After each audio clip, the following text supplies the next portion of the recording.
Hello guys! I nearly would be able to say good morning. It's an early stream for me. It's not quite morning though, but still, it's pretty early. May as well be morning. It's such an early start. But yeah, I had a lot I wanted to do later today, so I figured I have to hit everyday streaming. So if I start early, I might get it out of the way, right? That's my thoughts at least. That's my thoughts with this, but yeah, here we are. How's everybody doing? What do you think of the early time slot? Good time?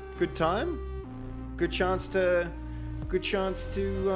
catch up and be productive during the day. Did I get enough sleep? Probably not, math, but I was too excited with everything going on to not jump straight into it. I haven't been how to explain it. I haven't really been. I don't know. There's so much going on right now. I haven't been able to get a lot of great rest, but I have been just too excited to stay in bed when I wake up early. That's kind of what's happening. There's a lot of good stuff. This UEFN stuff, really excited about getting all those, the fortnight of Fortnite and really smashing it out, getting a lot done. So that's going to be really good. Pretty keen to jump into that. Today I want to tackle moving content between scenes and projects to project.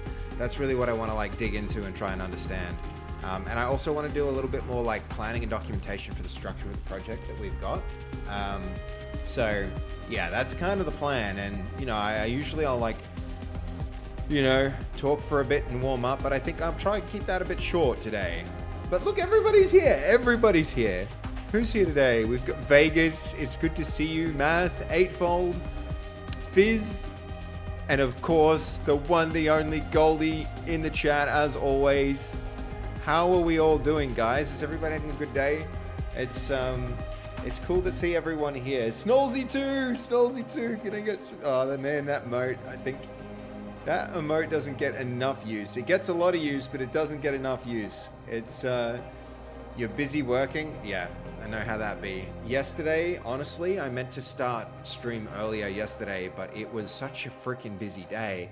It was it was a lot. It was a lot of it was not a lot of, creative in a different way, but finance stuff. I dealt a lot with finance and money yesterday. Money was on the agenda for the majority of yesterday, and that meant I only actually got free to start work on the creative stuff at midnight, which was way too late to really lock in and be productive. So I figured today, I don't know if I'll get to stream very long. There might be something that comes up that means I'll reprioritize, but as it stands, I'm gonna see if we can get. I'm hoping for 1 or 2 hours of productivity, at least, and we'll see what happens from there. But yeah, the plan for the stream, guys, is I want to take the stuff we've been making. Yeah, no, that's totally cool, Goldie. I figured a lot of people might be in lurk mode today. I know that usually the prime time is from 5 p.m. onward, and I know I've started to build a bit of a brand or a habit about we've got Night Streamer who comes through the chat, but you know who the real night streamer is? It's this guy.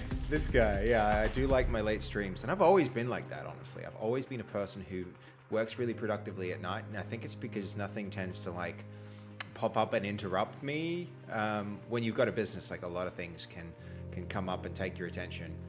But I've got this amazing person I'm working with now, Dale. I think he's swung by the stream before in the past, guys. You may be familiar with him from when he dropped in, but he is helping do a lot of the stuff that would usually interrupt me.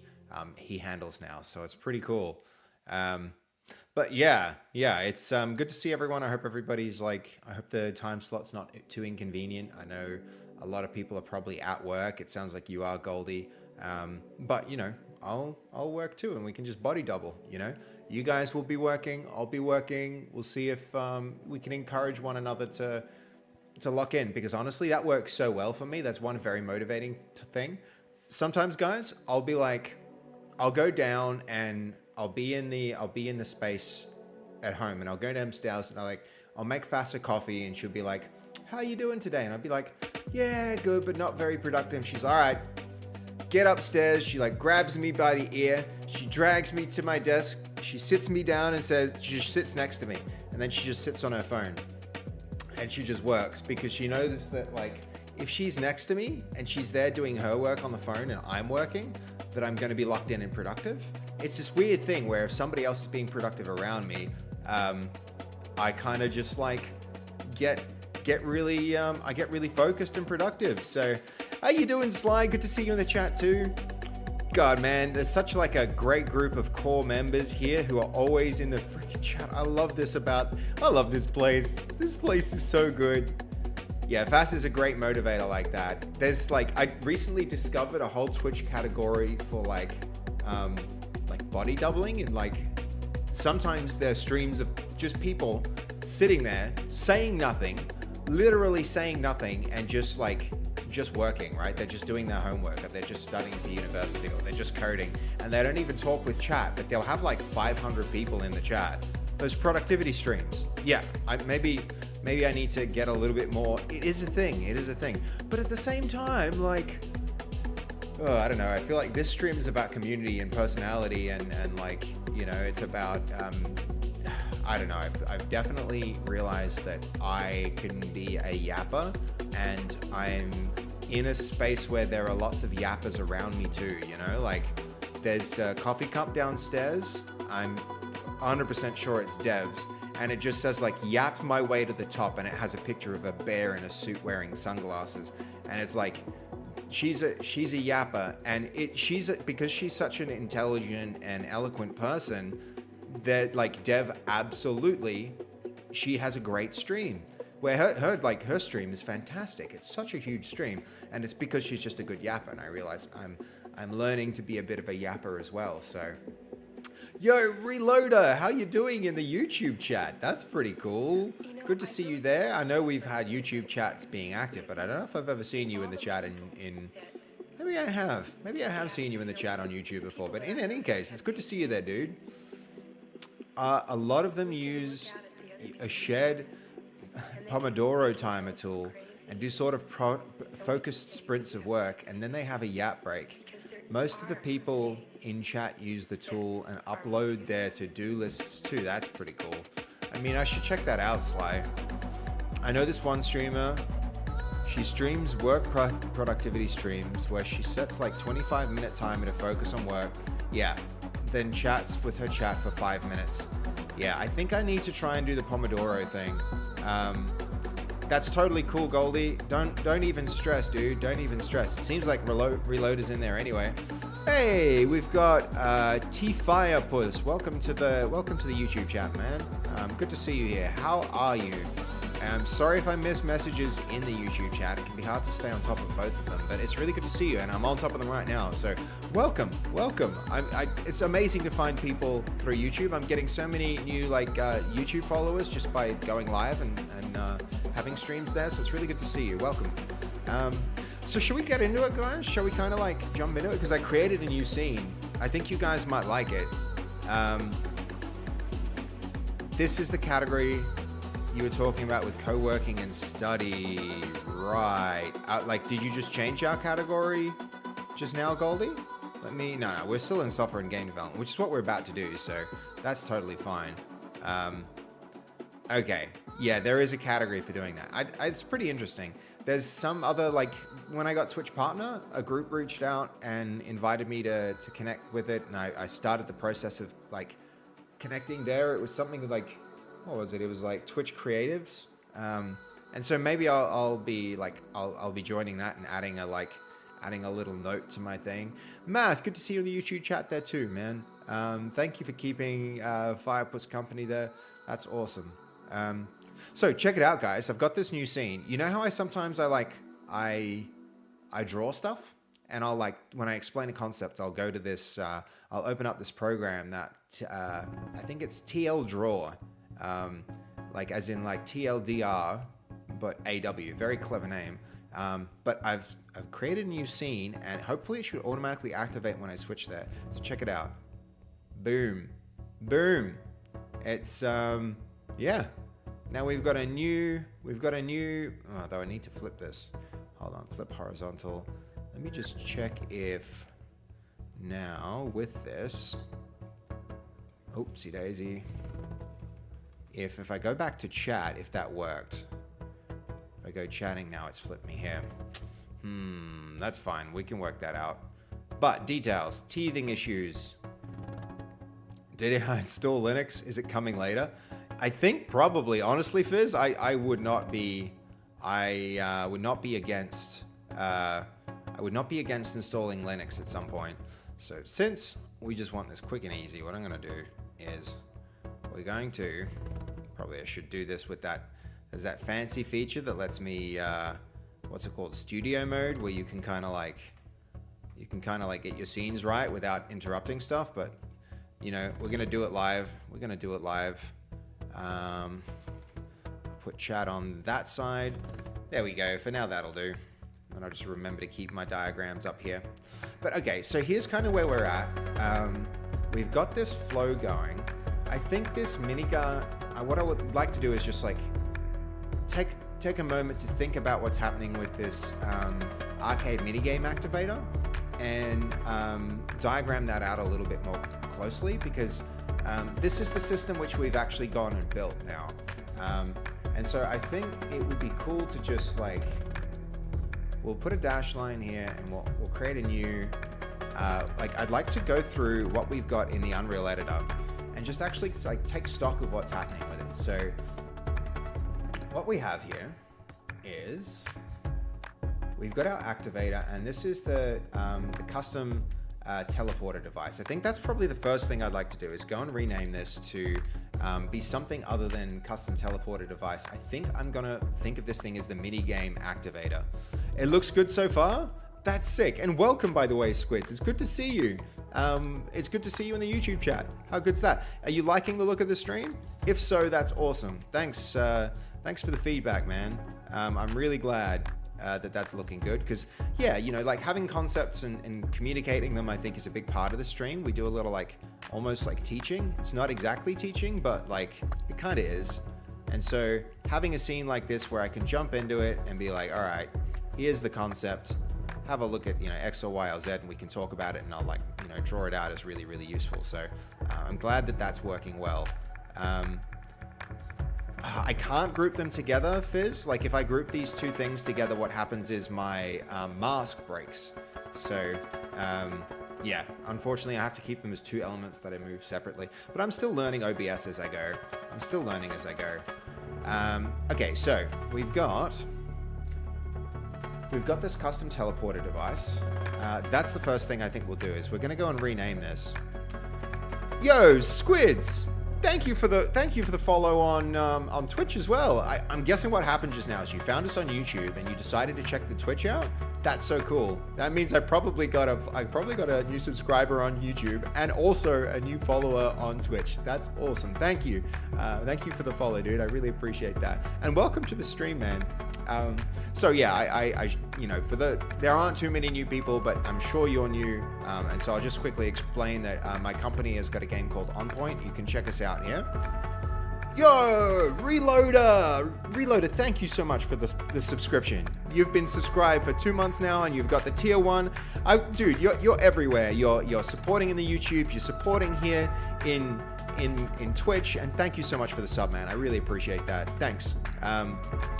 Day stream, I know, Armando, it's different. I've got something that I want to do a little bit later today, and so for that reason, I'm trying to get the stream in a bit earlier instead.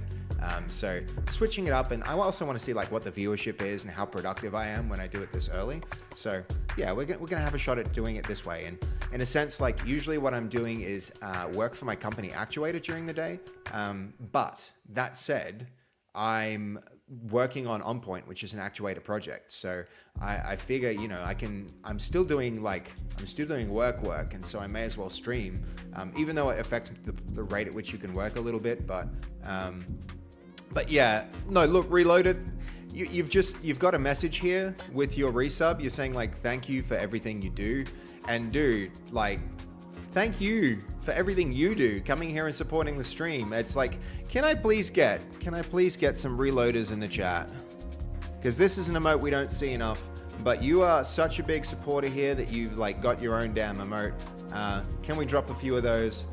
Thanks so much for that.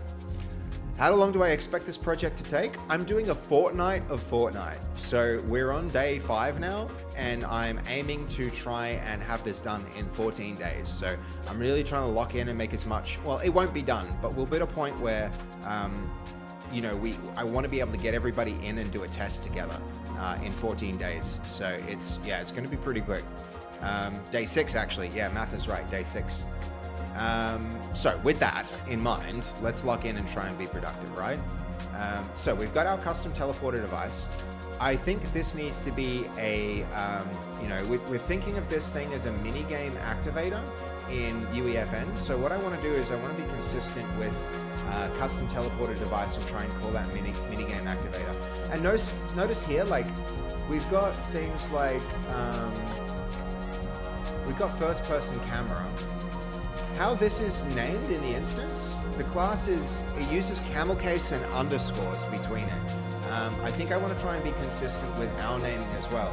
If I go and select our custom teleporter device and hover here, it's calling it Verse Device C, which is kind of weird actually.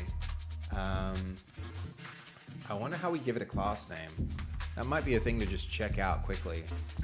So let's go have a look at, we go check that out again actually. So I'll go look at like first person camera. I believe we reference first person camera somewhere in here. Oh no, we actually, do we trigger that through the, what are they called? Mutator zones? I think that's how we actually activated that. So we don't have a reference to this, but we should be able to get it if I go like first person, gameplay camera first person device. That's interesting. Gameplay camera device. If I go see what this is, so test, it's a gameplay device, and that can be a, so that'll be the gameplay camera device.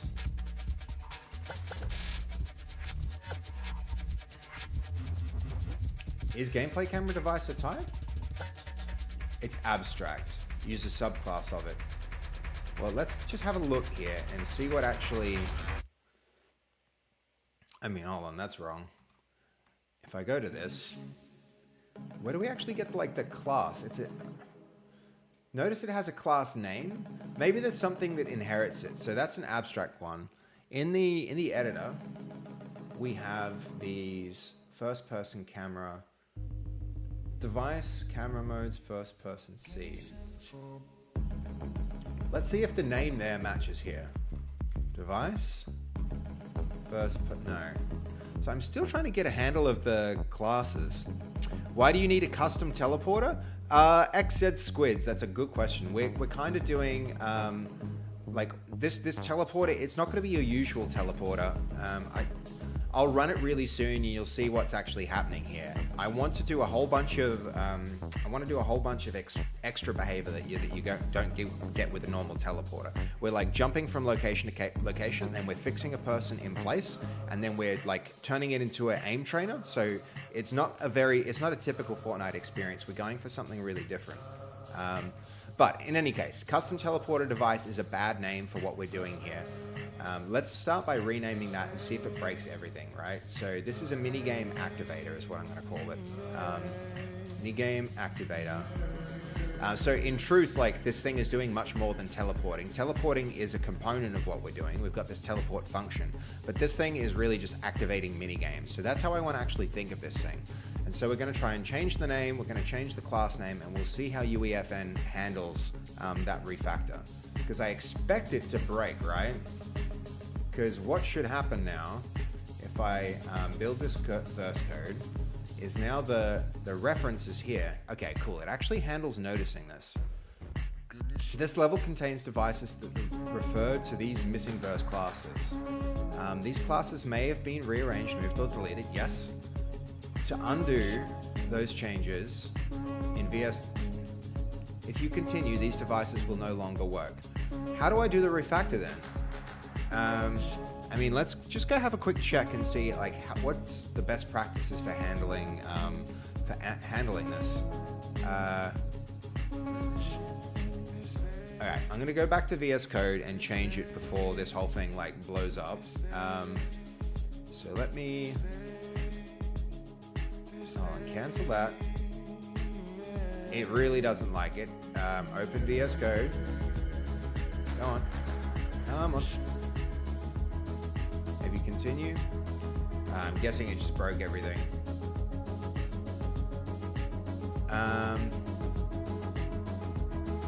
Yes. All right, we're gonna deal. We're gonna deal with it all being broken,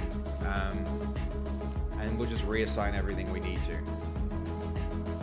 The other thing I want to do is I want to start to like get whatever concept is related to prefabs working, because you'll notice like we're starting to duplicate objects, and I want to have like consistency in the way that this thing actually like exists. So why are there two teleporter devices? It's not actually detecting so we're gonna have to actually drag a new instance of this thing. So minigame activator is gonna be the thing that we have to make here. So I guess we delete them, right? Let's do it. May as well. So here's our device, minigame activator. We'll put that in our group, because groups I don't think are the best way to manage this. There's the minigame activator. What do we actually have in our arena? Why has this gone and duplicated? I think when I duplicated last, it's done some weirdness. So maybe this isn't the best template for us to follow, because I don't want all these triggers and stuff. I think when we duplicated something really wrong last time. I mean, this looks more like what we actually want. So let's go ahead and do that. We're gonna clean up actually. We're gonna keep our minigame arena.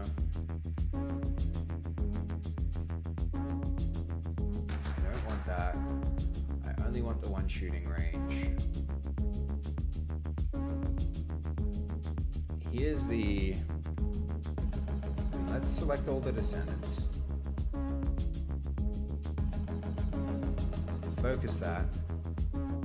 This one does not look broken, so I'm okay with keeping that. Let's... Have I not updated the days properly, Fizz? No, okay, yeah, it is day 6. It is day 6. It should be day 5, not 6? Which is it? Day 6? I'm not sure. I'm gonna just have to go through the VODs and fix that all up, guys. So we'll be fixing it. Are you familiar with the discovery system? Squids, I'm not. I'm so open to learning here. That's why I'm here today. It's like to learn UEFN. So if you have an idea about how I can improve and like what the discovery system is, please like drop it in the chat and we'll go do a little bit of learning and research for it. That would be awesome. I'm totally down for that. Okay, here's a bunch of the other. This stuff, I don't think we need any of it, right? It's gonna be some like, all right, these triggers, I think they can get deleted. I'll just make sure that we have like, all right, there's an audio player not related to the scene. We're gonna be cleaning up. Clean up house. We've got 3 of these, all duplicated. When I deleted the group, did it keep the objects? It seems like it did. So that can go, this can go, that can go. I feel like if I select a lot of this stuff, yeah, all of this stuff can go. Yep. What is this though? I'm not sure what that device is or why it's disabled. Can't even select it, but we're gonna leave it alone. That first person camera probably we want to keep. We don't want the ones from the other scenes. I think the first person camera was related to the volume that we, well, not the volume, the activator that we have. All this can go, that can go. We've got our grid planes. Island settings, that's gonna stay. Item granter, that's, yep. Level bounds. Ooh, no, wrong level bounds. Oh, there's more stuff. Okay, so I've learned something new here. If I delete a group, guys, unlike Unity, like this isn't like parented game objects. This is completely different. So there's a minigame activator. Interesting that when I renamed it, this one worked. Like maybe I dragged that into the, okay, that's the one I added to the scene manually myself. So that mutator zone, annoyingly, this is not locked in position. So which one is this? Is this the one in the, let's select the descendants, select all descendants. Interesting, and the shooting range, if I select all descendants for that. This one got a little messed up, which is unfortunate. I really should have been using revision controls, and I'm going to be using those going forwards to get rid of this. What's your long-term goal with UEFN? We're looking at creating custom maps and collaborating with other content creators who have Fortnite brands to make content for them. That's the long-term goal for this, Squids. So yeah. The project manager in me senses scope creep. Yeah, Sly, I mean, we'll see. I think we will stay kind of on track with this one. Just getting the, getting things working. I think the things that we did last stream have actually been counterproductive. There's a lot of stuff here where it's like, how to explain it? I had a working thing and then I duplicated it, and then the scene got complicated in a way that I wasn't expecting it to. And I think those groups actually, it might even be faster for me to, I'm going to do it. I'm going to go way back before the point at which I deleted the groups, because when I deleted those groups, what happened is it threw everything back into the root of the project, which is counterproductive. And trying to like pick them apart and figure out what's what is going to be bad. So here we go. Let's go way back to the start of the stream. And here we are. Okay, these groups, if I'm deciding, let's first select all descendants of the one that we're going to keep. I think we've decided this one is not the one we're going to keep. We will keep this one. So select all descendants of that. Yeah, so this is the keeper. What I'm going to do, select all descendants, and then we'll be able to delete that stuff. First person camera 2 is referenced by the following other actors. This is gameplay event biting world system. Soft reference, I do think we can delete it. Squids, what's the discovery system? Is this something I need to Google and learn? Because I'll do it. I'm trying to learn here. If you've got something useful that I don't know about, I'm trying to fill this, like, we haven't been doing this very long at all. Like most of the time that we've been spending doing this, it's been like very short streams that have been very distracted. There's really been like one locked in UEFN development stream so far. Maybe two. All right, I'm gonna yes this. Probably apply it to all. All of that can go. So we're keeping activator 2. So now that can go. We'll select all descendants of that. These can go as well. Apply that to all. Probably I should be using the revision control to like check everything in right now, as it's kind of like working with multiple instances of objects, but it's fine. YOLO. We've learned most of what we've done. We can reconstruct, and we probably will need to reconstruct anyway, so it's not too useful trying to preserve everything. All the descendants here. Delete those. It's going to want all that stuff. That can go. Where was actual arena? I think we put that. Yeah, we nested it here, so it's okay for that to go. Select all descendants. This one, yep, this is the one that's going. Find that to all, get rid of them. Shooting range 3. This one, select all descendants. Good. Get rid of that stuff. All right, now we're getting close to being back to where we were before we made a whole bunch of duplicates. So this can just be shooting range now. This can just be minigame activator. Then we've got our custom teleporter device, which we deleted. We don't need that anymore. We do want this like minigame activator though, and that's going to replace this custom teleporter device.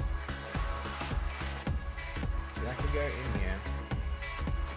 The assignments that used to be here, this trigger is going to be our trigger.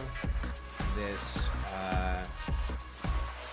what else have we got? This minigame platform is going to be, so where is our minigame? Our test platform is what we call that. So this minigame activator is going to have the test platform. There we go. Now this is all rigged up. We've got our trigger, the custom teleporter device can go. The class for that no longer exists anyway. Then we've got our shooting range, which is going to be a separate system. Okay, cool. Cool. I think that's progress. That's pretty good progress.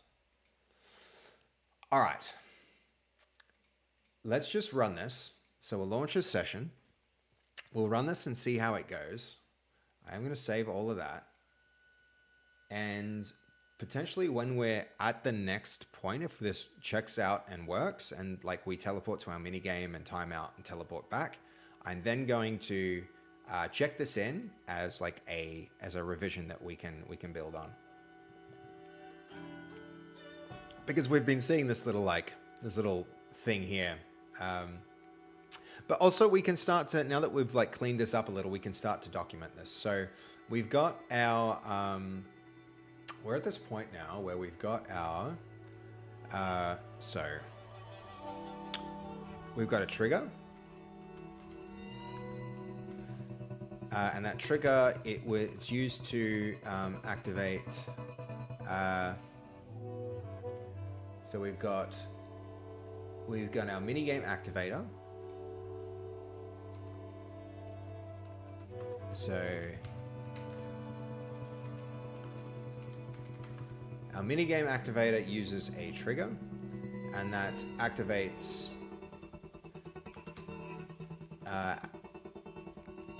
let's see, we're trying to we may as well almost UML this a little, but in a really simple form.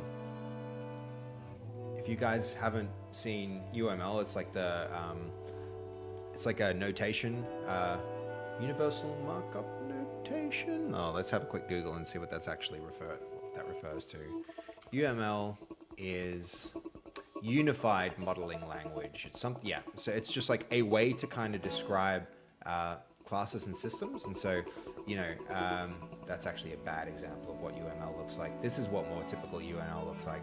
There's a very clear notation for classes and objects and properties and all of that stuff. So I'm not going to lock in too much on following that too closely, but at the same time, so this is going to be our, let me just pull up on the left. I hope that's actually looking right on stream. You guys can't even see that, so that's fine. This is going to be on point UEFN design. That's what we're working in now. Let's keep it nice and organized. So we've got the minigame activator. We've got our trigger. The trigger moves us. So this teleports us to a, what was it called? It's a zone, not a zone, a mutator zone. Yes, it is a zone. So this teleports us to a mutator zone. So mutator zone, and this from here, that mutator zone, it freezes position. It also activates a first-person camera. FPS, it then begins the minigame. So that's kind of what's happening. So the minigame activator, really all of this is part of that minigame activator. So chaotic at music. I think I needed a little bit more zen focused music, less chaos. So then this is the arcade minigame activator. So this is kind of what's happening right now inside of this system. There's that trigger, teleports to minigame that has the mutator zone. Almost this, I think, should be, you know what, we can do it like this.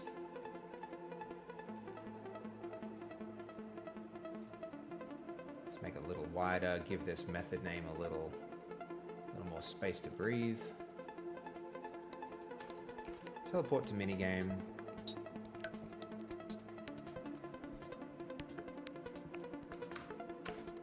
This is really how it's working. So that trigger takes us to, teleports us to minigame. That puts us in this mutator zone.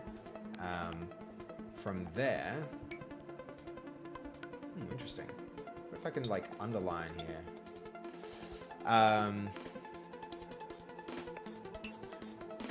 Still learning this TL draw program, and I'm gonna have to learn to like keep things up and to the left to keep my like space down at the bottom left free. But yeah, okay. Once we've got arcade minigame activator going, we'll have that trigger that goes to the mutator zone, begins the minigame, and then the you know, we're gonna have our minigame logic here really as a whole other system. So this is going to be arcade minigame.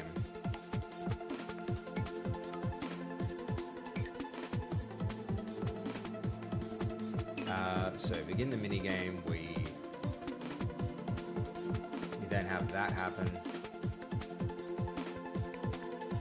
Arcade minigame, and then after that, after it finishes the minigame, move player back to trigger.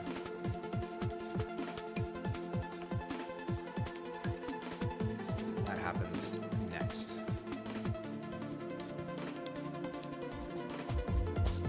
Let's give it a bit of space to breathe.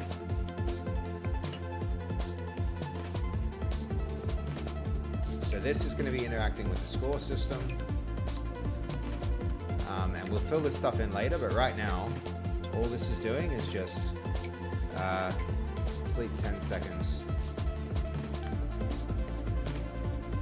Begin and wait for minigame.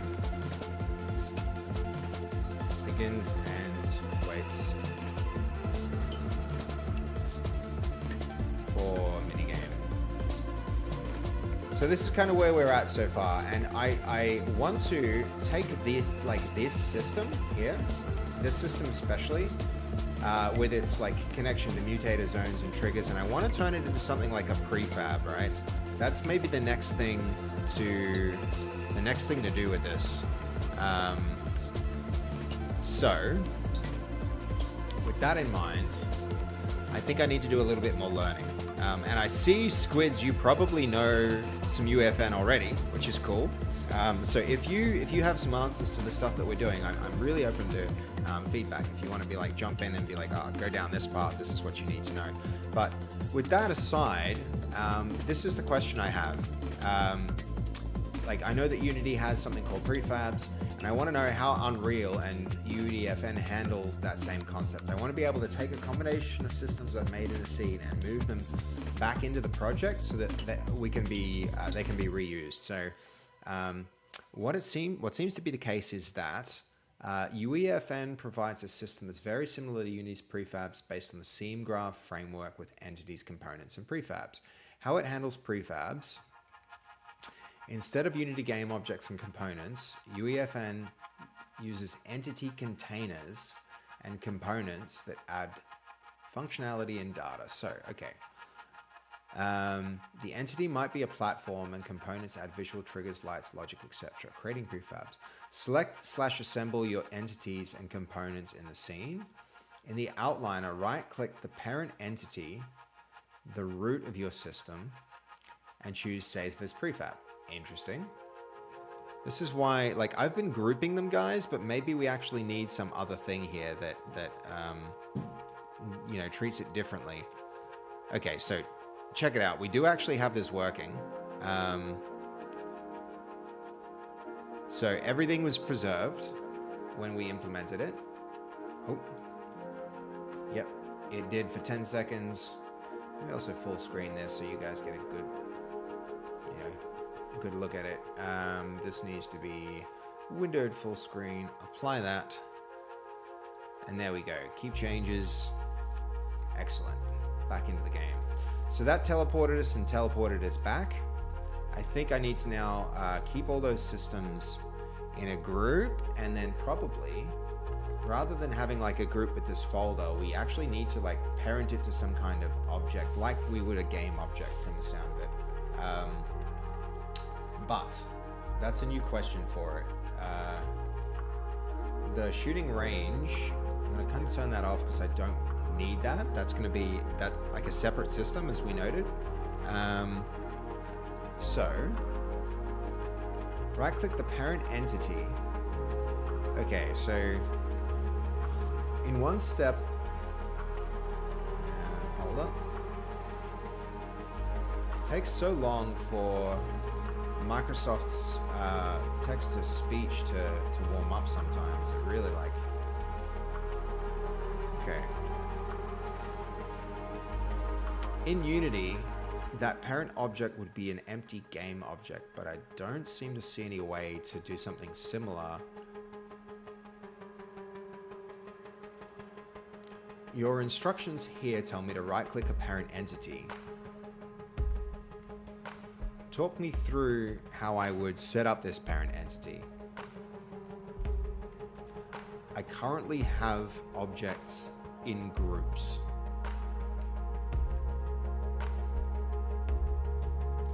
All right, we'll circle back to that first, the answer to that first question, because let's see. An empty parent entity. Add an empty entity to the level. Open the place actors panel. Drag entity icon into the viewport. All right. So let's place actors. Ah, cool.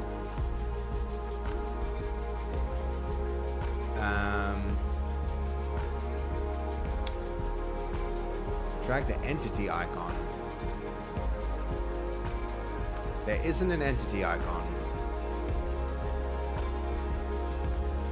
We've got cube. This is all going to be very useful. I want all that, but we've got a lot of stuff here, but I don't see any which are just entities. Okay.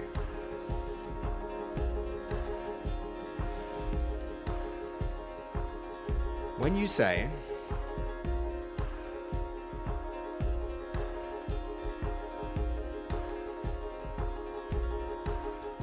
are you referring to dragging an actor into the scene?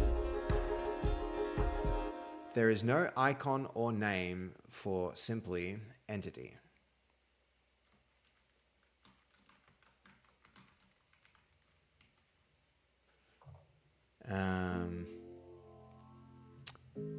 And okay, this creates a new empty entity with no components. It's just like a game object, and we can group them under that. Okay, group under new entity. Oh, right click the selection and choose group under new entity. That would work. So let's try that. This, I mean, we've got all of this stuff together. Let's just like, let's stick that on the same level. Delete this. This is going to be, okay, hold on. I probably want, instead of this target platform, we probably do want an empty entity or something like it.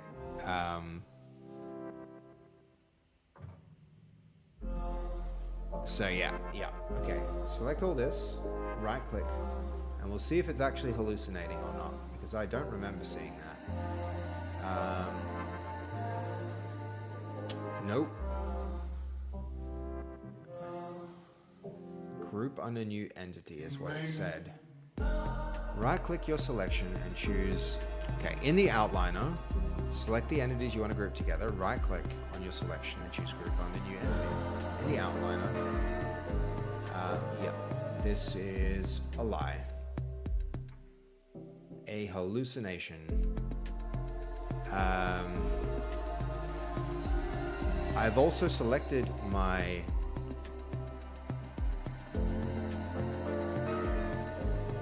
entities. In the outliner, when I right click them, there is no option that says group under new entity.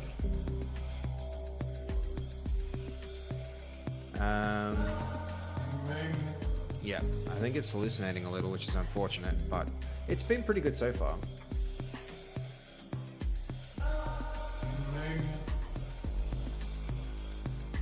So we'll see. We'll see what happens with it. So Squids, you're saying I'm the only one streaming UEFN right now. That's how I found you. Ah, cool, man.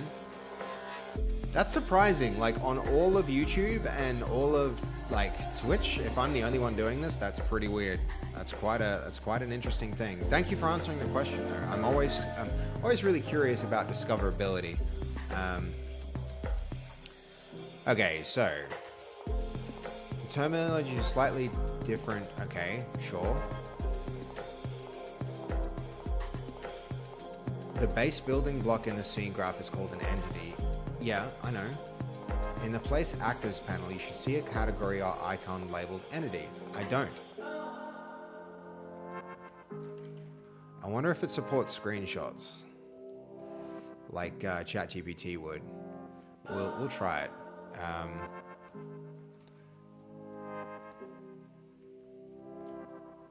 It does not. If you do not see a plain entity option in your Place Actors panel, you may need to look for an option labeled just entity. There is absolutely nothing for... Is this a UEFN thing? Because I know entity would be something you'd find in Unreal, but... First, ensure that you're working with entities inside the scene graph. Enabled level or scene... Inside a scene graph, enabled level or prefab. Not with a legacy actor or devices. After selecting multiple entities, you should be able to right click and select group under new entity. I cannot do that. I can straight up not do that. Right click. Group. Lies. Lies. Control G. Control G. I got a group actor.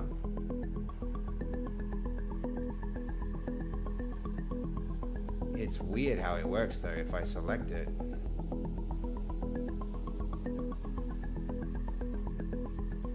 it cannot attach it to itself.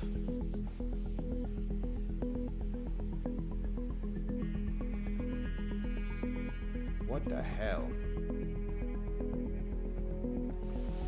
All right. You can also use a regular shortcut.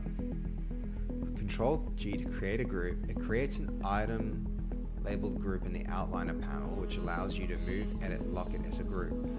But it's not a parent-child hierarchy.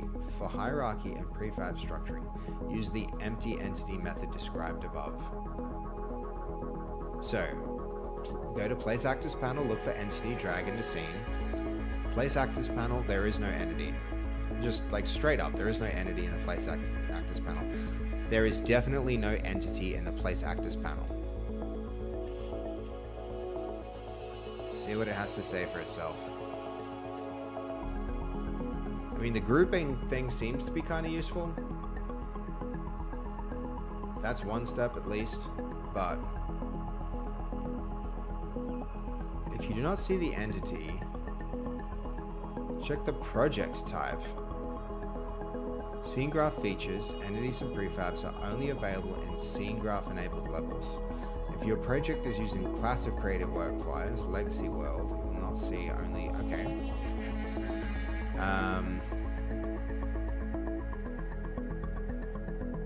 If your project supports scene graph,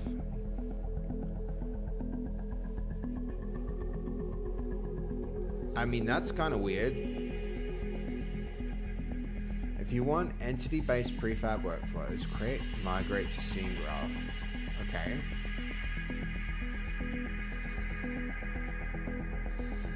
If you must remain in classic mode, the group organization, but the prefab entity imperative. Okay, it's like, so we definitely want something where the prefabs are supported. That's going to be kind of important, I imagine. So,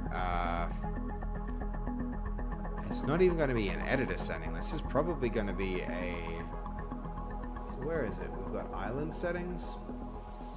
Is this something that we can do? I mean, we'll check it in soon, but first things first. We've got class settings. What else have we got?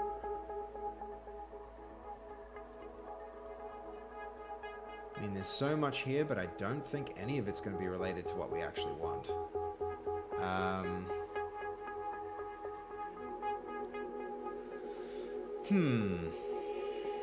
Why would they not do, like, why would they have like a class? It seems strange. Alright,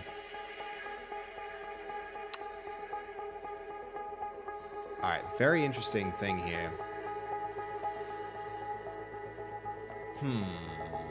Has anyone experienced this before? I'm very curious about, like, I know we're not, you know, it's not a big stream right now. There's not a huge number of people in the chat, but very curious.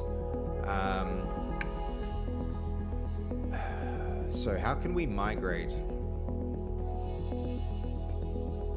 You know, the first thing to check is actually what we've got in our other project. So let's check in our changes. I don't think we necessarily need that group, but that group is handy. It's interesting that it just like spreads all this stuff out. I know I can like parent under a thing, so maybe just actor. An actor is an object that can be placed or spawned in the world. Let's first just put our actor here. We'll call this our minigame activator. We'll select our group and we'll put all that stuff. Okay, the group stopped functioning the way that we expected it to. Shouldn't this select everything related to it? Yeah, cool, good. So where's the actor we just added?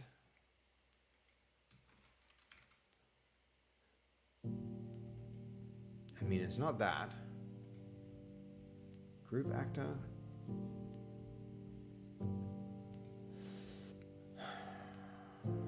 I'm not gonna lie, this is a little counterintuitive. I'm sure they've got good reasons for it, but... Alright, there's an actor. Actor 2, let's... All that stuff can go under actor 2, surely. Cannot attach actor with static mobility, minigame actor to... Where's our minigame actor? Sorry, minigame activator? To actor with a movable mobility. Pretty freaking weird stuff, guys. What if well, is there any way to just, now that I've grouped this, like ungroup it? Groups, okay, ungroup. That's nice. Still,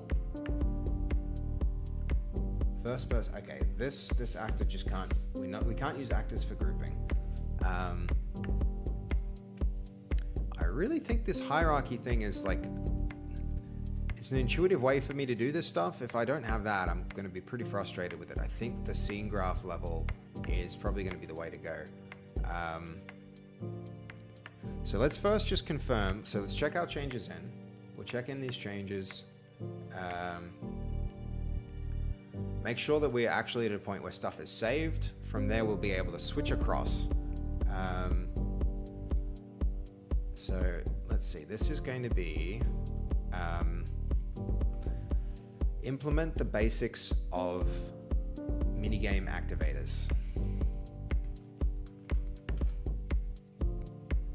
We can submit all that. That should be enough where things are things are nice and saved, and then we'll swap out of our project. We'll go have a look at what's happening in our other project, and hopefully that supports the scene graph. So continue to load my projects on point Fortnite map.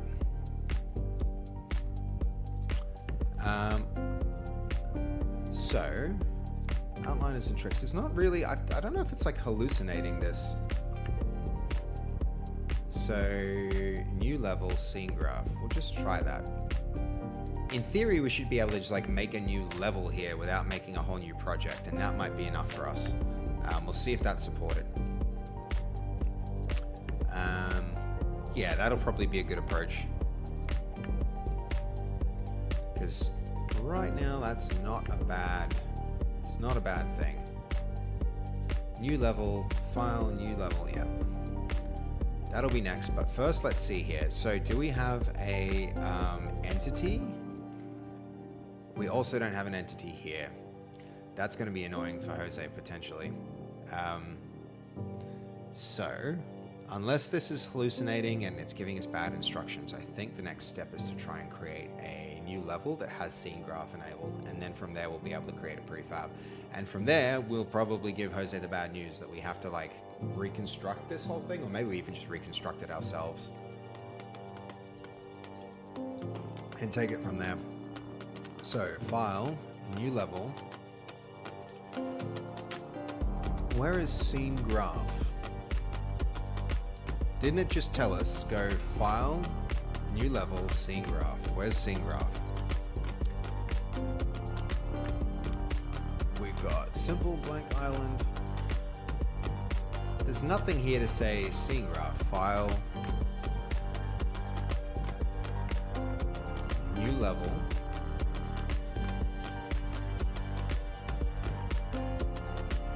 I don't see scene graph. All right. This is just straight up wrong. How to get green scene graph features. If you want, create a new level using scene graph in UEFN. Give me some docs. Give me some documentation about creating a new level using scene graph in UEFN.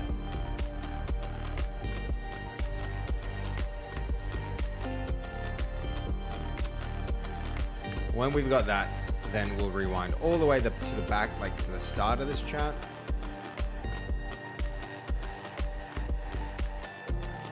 Scene graph tutorials. To create new interesting gameplay with scene graph. Scene graph provide you a guides. Can be used to create new interesting gameplay. Blah blah blah. Tutorials. I mean, what is scene graph and why is it different from the level that we actually had? All right, placing and copying elements is time consuming. And this becomes more difficult when adding gameplay through Verse. You may need to make specific devices to deal with sections of your level, and this can be both. Scene graph is a powerful tool that can make to tackle this issue. By utilizing entities and components, you can create prefabs. Okay, great, yes.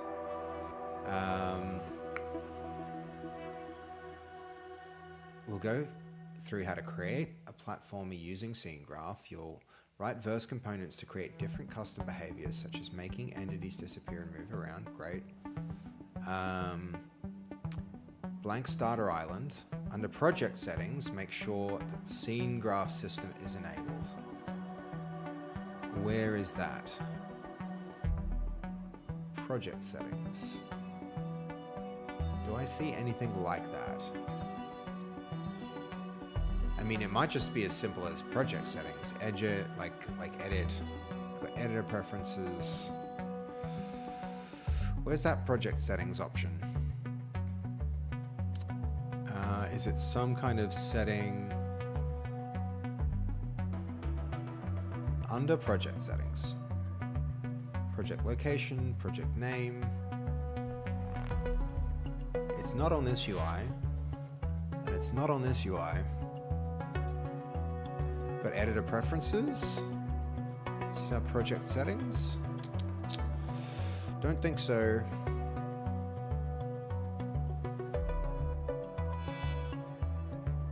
The project settings could be the, like we have our island settings, but that's different from project settings, right?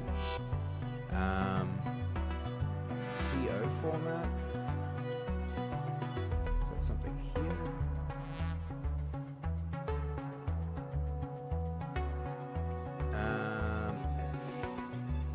All right. Let's have a quick look here. So in the scene graph, are we actually looking at the scene graph tutorial? We're looking at, in this tutorial, sorry about all the scene switches, guys. In the create a platform with scene graph tutorial, it says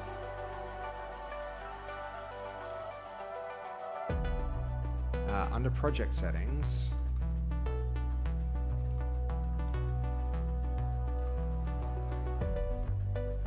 where are we? There we go. Where do I access the project settings? The other thing we want to check out is, like, do they to start, open it and create it? Yeah, so once the island's created, it then instructs you to go to that setting. So let's get rid of these, and then switching tabs will be easier for us.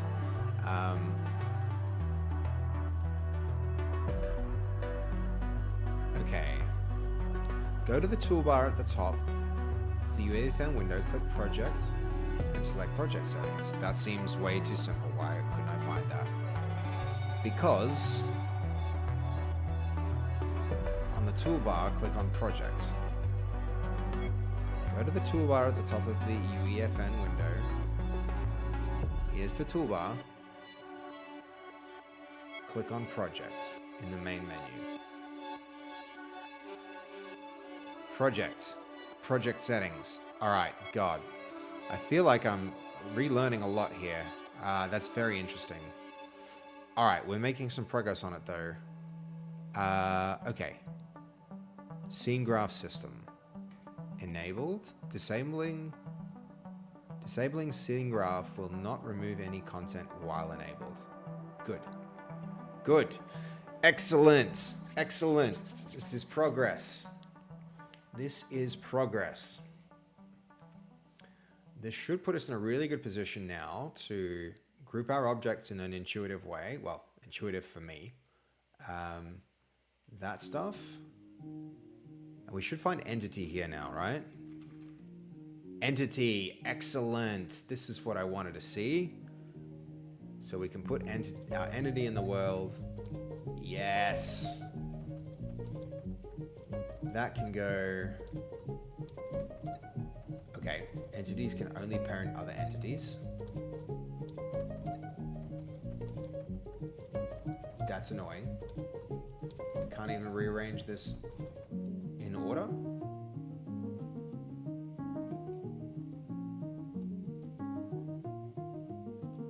Add it to the scene. Where is it? There's our entity. Okay, let's rewind to where it was telling us to do stuff and take it from there.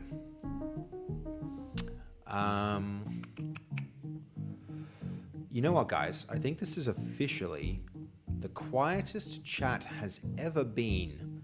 I think everybody must actually be at work, working hard. I don't think I've ever seen it this quiet. Could that be... Is something actually broken? I feel like maybe it is. I doubt it. I'm sure it's actually just a quiet stream, but at the same time, Jesus. Y'all must be really locked in, which means I can be locked in. But where are we? Okay. Place actors in the panel. Where were we? Okay. Group under new entity. Let's try that. So if I select these, if I right click and go, there should now be a group under new entity option. But I still don't see that. I still don't see that.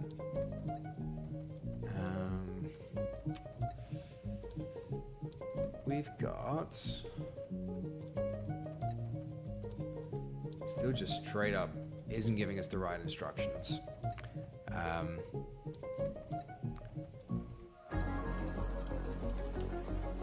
Okay.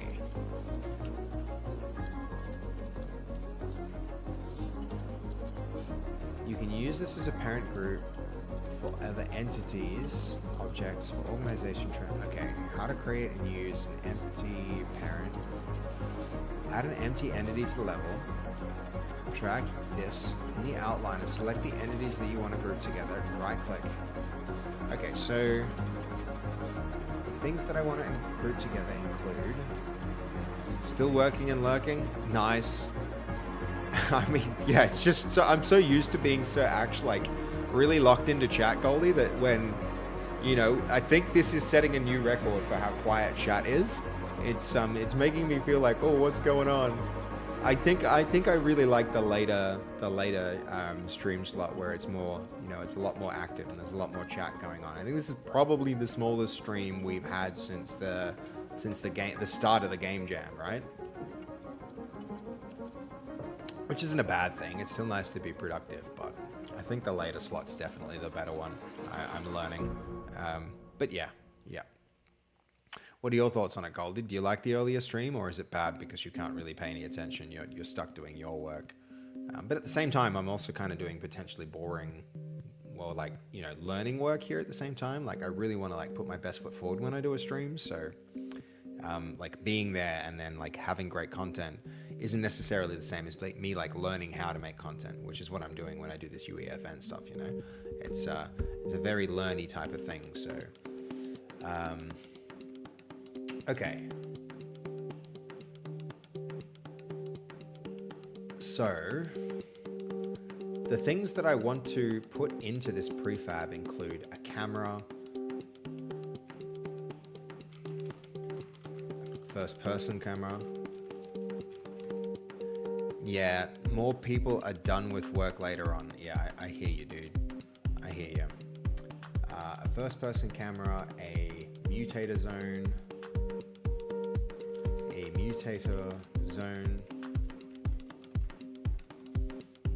a trigger. Like here, actually, it says the types really clearly, which is actually quite cool. This will be useful when coding and referencing things. A trigger, yeah, okay. A trigger. It's telling me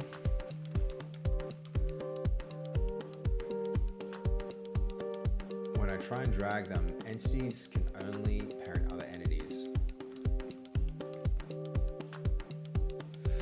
When I try and drag them onto our new entity, that entities can only parent other entities. Is that what it said? Can only parent other entities, yes. Hold on, we actually need to, instead of doing this down here, I don't want all that other context, so is there a way to stop this thinking?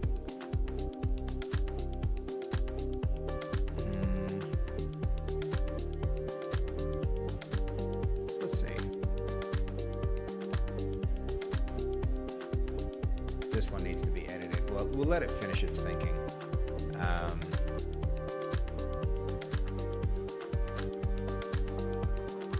Rename the parent entity. No, okay. Where actually were we when we were reading that?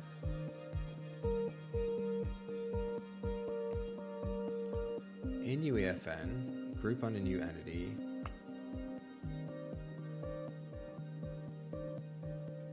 Yeah, okay, cool. So this is the one we want to respond to if it will allow us. I guess it's still giving its response. Is it? Yeah, still finding solutions. I wish I could cancel this. I can, right there. Boom. Edit here. Take it from there. Mutator is a word. Surely that's a word. 70-30 leaning towards the later times for you personally. Yeah. Yeah.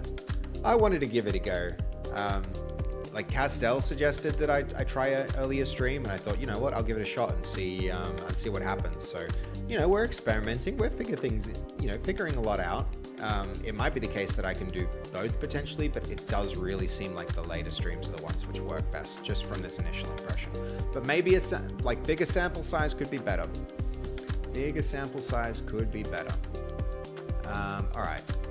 In UEFN, the error, entities can only parent other entities, means that only entities, not legacy created devices or actors, can be made children of other entities in the hierarchy. Devices like the first-person camera are creative devices and exist separately from the scene graph. All right, that's how to create a reusable group with mixed devices, cameras, mutator zones, triggers.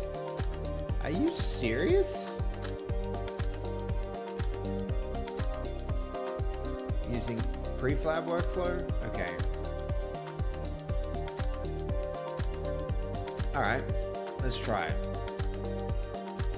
Okay, so the advice about scene graph before actually seemed off. That was wrong then. In our project settings, we may as well disable that to remove any complexity. I wonder what happens with our entity when we do that. Does that mean we have to use groups to organize stuff? Does that also mean that we can't, like, that's annoying. So we are going to do our group thing. Control G, I think it was. So we've got our group activator. How do I then rename this group activator? Because it doesn't even seem to let me select that object. Group actor? Rename group actor? Hello? Any possibility of doing that? We can't rename it. Rename the current selection. How do we... That group actor is going to be very useless if every group actor has the same damn name. Why the hell would they not allow that? I'm not really liking the way that they manage scenes. It should be more like files and folders. I like the way Godot does this and the way Unity does this. So far, this is like terrible. And I can see why they would introduce the entity stuff. But whatever. Let's roll with it. In the UEFN outliner, create a new entity to save as a prefab root. Right-click in the outliner and select Add Empty Entity. Name it appropriately. Add your system devices as children under the root. We can't do that. Add a first-person camera device as a child entity. Can you do that? And what happened to our entity? Add entity. All we can do is add. It's pretty annoying.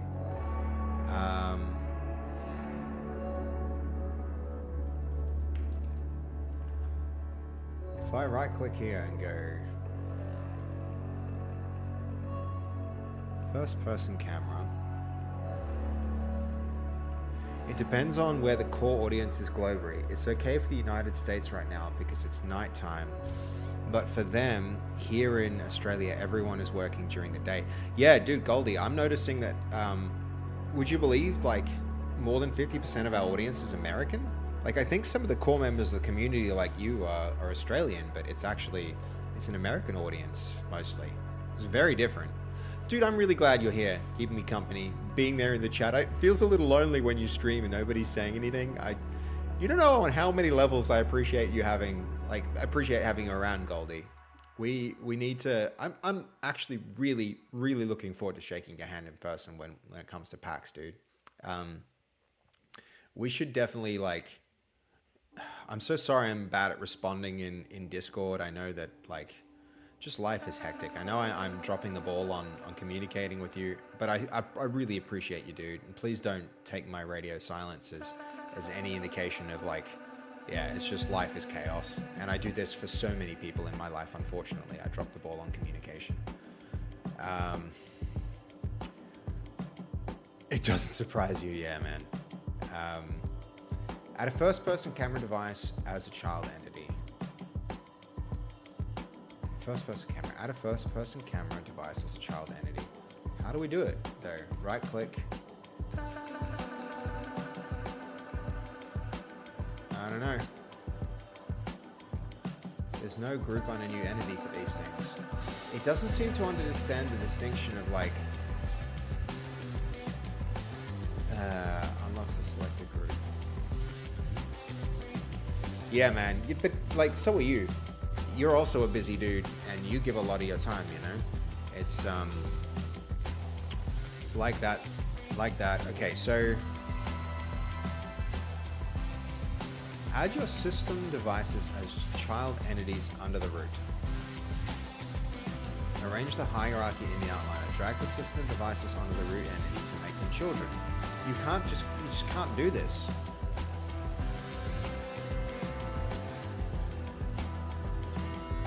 Place each device in your scene.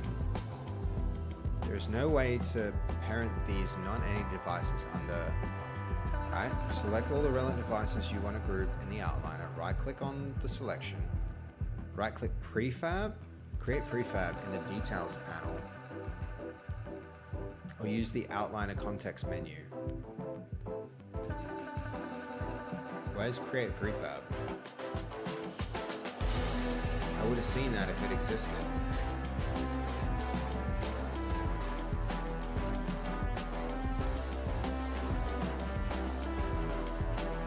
No.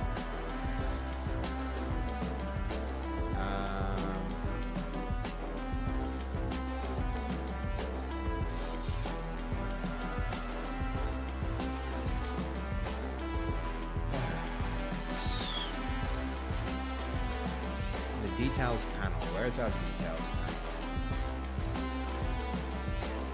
Do we have a create prefab option here?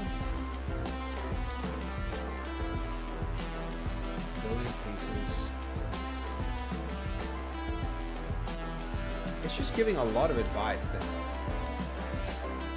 isn't real.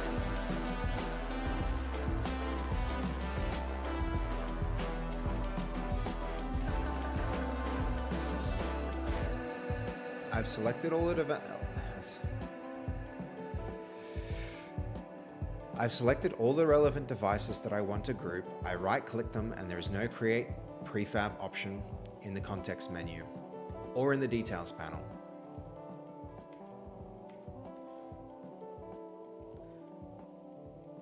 So I can't do that. If you want to group the set of devices with just group them side by side under a single prefab. In UEFN, create prefab or save as prefab option appears when you right-click an entity or a group of entities, not when you select the standard creative devices.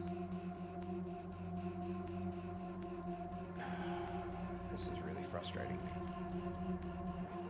So where's our create? Save as prefab. Yeah, this is correct. Create a clearly labeled empty entity or placeholder. Place your chosen creative devices near this marker. Select all devices. When reusing a new level or product, manually copy-paste the group. Only hierarchies built from entities and components are supported by the prefab system. To leverage prefabs, you need to recreate your logic using entities, adding functionality via verse components. Alright, yeah.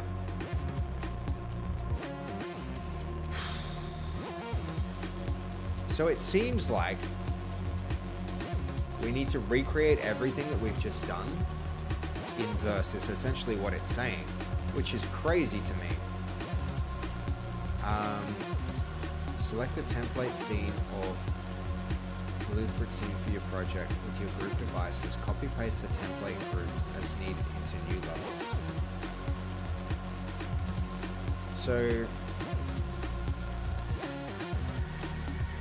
So if I've built a game using creative, so if I've built systems for use in a game with creative devices, how do I move them into a different project?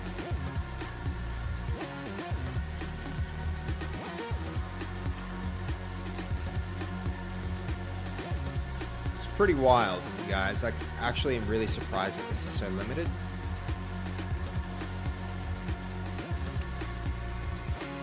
Move systems built with creative devices between.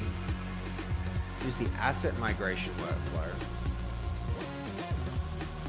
Go to the content panel, locate the folders or assets for your devices. Right-click them. Locate the folders for your assets and devices. You may need to. What the hell? I probably need to just reconstruct this all. This is just nuts. This whole thing is stupid.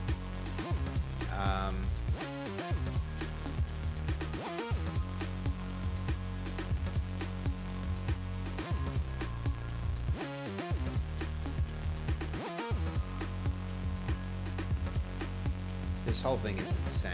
I can't. I'm so surprised by this.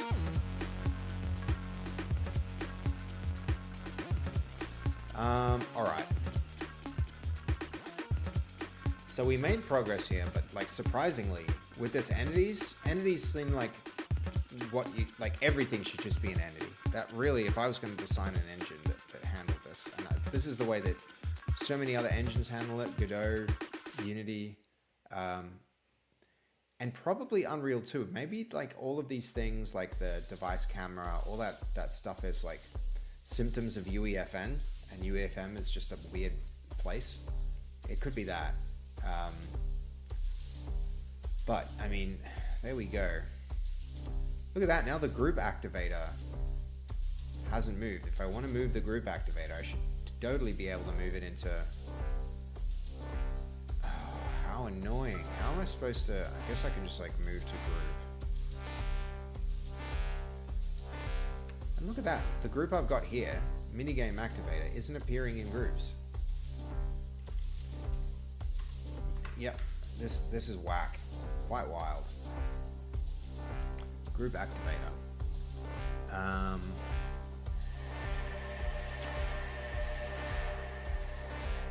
Alright, so what we've learnt here is that this needs to essentially be reconstructed. In the new environment. That's the only way to migrate it as far as I can tell, like without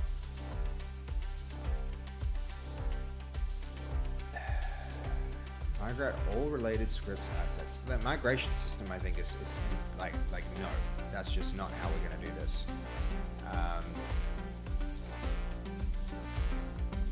So where's our group? Where's our group actor? It can go. Where's our entity? That can go. Oh, wow. When I deleted the group, oh my God.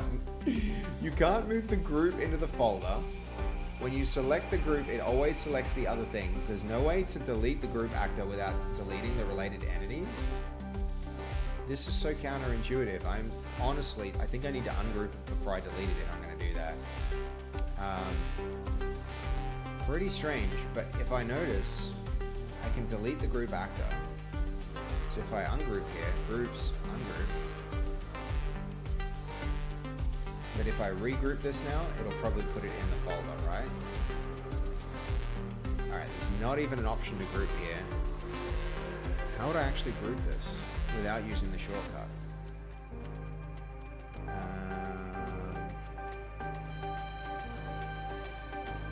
Wild.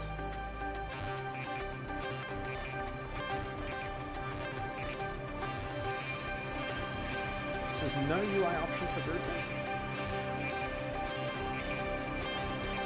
It seems kind of silly that, yeah, that's a thing. It's insane to me, Goldie, that this seems to be a thing. Like I can create a group and now it sits there, and if I select it, you actually can't select the group. Like selecting the group is selecting the same as selecting 6 objects. We can sit it there. But like, yeah, it's really, really, honestly, very weird system. There's no way to like create prefabs from this stuff, and there's no way to move this from project to project.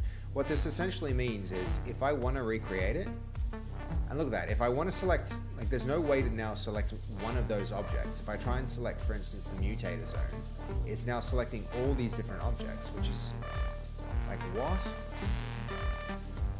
I don't think I can even see the settings for the mutator zone here. Yeah, no, I can't. So I have to ungroup it in order to interact with any of them. So I can ungroup that, and then I can select my mutator zone. So now these are my mutator zone settings. It's just a really, really strange workflow that they've decided on for this.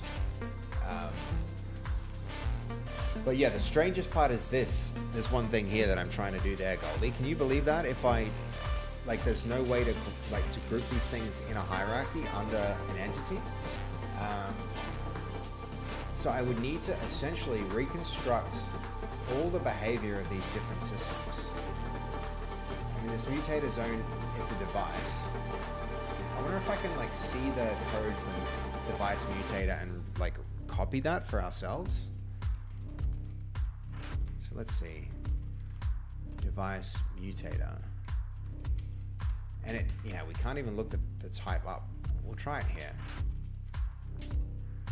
Device mutator, no. We've got a bunch of other things, but the type names here, this device mutator, which is apparently its type, is like not its type in code. I would expect to see device mutator volume v2 like this. v2 underscore C. What? So that's going to be mutator.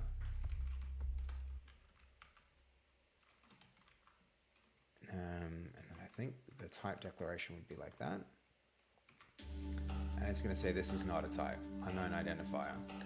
So yeah, why would the name here be different from the name that you would use in code in order to reference this thing? I mean, let's see. We did have our we've got a trigger, and that's a trigger device. Let's go have a look at our trigger. This is trigger underscore device underscore trigger underscore v2c. I'm so surprised that the types don't align like this either.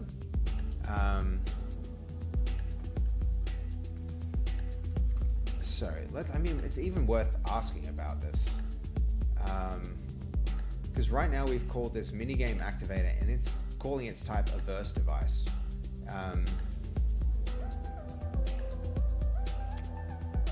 So how do we get from, interesting question, how do we get from the type, like the type to the type that's listed here? All right, thanks for the feedback, Goldie. I will bring down the music. There we go.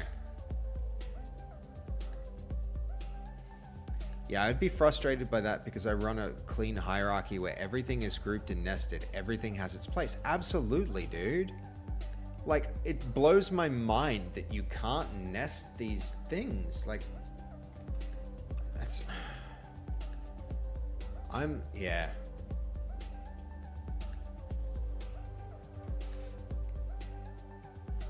It's essential to maintain... Okay, hold on. Let's say... So, thank you, Goldie. That's awesome. I want to keep my scene organized. What's available to me in UEFN to help make sure that things are neat and grouped and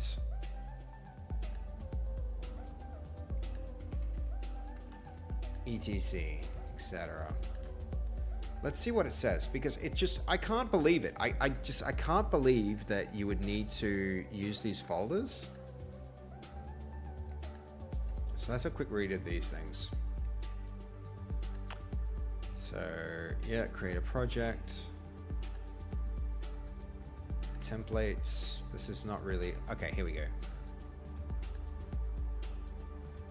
Knowing how to set up your project. Best approach to new projects includes Consistent naming conventions, deciding how versions, using nested folders to store, files.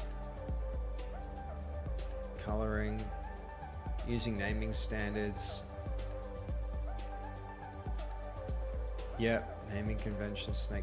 This is actually very useful. But this relates to the folder. The outliner setup might be more important. Outliner setup and organization. So yes, outline setup and organization. Parent and child folders. Name a parent folder after the selection. After a section of your island, then create child folders for the different assets in your island section, such as prefabs, props, and devices.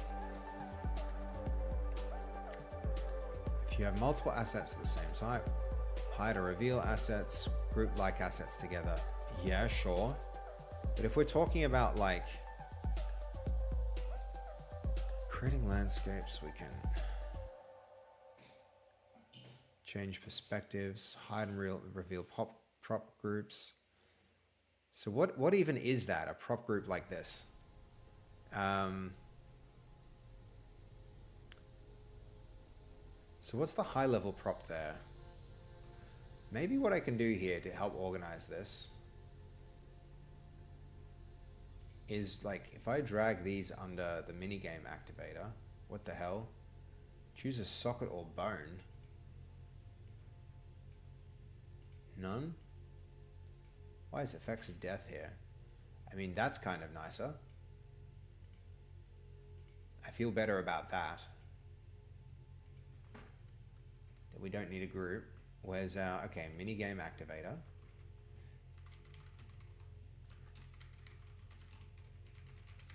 Minigame activator, cool. That's actually way better. This is way closer to what I wanted. And now, is there some way to like, I wish I could just do Unity style and like, boop. Nah, no such luck. That'd be too easy.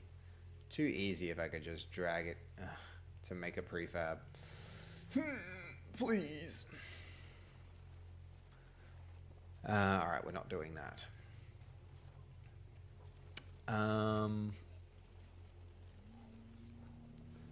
So you can't even do that, right? God, freaking annoying.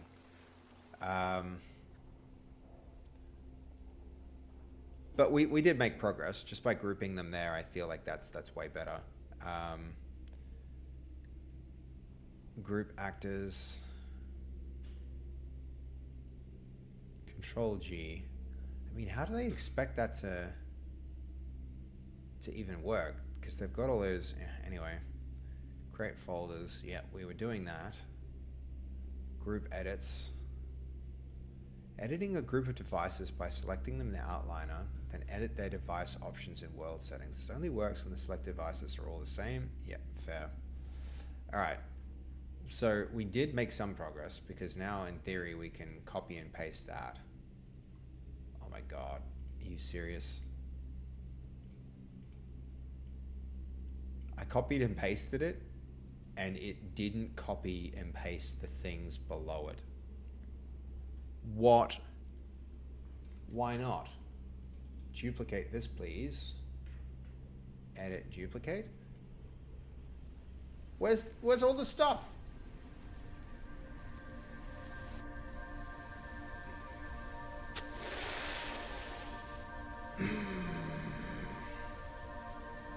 Don't like. Do not like. Borderline hate. How is that? How can that be a thing? I know, right? What the frick? That's pretty weird. I don't know if entities behave different, but like, what if I copy all of these? If I go duplicate with everything selected, edit, duplicate, will it maintain the hierarchy? Yes. Well, that's kind of okay. I can kind of deal with that. That's a little bit better. I don't mind that so much. Yo, Brian, how you doing? Good to see you. Is there some like select with children? Or do I have to like expand the whole thing?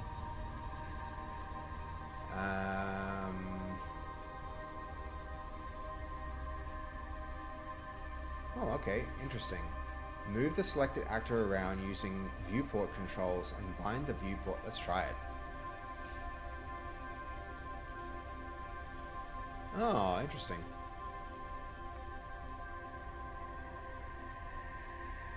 I'll remember that. Oh, how do I exit this? Ah, abort! Abort! The escape key doesn't do it. Hold on. It's this. No.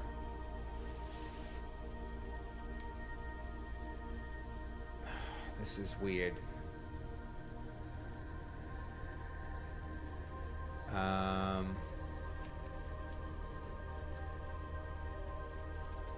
I regret trying this.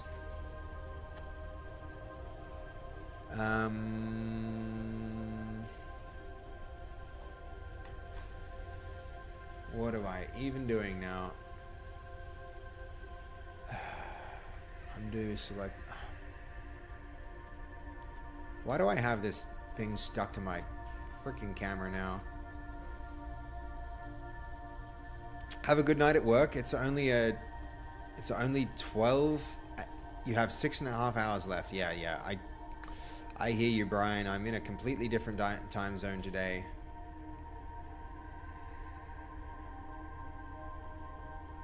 Toggle showing the exact camera. I mean, how do I...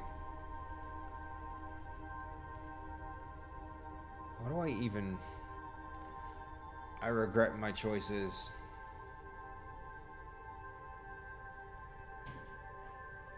What is happening?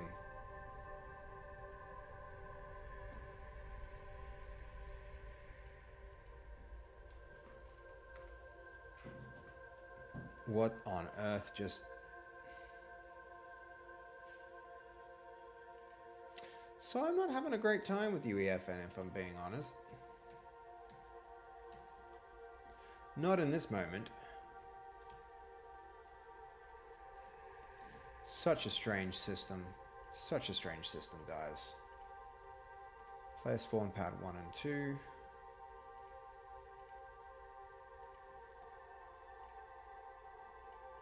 Didn't realize that got duplicated. Probably shouldn't be there. Alright. We have learnt though that we can like shift select like this, duplicate like that, and that gives us a whole copy of a whole bunch of stuff, which is good. Now I still have no idea how to get this into a new environment, like across into a different project, because that's honestly, if we can do that, then that would be huge, but it seems like it straight up doesn't support that. How you doing, Mike? Welcome.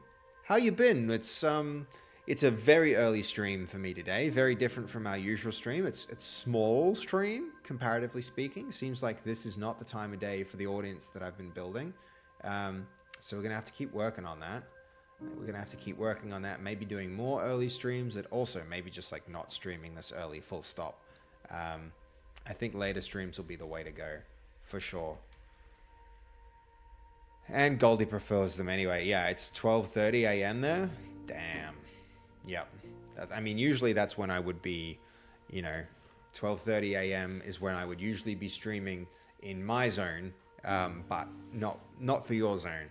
And yeah, this is pretty late for a not degenerate person. I think most of the American audience seems to be who watches this stream, so like doing it in American hours is going to be the way to go. But yes, let's see. Thank you, Discord, for stream emoting me.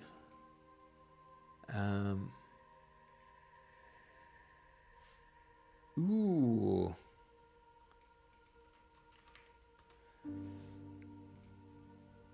I got... Let's see.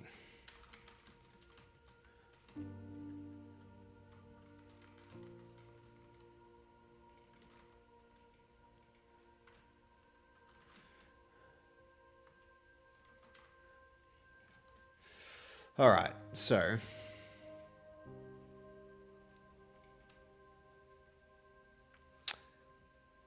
what should I be doing now? I feel as though probably I need to reconstruct the entire system. or I need to implement it in a way where, I mean, even the shooting range with that group stuff, I'm not sure how we're supposed to quickly move things between projects.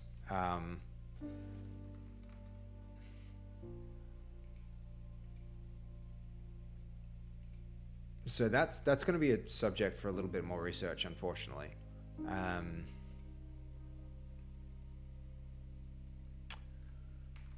So we've got, we make a new tab here and I go to my bookmarks, cancel that.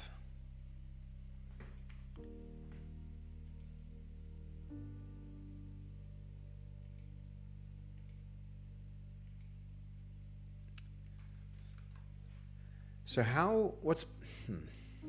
let me ask like this. What are the best practices for moving work between projects? What are the best practices for moving work between projects? See you in a bit, Goldie. So how you been, Mike?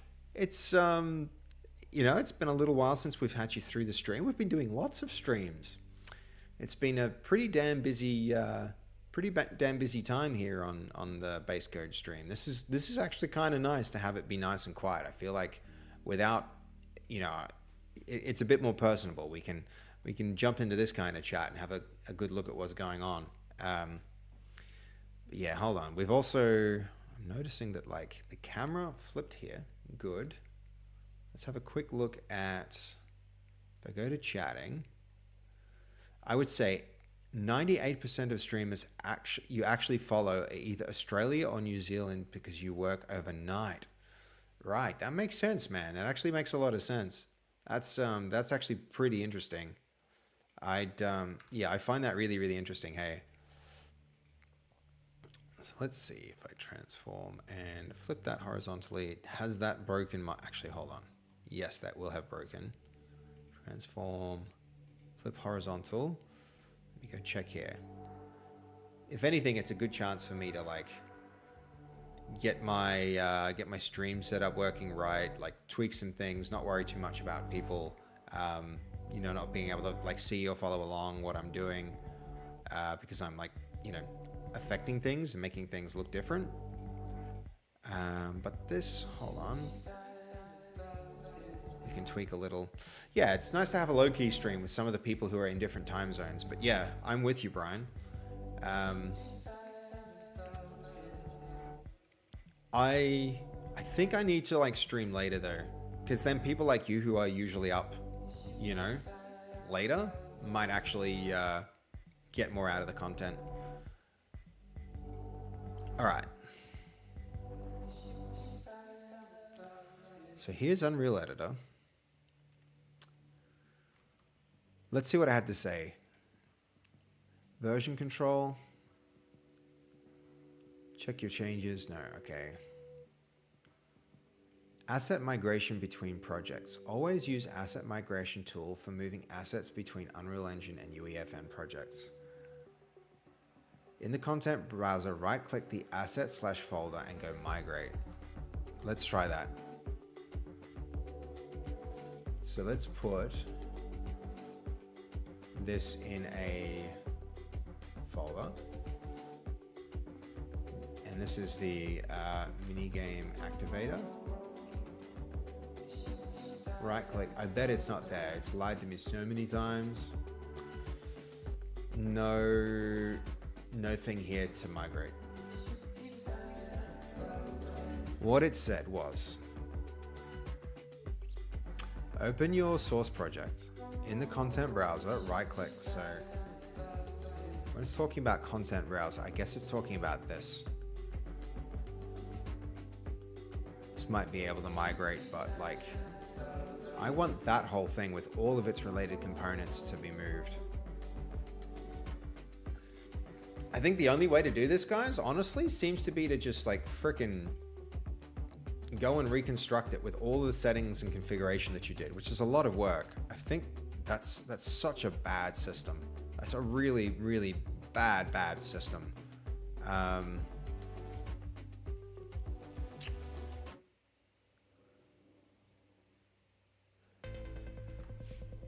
So what if I've set up things in my scene?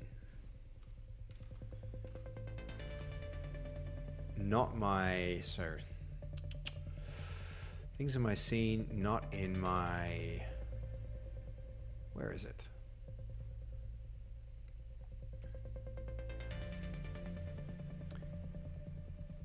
Not in my content browser.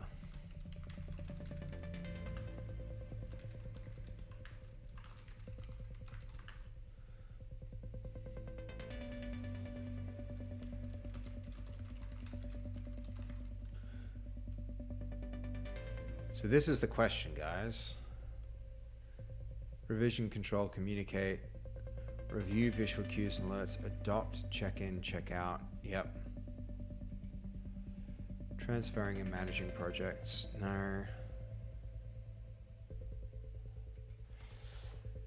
If I've set up a very complicated interaction of devices and entities, hold on. Both with Verse and existing devices. How would I move this into another project?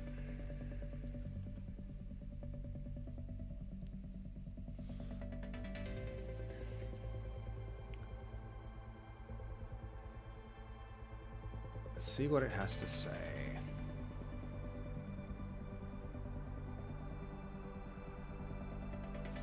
I don't like the things it's referencing as useful here. I think they're not going to be as useful as it seems to think that they are. But we'll find out in a moment.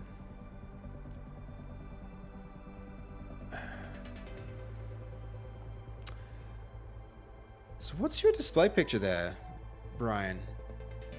Is it a person's legs zoomed out?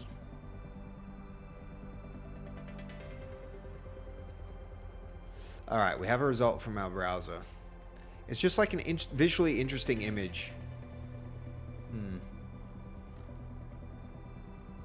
Locate the verse files, copy the verse files, export your scene. Oh, can you do that? Open your level in the source project. Export all for the entire scene. Oh, that could just do it.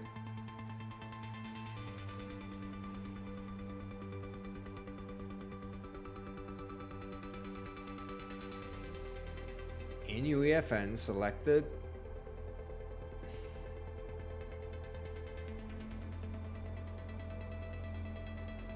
It's such a liar. Or use export all to export the entire scene. I mean, there's import. Where's export? Access.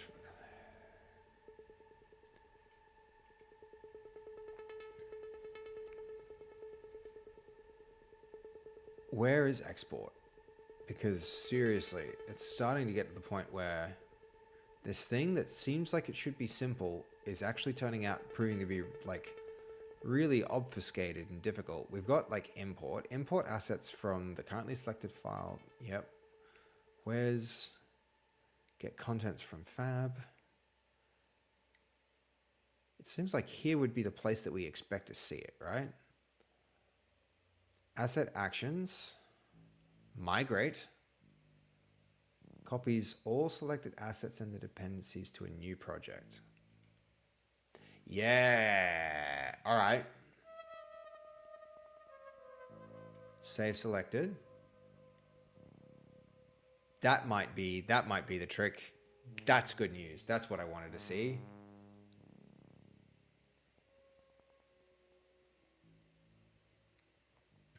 If this works for us, now we'll have a workflow to get our stuff across into our other project, which is exactly what I'm looking for here.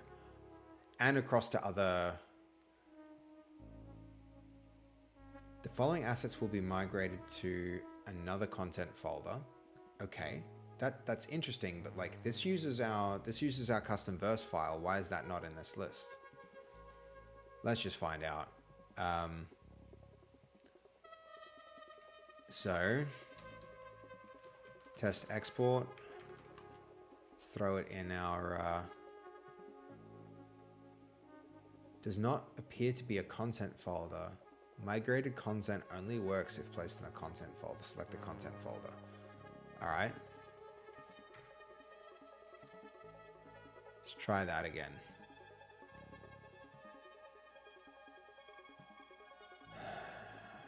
Asset actions, migrate.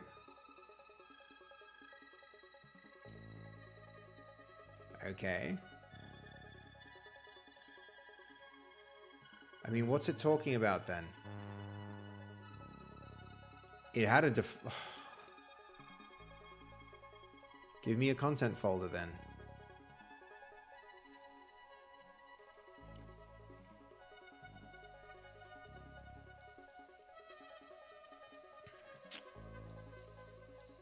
Select actors using this asset.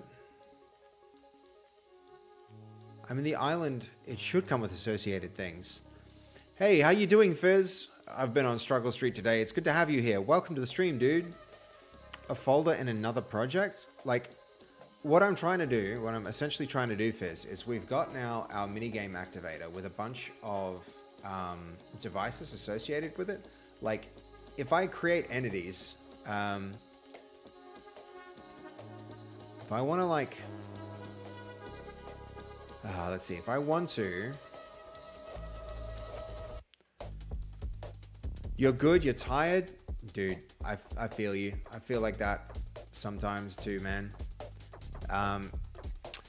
I've been trying to like create like entities. Look at this. This is the thing we're struggling with right now, Fizz, and maybe you know a solution. James Anthony, how you doing, man? Yeah, we're making games today. We're working in UEFN. We're making some custom Fortnite maps, but we're struggling through some stuff. So if I look at this entity cannot like take a device. So you can't put devices in entities, which is crazy because entities can become prefabs. I can save a prefab, and that's exactly what I want to do, right? I want to create prefabs, but I want my prefab to include the whole configuration here of the first-person camera, the mutator zone, the platform that we created. Yeah, you're assuming that you want to export straight into another project. Absolutely. That is kind of what I'm trying to do. So, I mean, here's where our stuff is. So that's our content, and we want to move it into on-point Fortnite maps. So essentially what I should be trying to do, if this is actually working, is asset actions, migrate this with everything else in it into there. Let's see if it'll do it.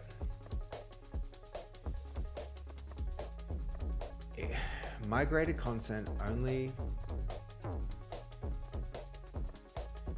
does not to be a content folder. Migrated content only work if placed in content folder. Select a content folder.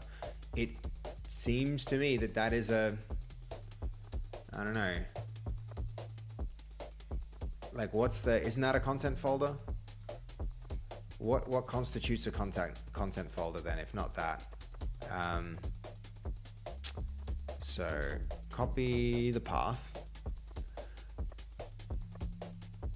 James Anthony, I always used to love building Halo maps back in the day. I know, dude. Like, modding is so freaking fun. We're trying to take Fortnite content creation to the next level, but there's a bit of a learning curve that I'm really working hard to overcome quickly. So this is a content folder for sure, right? First island content. If I go to here, Fortnite, actually, hold on, that's a fair point. First island content. There should be a content folder also in here. What if I just go content? Seeing tech savvy, thanks, dude. I am a little, I shouldn't say that. I think that, yes, I am very tech savvy. But at the same time, I've also been making games for a long time, but the Unreal Engine seems to have a lot of constraints that, like, I think UEFN puts a lot of constraints here that I wasn't expecting, unfortunately. But that's fine. We're gonna move through it. So asset localization. Sorry, asset actions, migrate. Okay. Let's see if we can put this in that folder. Now it's a folder called content. Does not appear to be a game content folder or a plugin path. The tool didn't found the associated U project. It didn't find. Come on, Unreal. You can't even use proper grammar? It didn't found the associated U project or plugin file used to determine the Unreal path of destination folder. Migrated content only work if placed in the project or plugin content folder, select content folder. What, like, it's a folder called content. What do you want, man? What do you want? We've got, I guess we've got we can just use this one.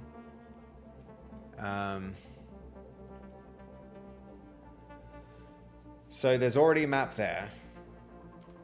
What's the... this is very frustrating. It didn't found. Okay, go into plugins. Fizz, you're saying put it into plugins? We can try that. This sure as heck isn't a plugin, but... why did it want to save the changes now when it didn't want them before? Anyway, whatever. Okay. This goes Fortnite maps on plugins. Why is that? All right, very confusing. I'm gonna have to ask Jose why he made that choice, but there we go. That might actually have done it. So let's switch projects. See if it came across. Sure, save those changes. Thank you, Fizz. That actually did help me, like, overcome something. Can you create a content folder within your engine? I did try that before, Goldie, and it still just, like, rejected it. Yeah, it's pretty amazing, right, James? I thought that Unreal would be, you know, like, one of the basic, like, functionalities of the engine. To be misspelt like that is a surprise. It seems like, you know, very low effort to somebody find it, like, for somebody to go and find and replace that string to fix the grammar. All right, here we go. We've got this map. We should now see.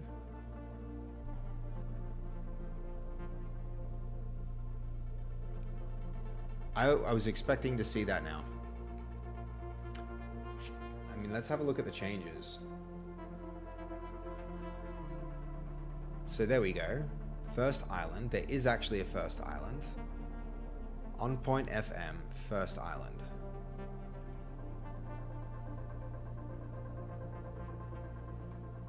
On point FM, first island. Shouldn't I see first island here?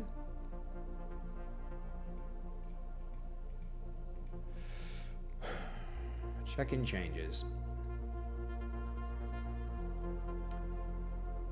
Okay, it's in content, external actors, first island.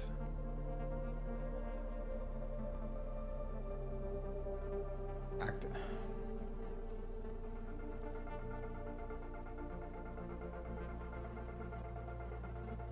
Where the heck is that? Fortnite Island, first island, first island.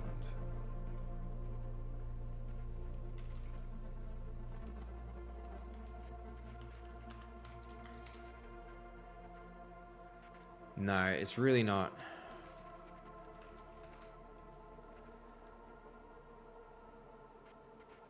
Yeah, right? The benefits of using Unity is you just create folders and drag things from the scene into the folders and make prefabs, and it just works like it's supposed to. Yeah, like sometimes you have to export an asset package just to make sure that the prefab comes with all the referenced files, but like so straightforward comparatively speaking. It seems like it, at least. I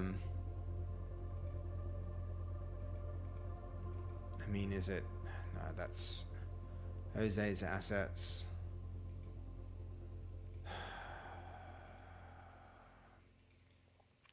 These are the things that you have to, like, push through, I guess. Why did it put it here in external actors? And how do I access the, like, what the hell is this folder structure even? This is not supposed to be interacted with from a, you know, by a person. Like, straight up, it's not. So how do I actually access that thing? It's in content external actors.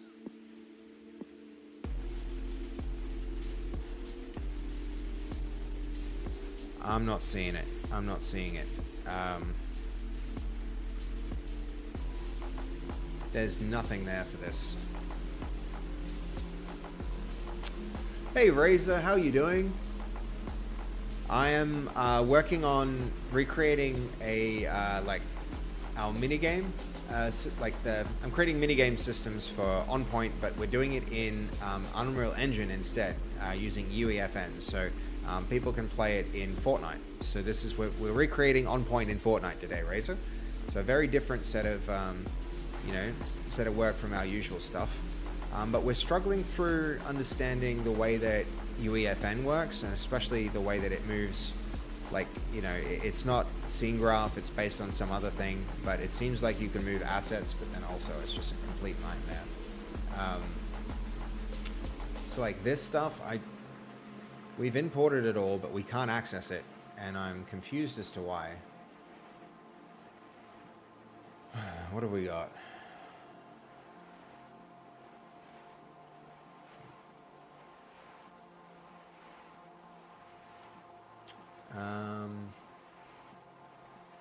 I might even just call Jose and get him on a quick call and try and figure it out.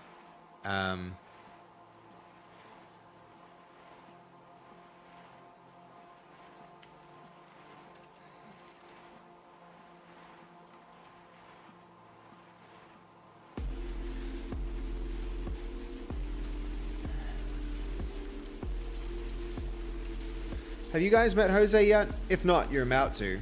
I'll just check he's okay to be on stream.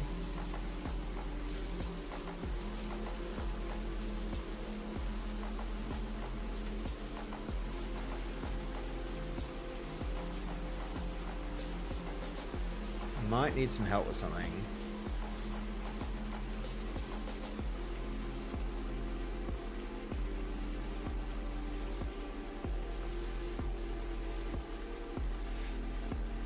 Let's see.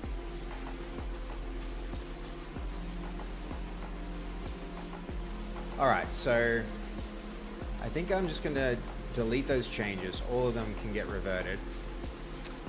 I am really interested in, let's see, in these files, does it include our new verse script? It's got like those MDCs, which is good. It's got good and bad targets. It does seem to have everything we need, but the thing that's missing is a way to just add this. So what's our... Actually, I'm not seeing our verse script. Our verse script should be, hold on. Minigame telebot. We've got our minigame activator. That's good.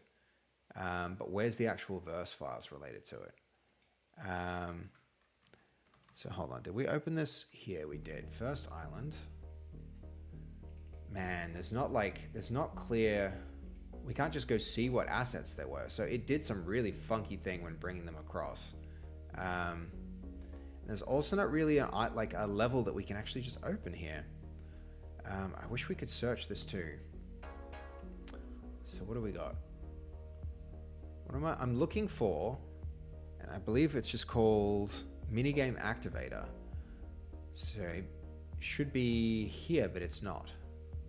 Minigame Activator is the wrong file name for all of it. Just gonna get reverted. We'll see if we get Jose. If we do, we'll run it by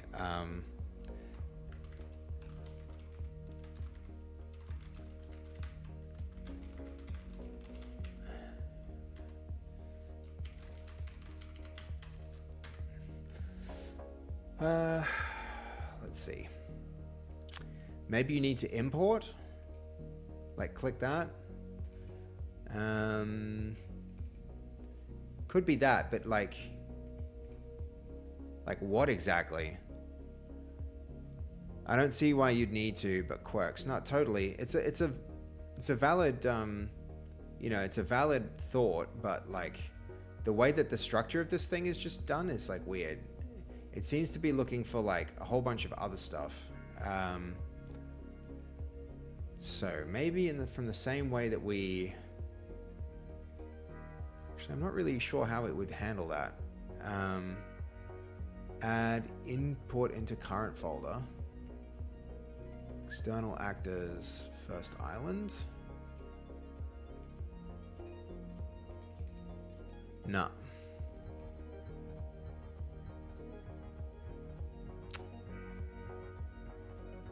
Get content from fab. I don't think this thing's considered a fab.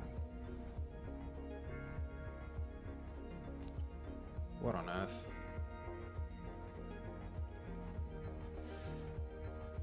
I'm not sure what this is, but we're about to find out.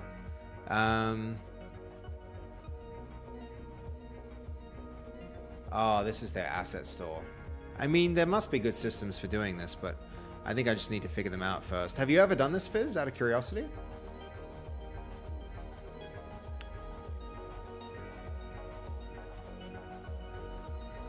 Also, did I just discard those changes?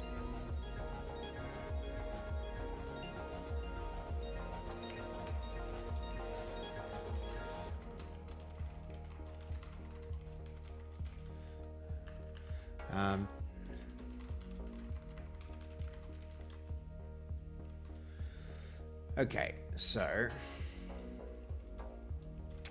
that's just not working. All right.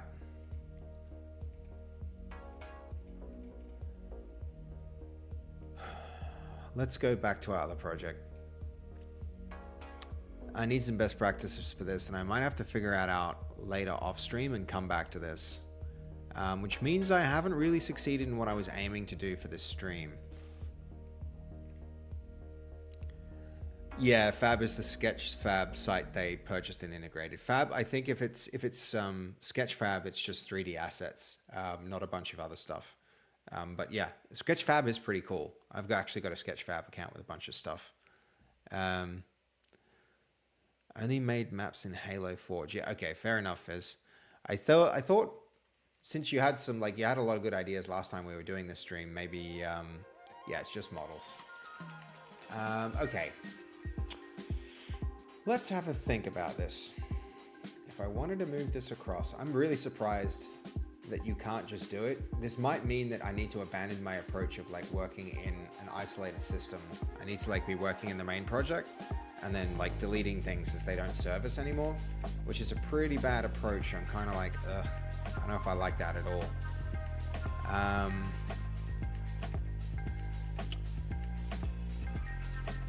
Especially since we want this. It's just, yeah. I'm really missing Unity lately as I try and do this.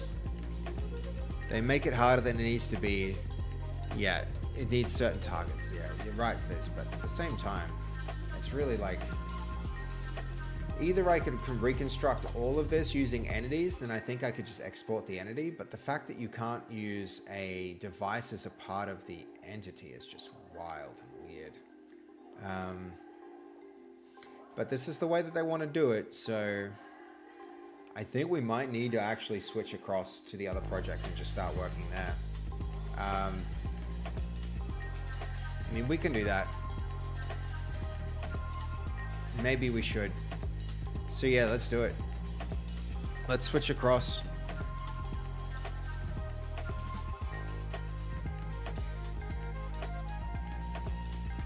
And then we can just move our new, like we can create our new MIDI game activator there.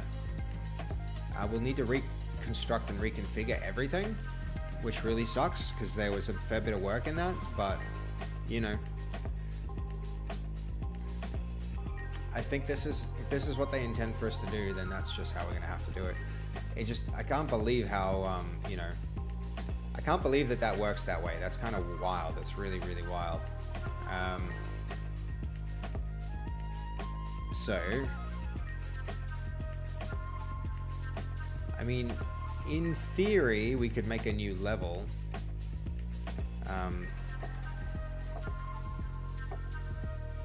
We'll open that up and save those settings. First, I might actually get in sync with Jose's changes.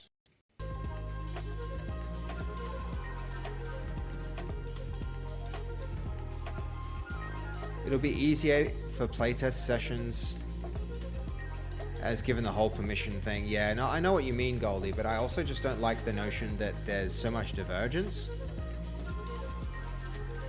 Look who it is. Would you go back into a murder house to save Dev if you escaped? Prior to escaping, you were being tortured, just for context. Ooh, good question, Castell. I would probably like... Yeah, short answer is probably yes. Yes, I think it would be. And how you doing? All right, hold up. Let's get some freaking Kaz squirrels in the chat. Welcome. I'm guessing this means that you're back from your thing, Castell. The stream is like, I've tried doing an earlier stream now, Kaz. It's like, oh my god, it's quiet here compared to usual streams. Very interesting, very interesting. So okay, let's go have a quick look.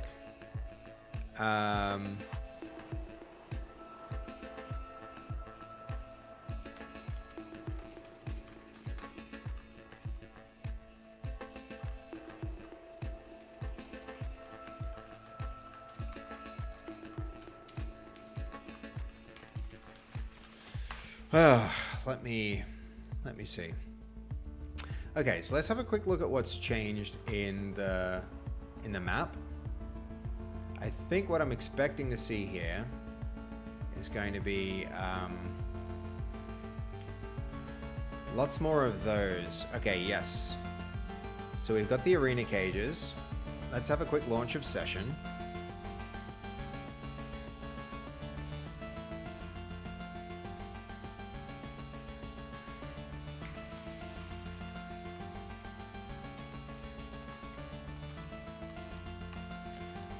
So it'll validate these local files. And I think how this is going to work is probably I'm going to, I don't know if it supports branching. That's the other thing.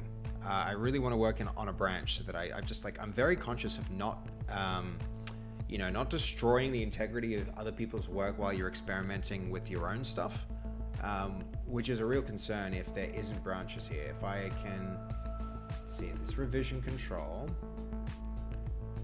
We have our snapshot history. So there's lots of changes there. Let's see about a branch. I mean, it seems to be kind of linear, which I don't really like. I guess we could just like work here, make our changes, one change at a time. Okay, let's see.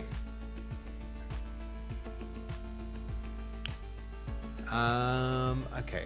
I'm just hearing a lot of no's, so I'm curious for some other perspectives.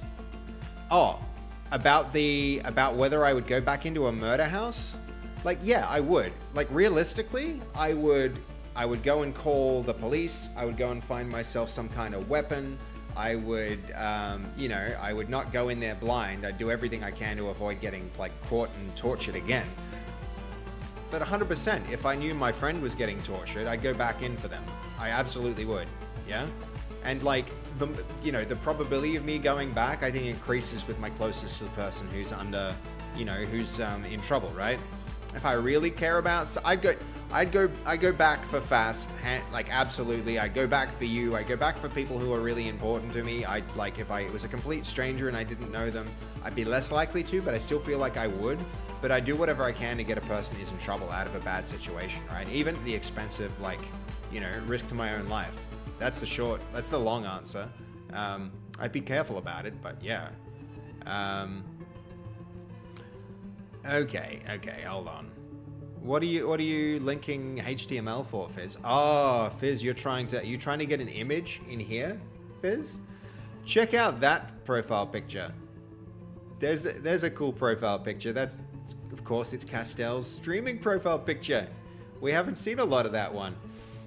Fascinating is in like what Fizz is trying to do with his little like image injection stuff. He's trying to inject code.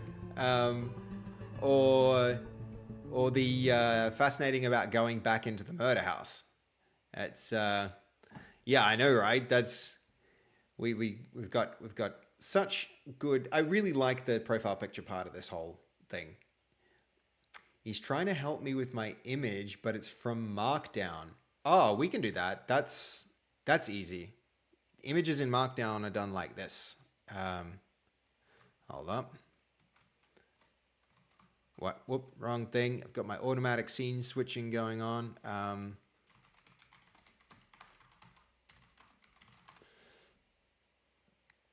Where's that Markdown? This one. You can do it like that. That's the way we do that. Yeah. Easy peasy. All right. Check it out, guys. We've got... Oh, this one is missing it. All the others should have it, though. Yay. So here we go.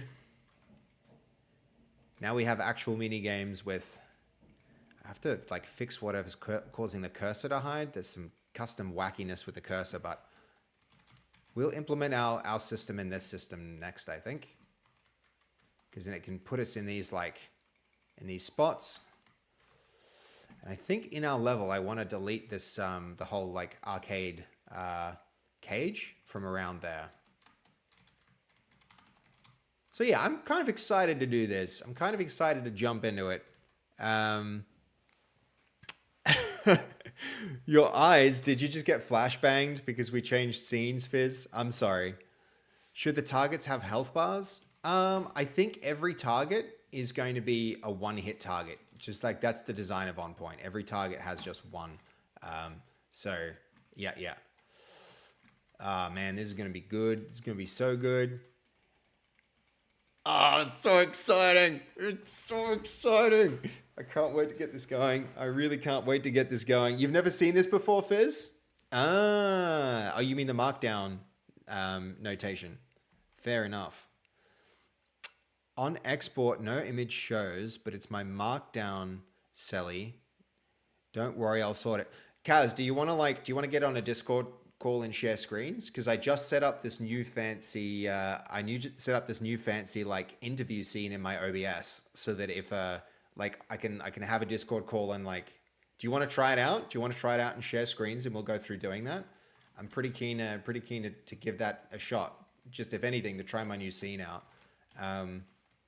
Let me know, because I'm definitely up for trying my new interview scene. We're going to be doing a whole bunch of game developer interviews, and yeah, that could be sick.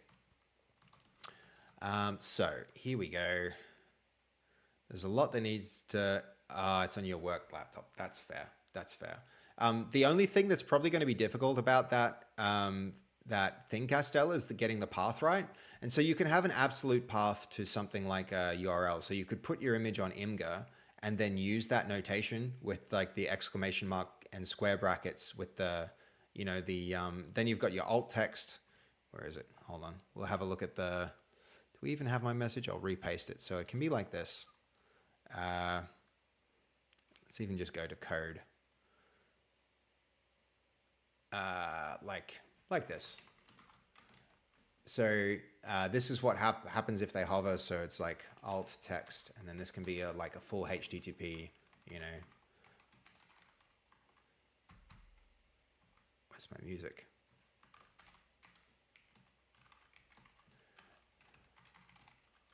So imgur.com, and then whatever their, whatever the thing is here. Now that should in your Markdown come up like an image.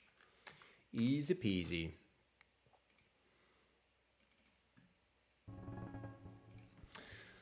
All right. I can't wait for Fastfy to try this, as she loves Fortnite. Yeah. It's it's in my Azure directory. right next to my notebook, so I don't even need the...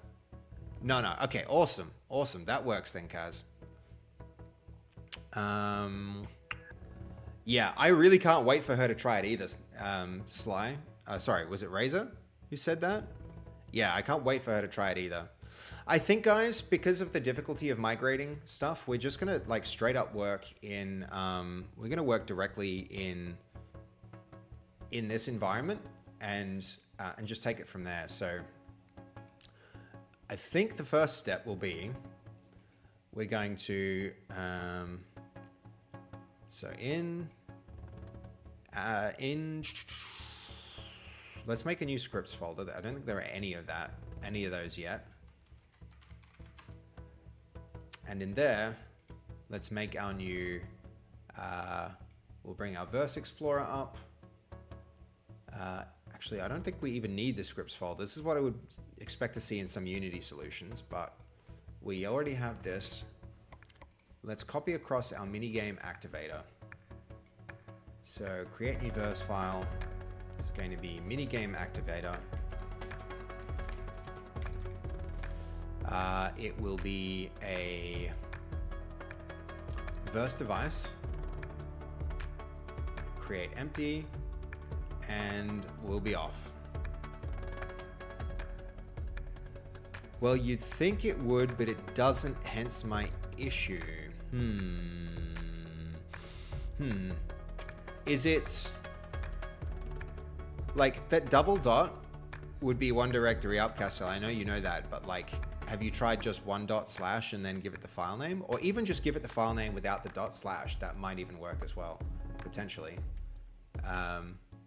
So open project in VS Code.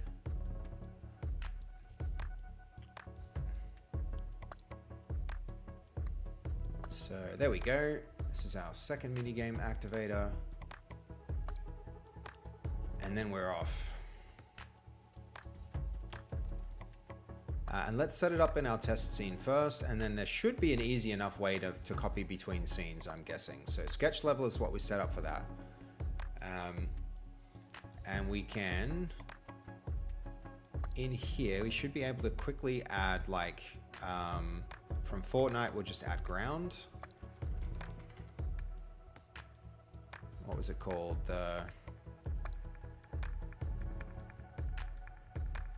What's that giant ground called?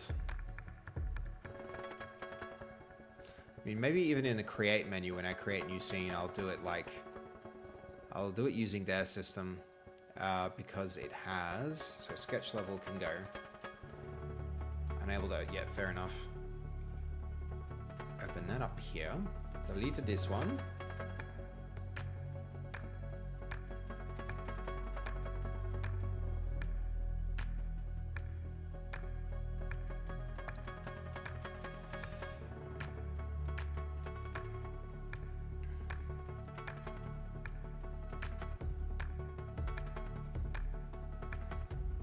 And go new level,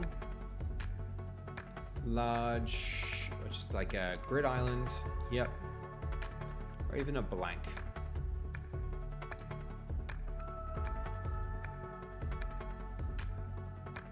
File, save the scene, save the current level. This is going to be sketch,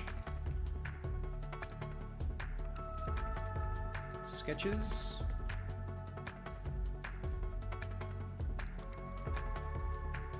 And then from there, all right, we've got spawners. So from here now, in our sketches level, in Verse, we can add that to our, so let's see. If I look for minigame activator,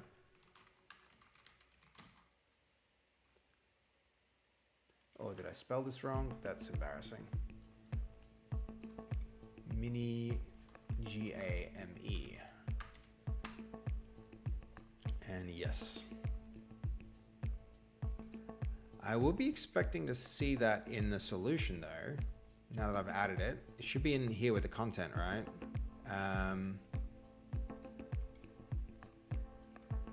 Let's have a look. Minigame activator, yep.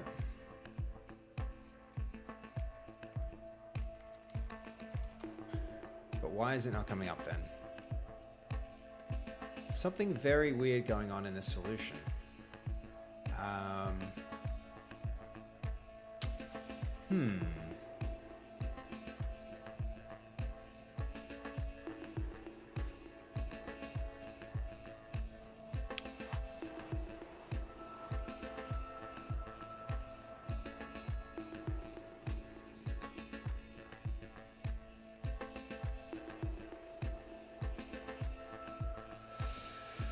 Let's see. Where we definitely added it here.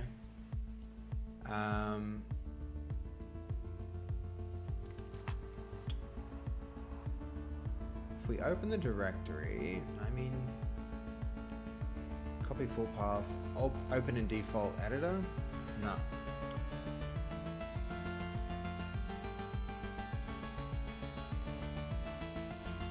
Minigame. It should really. Maybe it needs a build. That could be it. But it really just should be showing. This item is scheduled for addition. Should be able to drag it into the scene, but it's just not even supporting that. I mean, I see. There it is. Why didn't that come up before? Maybe it needed to be built. Maybe I was just blanking and missing it. All right. So now we need a trigger. Actually tempting to just set this up in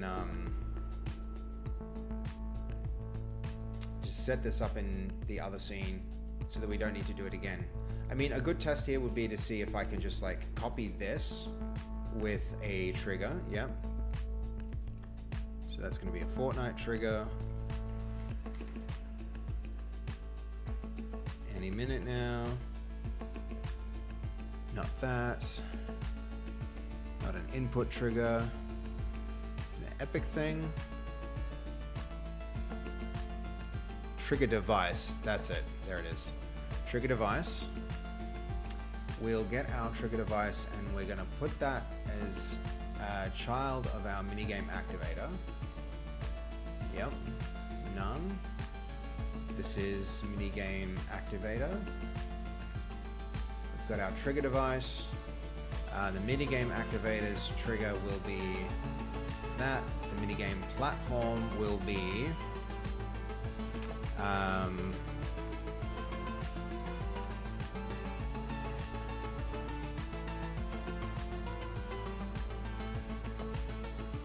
even just platform here. Hold on.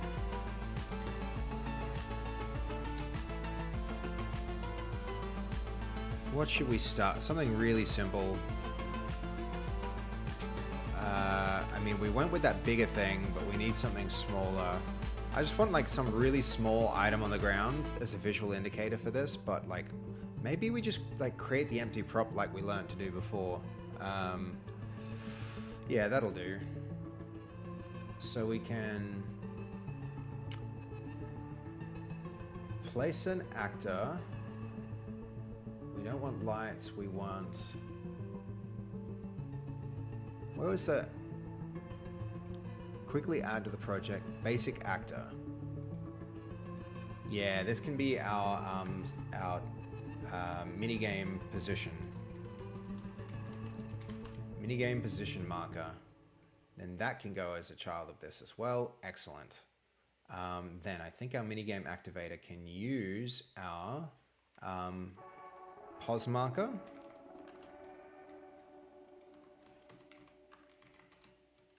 So minigame, like what do we call it? Marker. So what is this actually expecting?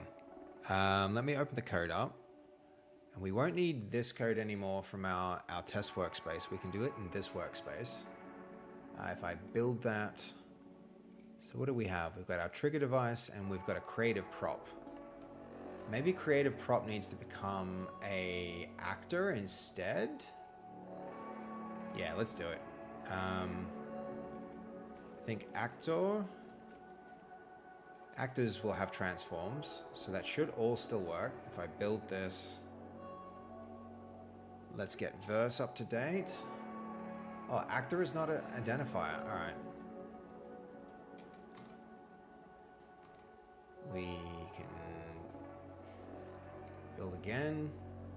I've replaced it actor now. It's still creative prop again. This should be back to where it was. Minigame activator is correct. It's a creative device. Let's have a look at the logs. We don't want those logs.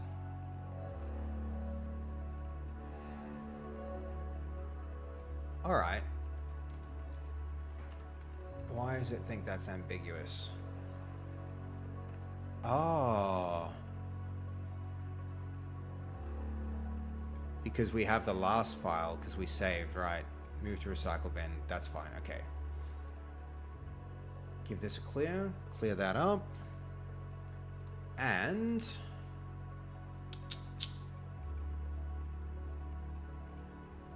from here, I wish the drag drop worked, but we can pick from the scene our marker. That has not worked. Okay, but let's see, how do we do actors? That's a really good question. So test is of type actor.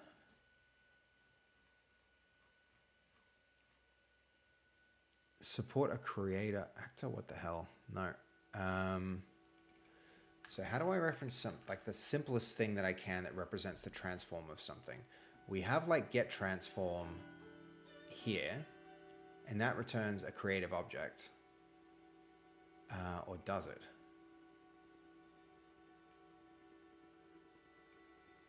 Transform.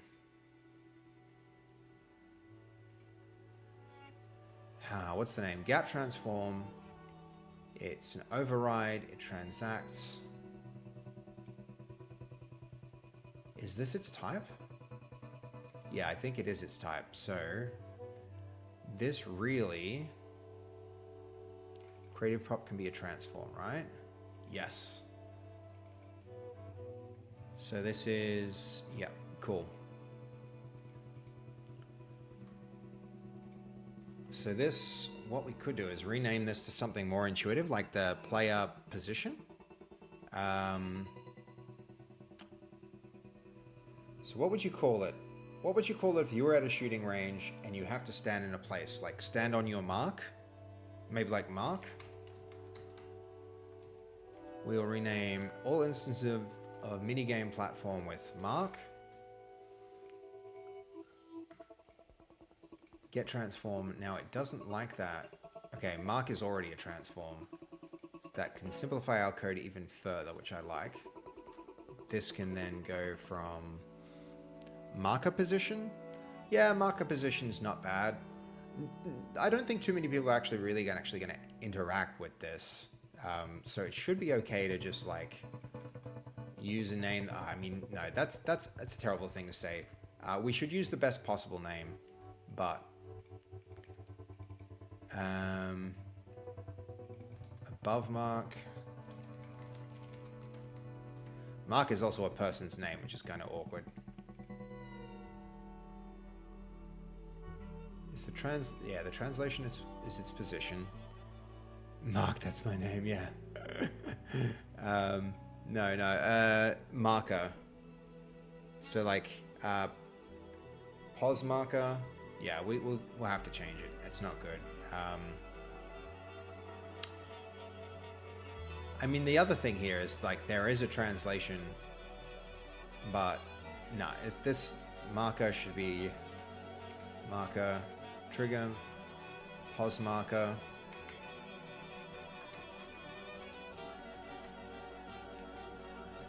Pause marker, marker pause, yeah. Something like that, guys. You're on the right track.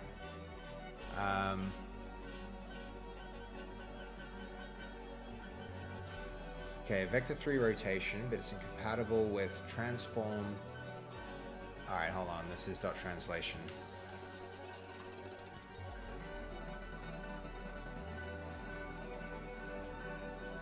Okay, pos marker dot translation. So we need to, this needs to go there.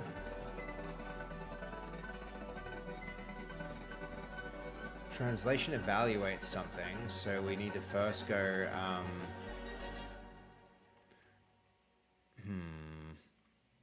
mark translation. Marker translation is going to be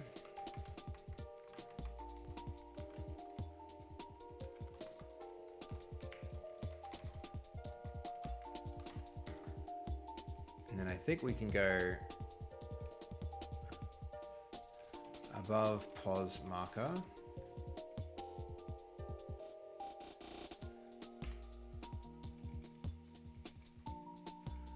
Yeah.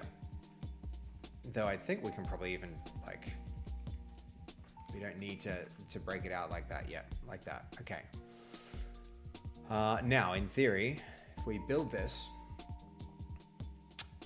yeah, Fizz, it's a really weird language. Like, honestly, I'm not surprised. Like, your intuition there is a pretty sensible intuition, but it's just a weird language.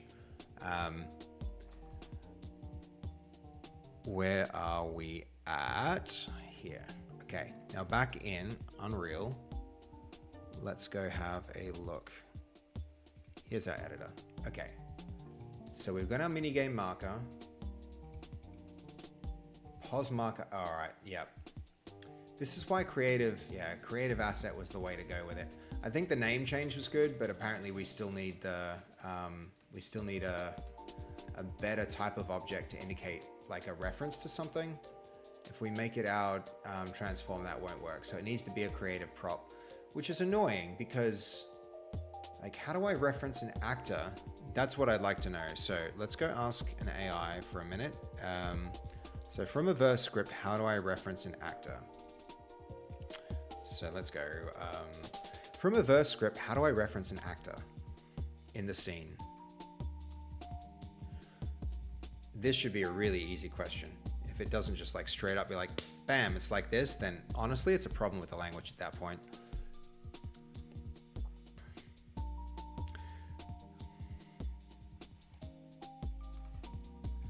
Okay.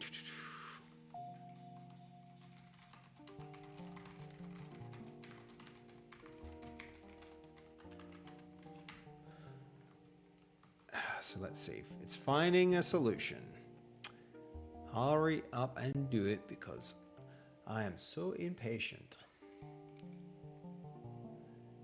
That minigame activate. I think this is not long and we'll have this working in the new solution. And then I'll give up trying to work somewhere different. We'll work in that one solution and integrate it all there.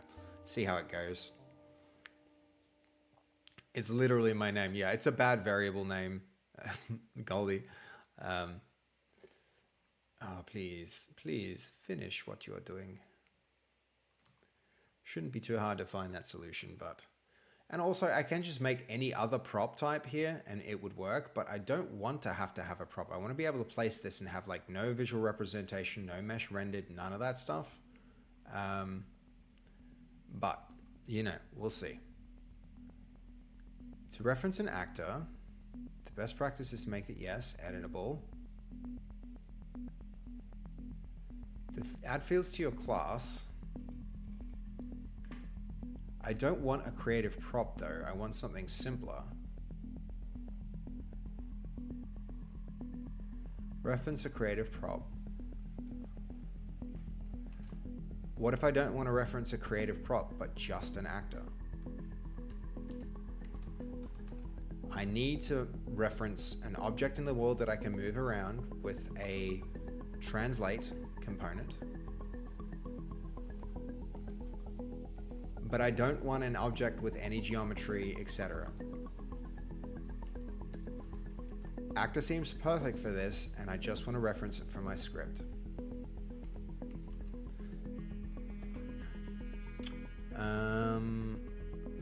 Right.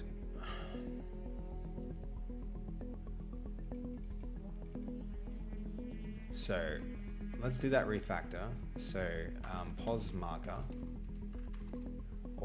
Yep, both references of that should be fine. Then we're getting out translate. There is no generic actor base class exposed to direct references in verse scripts. That's freaking annoying. Why the heck not? Creative prop. Yep. You must play a creative prop in your scene, and then you can scale it to 0. No. Invisible template or hide it via settings. Is there something invisible? Nope. Alright, let's just go with a basic, like surely a shape would work. Maybe a cube? That's one giant cube. So can we... Well, we don't want to enable gravity. Oh my god, we don't want to... All this other complexity, I don't want any of it. We'll make it visible. It's hidden in game. Alright, that might serve our purposes. You know what, I changed my mind. Instead of a cube, I want a sphere. We're gonna do that. Add a basic sphere, even though it's more geometry. This should enable us to do a lot more with it.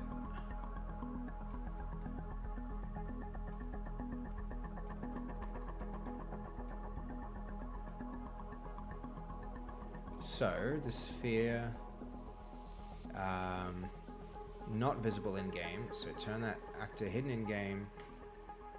We do want it to be visible, and this is going to be our pos marker.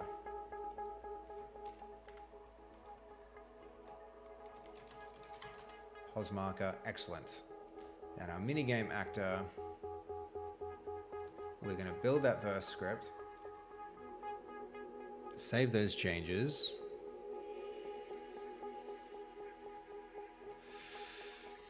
and we'll take it from there. Hell yeah. I think we are making some good progress, guys.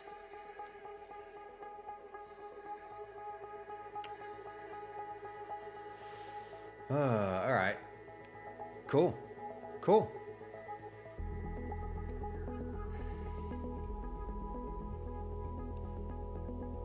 Squid, I'm curious, are you still around? I know you were looking for somebody who was streaming UEFN, and I was the only one you found. It's amazing that you found that on YouTube by searching streams and me. I mean, that kind of discoverability could be good. I know a lot of people aren't yet streaming that, so it's kind of nice not to be in a crowded space, but I'm wondering if the way that we're doing it is good, and if you decided to stick around, because I know we're just getting the basics going at this point, but it'd be really interesting to see. Slowly but surely there's progress. Yeah. Hey, Nacho, how you doing, man? Welcome. It's this guy. Guess who I spoke to this morning? Spoke with Cray this morning.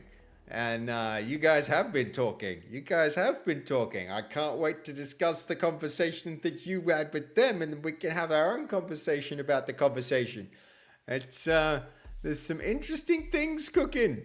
Can I get some nachos in the chat, please, guys? Where's our hyper nacho emotes and our variously spinning nachos? Good to see you. Yeah, that's awesome, dude. Yeah, I've been speaking a bit to Cray about your nachos, so I think he has a bit more context about all our conversations. I think it's all very interesting. So, Dolly, how you doing, Dolly?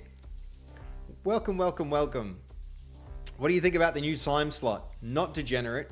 I don't think the viewership is going to be the same. It's the first time I've ever streamed at this hour, so there's a lot of there's a lot that that a lot of differences between this hour and God, look what happens. The quietest stream we've had in terms of chat, and you show up, Nacho, and it's it explodes with everybody be dropping nachos. And I was going to say, what is this time slot? It's the first time Dolly and I have watched your stream with our pants on.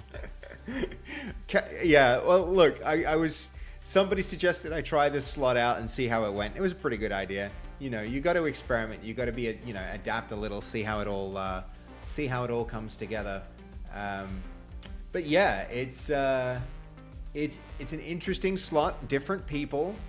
I think I don't know how it'll go. We'll see. We're gonna see how it pans out and whether it's worth repeating or not. But I suspect the later slot might actually just be better. It suits me too. I'm just weird. I always forever I coded really late. I'm always like that guy who does his best work at like 1 a.m. When it comes to coding at least. But so, you know, either way. Okay, let's see if our pause marker now supports this pause marker. I'm guessing it doesn't. Why not? Is it because the position... it's going to force us to use some stupid object that we don't want to use. How can we make something of our own that's not as complicated as like a freaking rock or something? So platform... maybe we need to go to all stuff. Okay, so maybe even the AI can make a suggestion about what we should even be using here as a add a creative prop to your level. What's the simplest creative prop that I can use here? Something as simple as a sphere would work, but just adding a sphere also doesn't seem to be referenced as a creative prop. Referenced to be able to reference as a creative prop. You could make a blueprint. Hey, it's Crazy. Welcome, Crazy. I speaking of crazy, I have been trying to freaking move the resource, like move stuff from my project, my first island project where I was messing around, into the other solution. It's insane. Like, there's not some simple prefab system for devices. You can't, I literally, the stuff I did in one project, I'm finding I can't move it across. If it was using scene graph and it supported entities, then easy peasy. I just make a prefab. But the moment I introduce all the stuff that we were using to construct our logic, like the triggers and the volumes and stuff like that, suddenly those things are completely importable. You can't move them from project to project, so I have to rebuild it. Your name might be crazy, but that is crazy. That's one thing I don't like about UEFN at all. Can't really like. It's absolute pain. How nuts is that? That seems just wild to me that isn't something that's so simple to do. And also, while I'm having a rant about things I don't like about what UEFN is doing, like, there's no simpler type of object that you can reference than a creative prop. That's the most basic type. So if I just wanted to have, in Unity, I would have a game object. The game object would have a transform. And what I would do is exactly this. I go, here's my position marker. It's just a game object. It's a very primitive thing. I can go gameObject.transform to get the location of the platform. And then I can do whatever I want, like teleport the character to that position. I can't just make I can't make an entity. I can't even make an agent. I can't even make a cube and reference it from as far as I can tell. I can't make any of those things editable. Tell me if I'm just wrong about this, but it seems like that's not possible. What? How is that a thing? How is that a thing? Unfortunately, we're gonna have to redo everything we did in our last system because we can't export those things, and because types are so whack. It's fine. This is fine, but these designs, I would question them. I would question the architecture. Where's our shiny Seb? You mean like if I go here with shininess from the shiny camera? Is that your question, Snolzy? Yeah, shiny Seb is from different angles. You can see me from, shiny Seb. Shiny Seb, exactly. But this is not shiny Seb. This is slightly misaligned Seb. There we go. Properly aligned Seb. Anyway. I've been messing with the scenes and improving things, I think, a lot, actually. Okay, from here you can add a sphere or cube or whatever. If you right click your content browser, no, I know, crazy, I know I can do that, and I did do that even. I had a moment ago, I can just go shapes and sphere, right? But then this sphere isn't any kind of object here, so it has a transform and a static mesh and all of that stuff. I can't just like, maybe you can tell me this, crazy. They have a type here. They have a type, you know, for static mesh, Fort static mesh actor. In my code, I can't discover how to like create an editable that I can reference there, right? I have tried going like, you can't do actor here, right? This isn't a thing. I can't do like, there's not like a sphere. There's nothing like that, right? And also, a sphere is not a creative prop. If I try and get my, if I get my minigame activator and I try and pick my, if I pick the sphere, sphere is not compatible. You can't assign a sphere to the most basic type that I can find as an editable. That's the, now make it as a blueprint.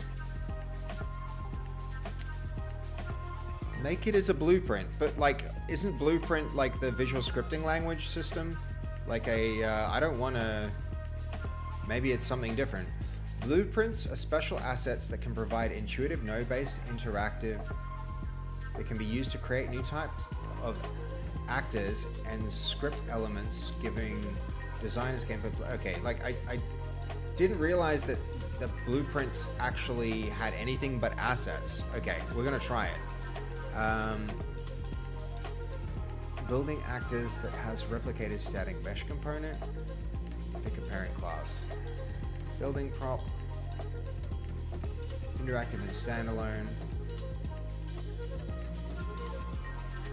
Let's try, oh, here we go.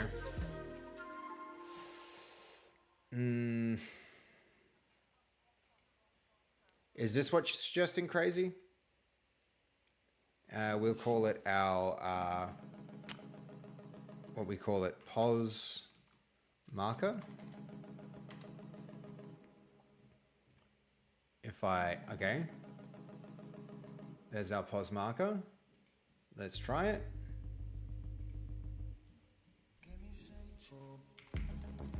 Still can't. Still can't do that thing. Okay. This is what you were suggesting, right? Crazy? Now double click it in the content browser. Okay.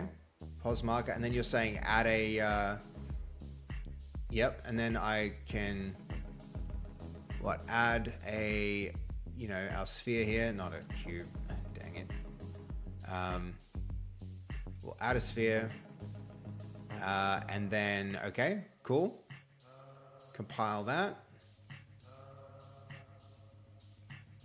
This is our sphere that we didn't want. Here's our pos marker, our minigame activator. If that works, that's sick.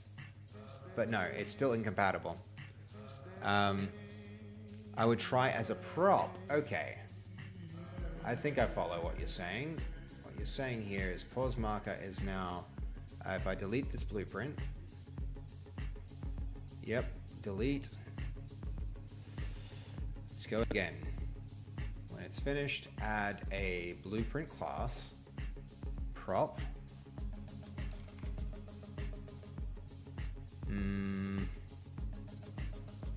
Building prop like that, okay. Building prop pos marker.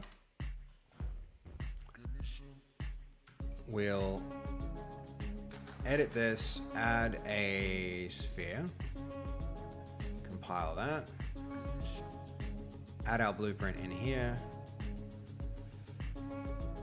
The one thing we need to do is like, yeah, let's edit that first to make sure that our sphere is visible but hidden in game. The other thing that we want to do is get rid of its like collisions. Where's its collisions? Is that generate overlap elements? We want to no collision. Yep. don't want gravity. It's crazy that there's not like a rigid body component, but we're about to find out anyway, aren't we? Okay, shouldn't have done all that configuration until I knew it worked, but here we are. Yeah, crazy coming through again.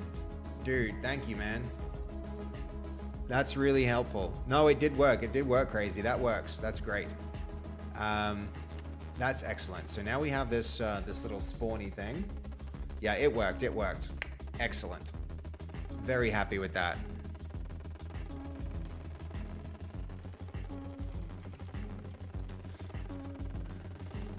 Brutal, welcome, dude. Excellent that worked. Thank you for your help. That's great. Posmarker can now go as a child of our minigame activator, like that, just to keep things organized. Now, what I'm really curious about is what's the best way to move this thing into a different scene? Because that's totally the next step. But first, I want to just now I'm going to create a new session, push my changes, push this, push the changes. Though, where's the... Because we now have two scenes. We now have on point Fortnite map and we have the sketches. How do I'm pretty sure if I go start game, it's going to know which scene is open and just run that. But I don't know which one will be treated as the default scene. Do you know how that works, Crazy? Because that'll be interesting. That's going to be a really interesting thing to find and solve.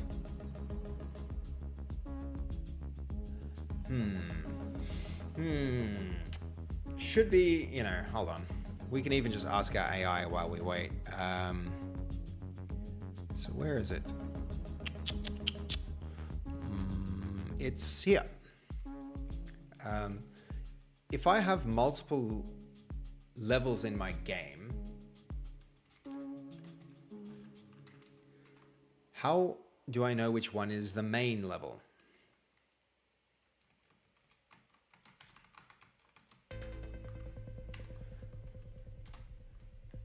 Yeah. The one that starts when my custom game starts.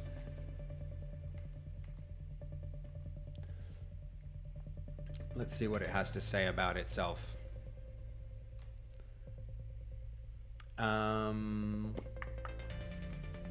Push the changes because we have new changes. The verse code is pushed. That's excellent. Let's see what happens. Fortnite's doing its thing. I mean, it's in edit mode. Does it realize there are changes? Yeah, I guess not. Game feature data setup. In order to play the sketches map, it must first be references by the project's game feature data, either as the default map that users will automatically into. Yeah, okay, this answers the question. So, set as default map and play. How do we actually get to that file? Edit game features data. Unable to refresh. Game features data. That's going to be game features data. There it is. Game features data. Excellent. Map data. We can add another one. This one can be the sketches. Default map can now be sketches. Yep. Great.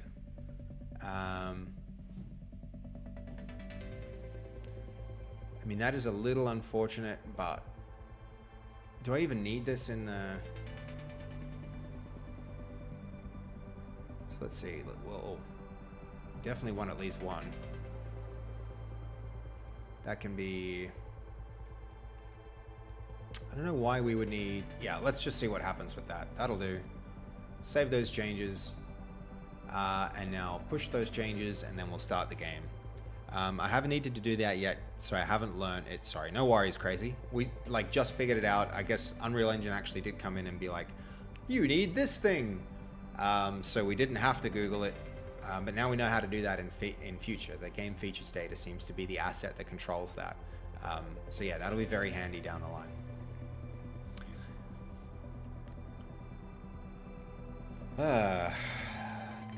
Now, the next thing crazy, and I hate to be like, yay, Crazy's here, he's gonna help me figure everything out, but how would I move like the stuff I've just done, this minigame activator, for instance, into my other scene? I'm really curious about how to do that. I have this thing where I want to like keep things as simple as possible and like work on systems independently of one another. And you know, that just like, I feel like that in the long run, if you have a way of working like that, it reduces the amount of complexity so drastically.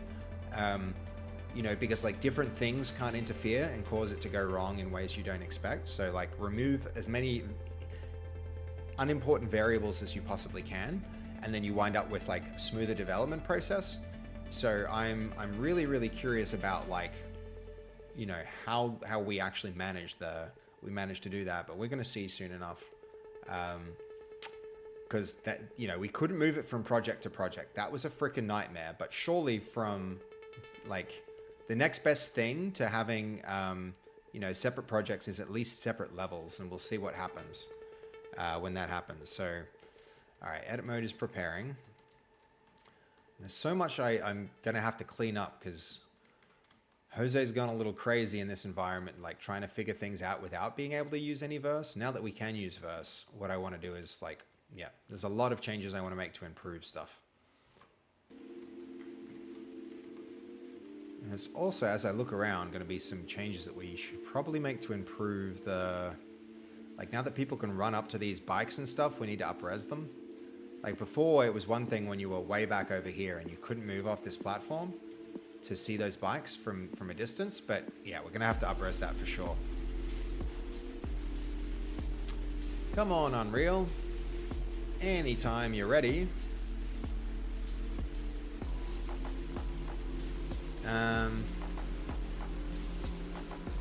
Maybe while we wait for it, we can do some design. That might be a vibe.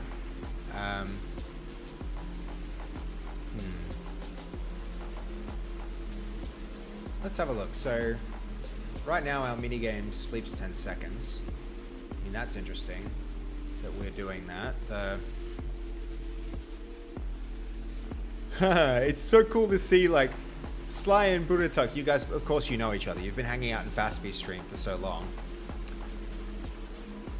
You make all your stuff on the one level, and when I want to test something, I remake it in my map instead of transferring. Yeah, fair enough. Do you ever find like things like get in the way of one another and interfere, though?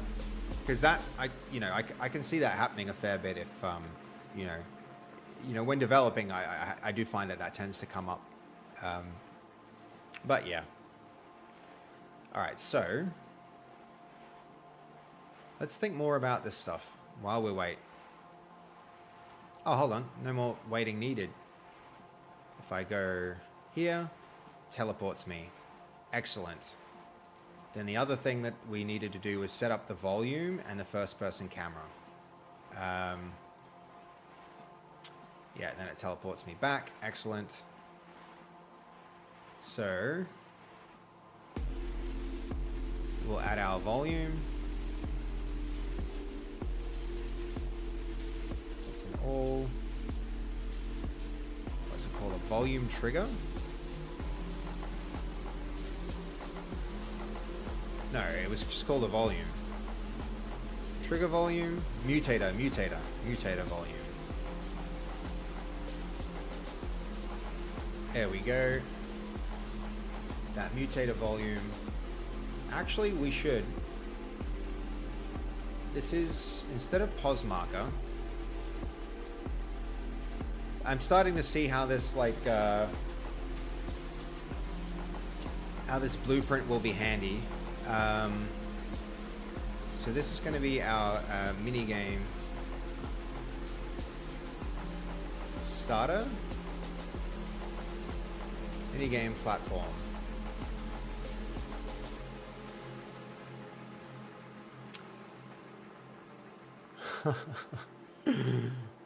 The Sly, every time every single time I mention FastV, you're like, who dat? But I know that you're there all the time. I've seen you in the chat, core member of the community. You've done it, Kaz. I had to embed the image as a base64 string. Yeah. Well, you can definitely do that. That's a really handy way to, when you're doing web development, if you don't want to bother shipping files, you can base64 encode it and then set it as like the data for an image, and then like problem solved. Yay. That's like Excalidraw, like the thing you had up. Does that work for geospatial maps too? I mean, so base64 is just like, you're literally taking the binary. You're taking the binary from the data and then just encoding it into a set of symbols that can be encoded as a string. So strings are like, A, B, C, D, E, F, G. It's like everything you've got on your keyboard plus a whole bunch. You can map it across essentially. And so if you open up like a base64 string, it just looks like letters. You just get a ton of like letters. But those letters are a representation of the underlying data. So you can actually put any kind of data at all, as long as you can serialize it into, it's not exactly the DNA of an image. Base64 is an encoding format for any kind of data. So it's a way that you can take literally zeros and ones and put it into something that is a type of a string. So a string is like, a bunch of connected symbols is a string. It's a very foundational data type. So usually it's the genetics of data.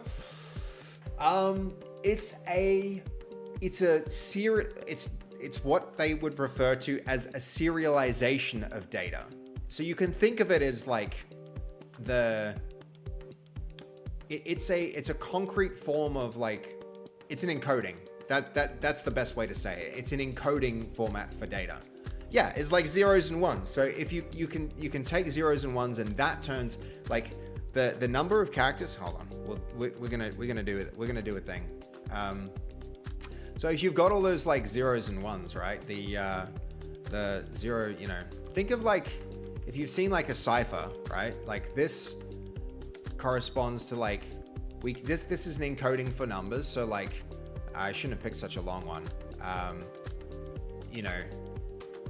That is the number 2, right? And so that comes out to 2 because we've got 0 ones and 1 2, right? So that's the number 2. That number 2 can like then be mapped to, for instance, like the letter B, right? The letter B is an encoding for 2. So if you think of like this binary for 0 1, the second letter in the alphabet is a B. What you can then say is, if I have a B, I have the number 2, or I have a 0 and a 1, right? So base64 encoding is saying, we're not like, we're taking these symbols and then we're using it to like encode a bit, and that bit represents a string, right? So in programming, you have these like, different types, like integers, which is any like whole integer number. You've got floating point numbers, which is like, 1.0. You've got booleans, which are true and false. But you also have these strings, right?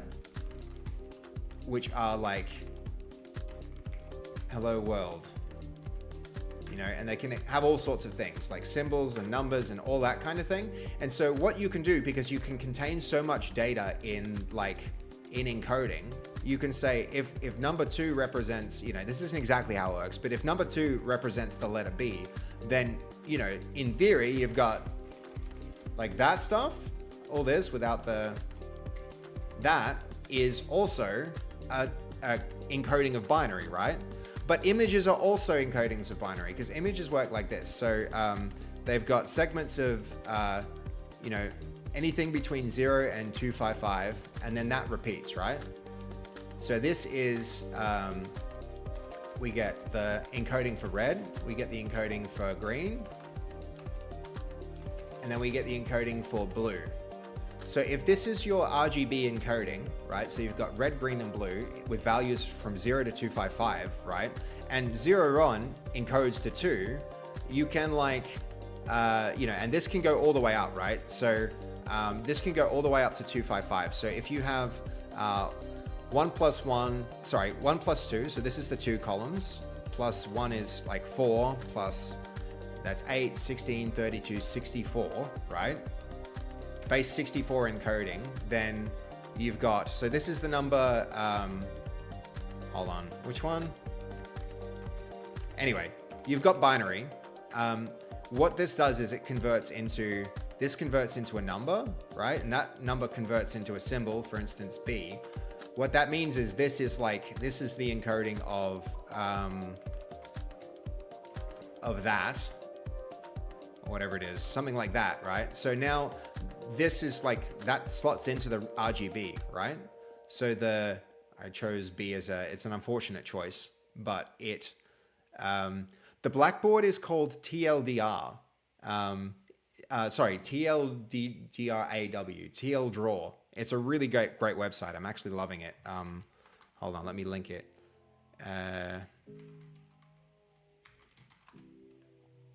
TL Draw. So I don't know. Am I explaining that well? Is that making any sense? So if you can encode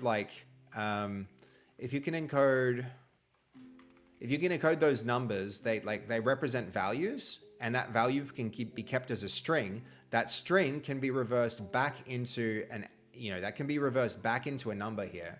And then with that number, that number then goes slots into the binary sequence that represents a color. And now this is inside of an image, this is the color for a pixel, right?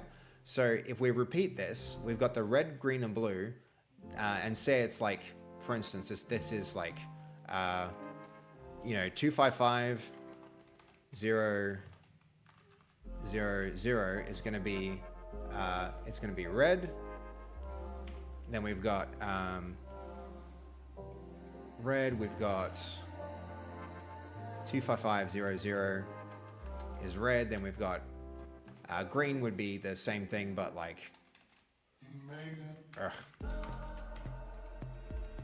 green would be where you move it here.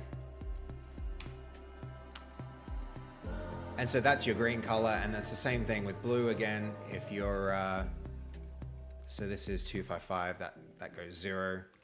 And now this is your encoding for blue. And so any combination of these can convert into an encoding of zeros and ones. And so what you get is basically a image is this repetition of binary where you get, hold on, this should go white. So you've got say it's 1, 2, 3, 4, 5, 6 characters. That's this is the first pixel, and then you've just got pixels like that, right? So this is the first pixel, that's the second pixel, that's the third pixel. That's going to map out into that's your binary, and that comma isn't actually there. It's just a contiguous sequence of information. And so this is a very long answer to kind of explain how that will make a pixel of a particular color. So it could be the, a red one if it went 2550, ooh, what happened there? That's weird. We're finding, we don't want that. So that's your, and then it would be a blue pixel, and then it would be a green pixel, and then it would be a blue pixel. And then when these all get pushed together like that, you eventually get your image.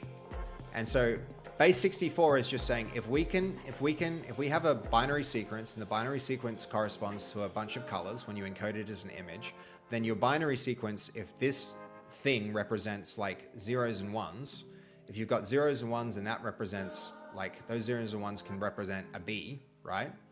Then what you can do with base 64 encoding is you can encode an entire image into a string, except the symbols aren't going to be things that mean something to people. They're going to mean something to an image format. When you take this and interpret those zeros and ones, it's going to correspond to a sequence of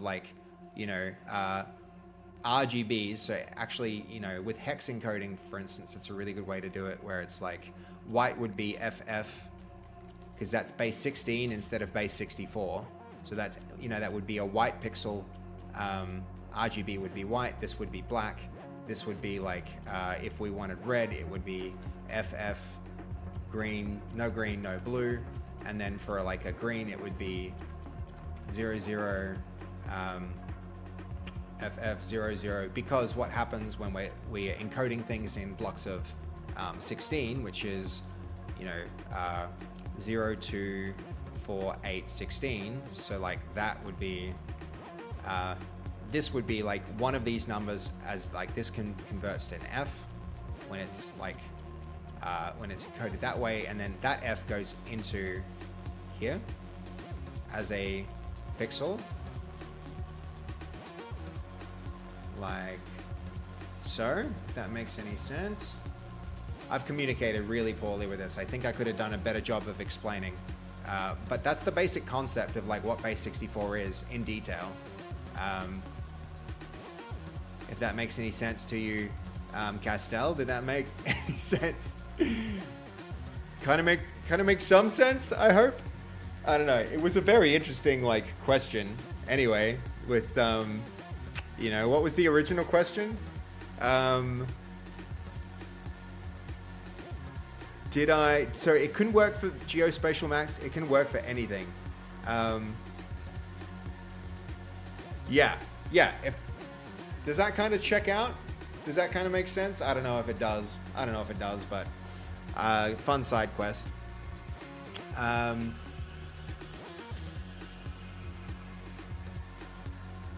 You've taken my thoughts to ChatGPT and learned that was pre-pixel error, and that what will occur when technology advances beyond a pixel. Literally, yeah. It's pretty damn interesting. Okay, so we have this prefab. Let's edit that prefab. Not prefab, sorry. We have a blueprint. Thank you again, Crazy, for like saying how a blueprint is meant to work. Like, you know, it's for suggesting blueprints as a solution here for this. This is, I would have thought that a blueprint would support the mutator zone though, right? Can't I add that as a part of this thing? Surely.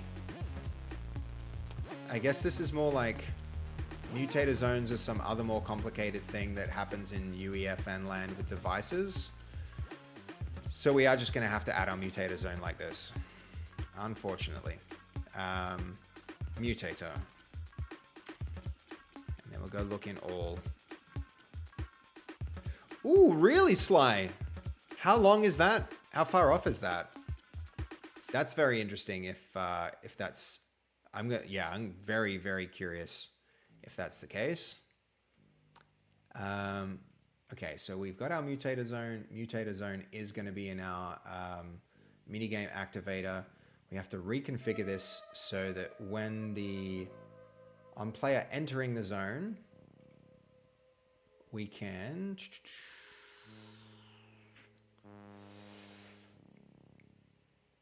zero array elements. How do we do this before? So in the mutator zone, the we don't allow jumping. We have it only affects the player. We don't allow building. We do allow weapon fire. The player movement speed needs to go to movement multiplier is 0. So they can't move in it, which is excellent. That's exactly what we want. User options. So enable. Let's see. This is going to be the camera. So this is the first person camera here. First person camera. We're reconstructing this whole damn thing at this point.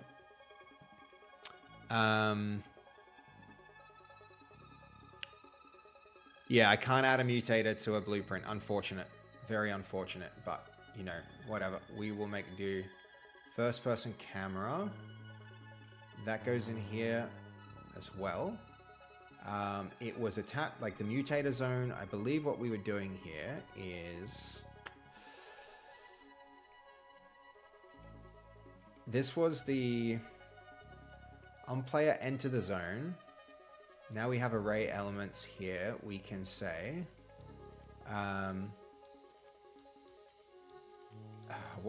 how do we do this? On player enter zone.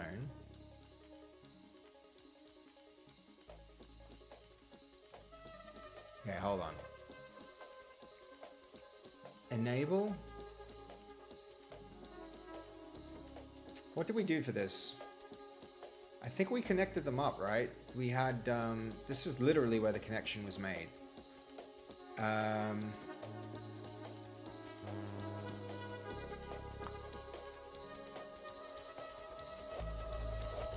On player entering zone, then shouldn't that give us something here?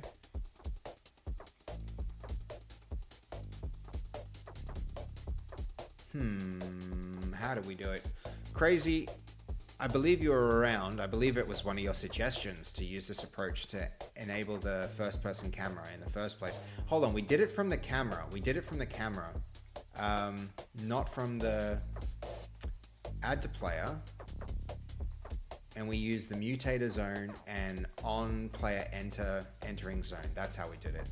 Yep. So it wasn't the mutator zone that triggered it. It was the other way around. Yeah, excellent. Cool. That can go then. So the mutator zone on player enter. Hit. Yep, good. Then we also want to remove from the player. So that was the mutator again. Mutator zone. And then on player exiting the zone. Good. All right, cool. First person camera, mutator zone, position marker, trigger. I think let's push those changes, have a look. Make sure we've got it right now because I think we're in a good position. Select camera, yeah, then remove it from the player on exit. Absolutely crazy. So the thing that I'm curious about now though is how we move this, because I'm pretty sure after this works, it's going to just like work. Sup nerds? Searching Interactive. Why does that seem so familiar? I know who this is. We met at a game jam recently, didn't we? Did we meet for the first time at, I'm pretty sure we met at the Queensland Games Festival? No, it's Nick. Oh, right. Of course, Nick. I'm so sorry. There was something in my brain going like, that, you know, I know this person and yes, of course. Guys, we've got a mini like Australian game developer like celebrity in our midst. This is Nick from Samurai Punk. How dare you think I'm from Queensland? I know, right? I know. Guys, Nick is amazing. Let's just have a quick like check out of his stuff because I really want, I can't wait for Nick to join the stream sometime. It's a really small stream right now, Nick. This is the earliest I've ever streamed before. So like the number of people in the stream is like, you've come in a nice quiet time where we could potentially even like talk logistics about, dude, big sad. Like the games are still there though.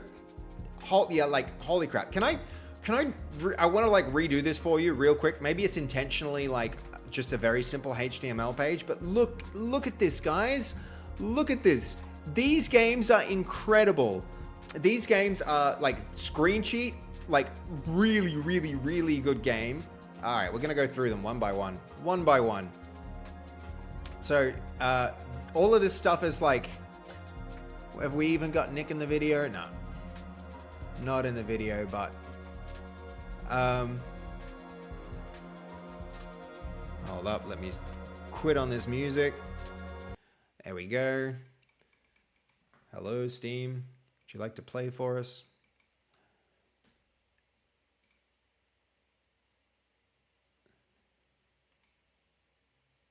Full screen, please. Steam's doing us dirty.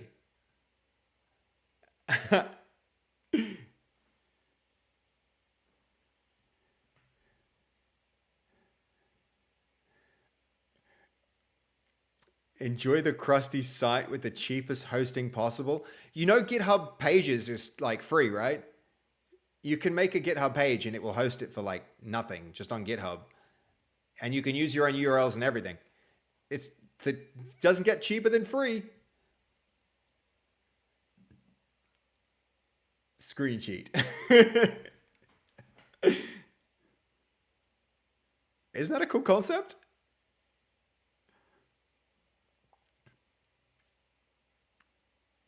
Right? Cool concept. Cool concept. But here it is.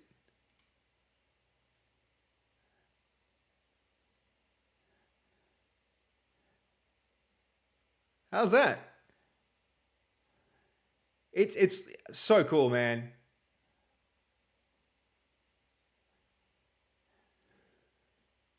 Really, like really great concept. And then this one, okay, so when I was making On Point VR, sorry, not On Point VR, like Gun Club VR. This was such a massive, like, we were looking around, like we were at the point making Gun Club, and it was like, okay, this game exists.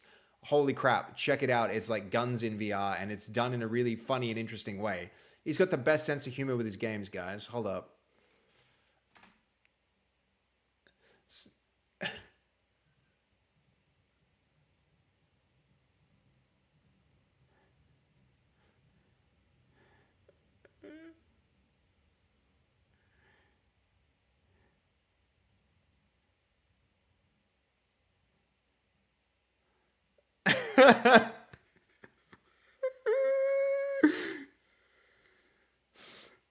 It's so clever. So clever.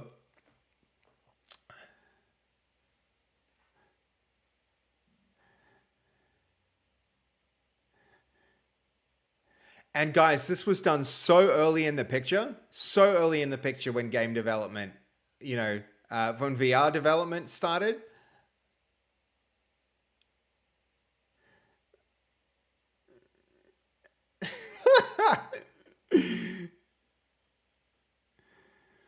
Murka! Exactly. Oh my God. It was like, yeah, this game just like very inspired by like, oh my God, that's an Australian developer making it. Really impressed by that game. So like straight up guys, I know you guys, I really want to talk with Nick sometime about all the games that he's made. Because they are just all really high quality and all done with really small small indie local teams. So this one's on Switch too. It's another great FPS, like really cool art.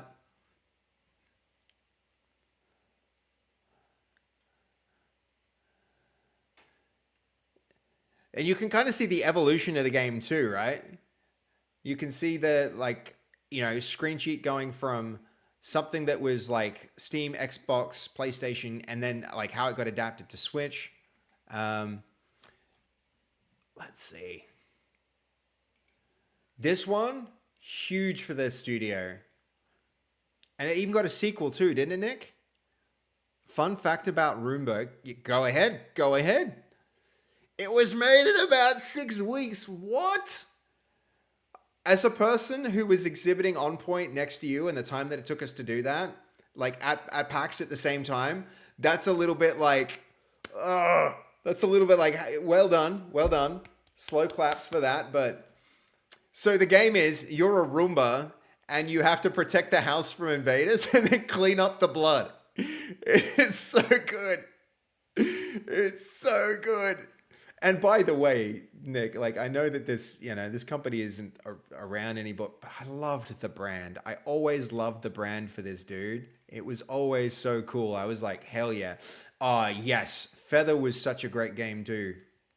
So like guys, in terms of Aussie indie development, I think you should be starting to get a picture of like exactly how cool it is, the type of work that Nick's done.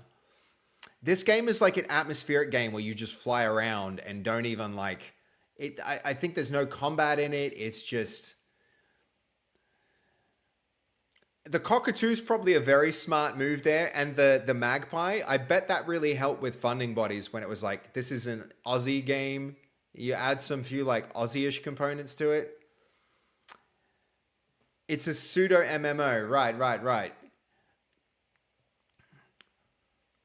Goldie, welcome back. We've got Nick in the stream, who's an amazing Aussie game dev.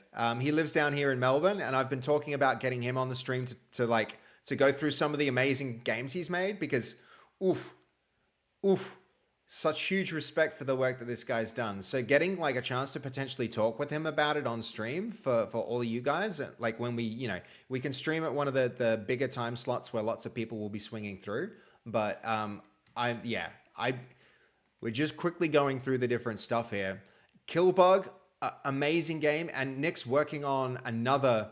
Well, I'd love to talk about the game where like it was a game with like vampires and plants, and you have to go like get blood and then grow your plants using it. And I know that game is potentially shelved or cancelled or something like that, but I'd love to talk about that one. I don't see that on this list. But can you guys see like how many titles he's actually had and released? It's legit amazing. And I know there's more than one person at at Samurai Punk, but I know how much the success of this studio had to do with Nick. And I believe Nick were you the studio director, Nick, but also like very technical and hands-on for every one of these projects, if I'm not mistaken. Like I reckon, we did an interview with Megan Summers and it lasted 2 hours. And by the end of it, we were just still had a ton to talk about. I imagine that would be the case if we got together and spoke as well. It's like, how cool is this for a math game? Just like the aesthetic and the way. I haven't even seen this one before, Nick. This is the first time I'm seeing this game. I don't know how I missed it all this time. Very cool. Justice Sucks. I have seen this one, but this is the sequel to the other Roomba game. All right, here we go. So actually, this is the one that we had. Like, we were demonstrating at PAX at the same time as you were at PAX with this one.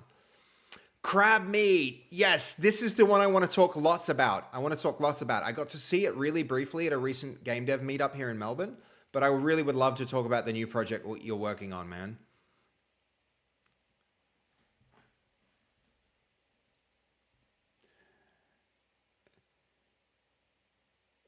So I also really want to talk about the journey, by the way, Nick. Thank you for the follow, by the way, as well. I really want to talk about the journey of this game to its sequel and how you guys took it and scaled it up and how the getting funding for it, whether you funded it, like how much of your funding, I don't know if you are feel okay talking about that kind of stuff, but how much of the success of your first game was able to roll into the success of the second, both in terms of funding, but also in terms of building and growing an audience over time with a brand. Absolutely cool game. Very, very, very cool. And then, yeah, Killbug, of course, is like a, Bulletstorm type of really fast paced Quake-esque. Come on. With a very intentional, retro aesthetic.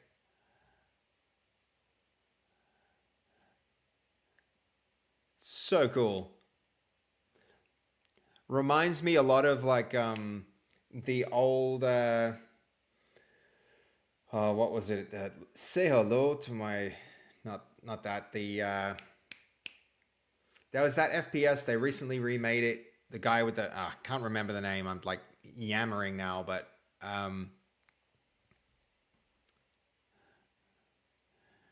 so really good games, guys. If any any of these stand out, 100% go I don't know if I can. I'm gonna link the Samurai Punk website here so you all can go check those games out for yourselves if you like. But yeah, here we go. Let's go have a look at Crab Meat because this is the next up and coming thing. You can kind of see how it snowballs from one to the next and how his games keep getting better and better. I really would love to talk about your processes and how it is to keep trying to grow like this and keep moving from project to project and just being a career game dev. There are a lot of people who are game developers, but they don't make a profession out of it. And Nick absolutely has.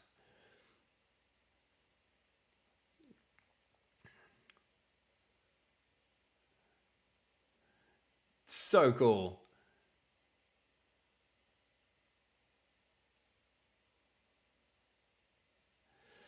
Like especially coming off the back of games like Dredge and like the nice. It looks really really cool. So the trailer, one thing I like about it is it like communicates the game loops without fucking around. It gets straight to the point and it shows you like what the gameplay is, right? Take the fish, put the bait, fight the crabs off as they go. You drop your thing, you move around, you find the crab, you dredge them up. It's such a cool game. It's got that dark aesthetic as well.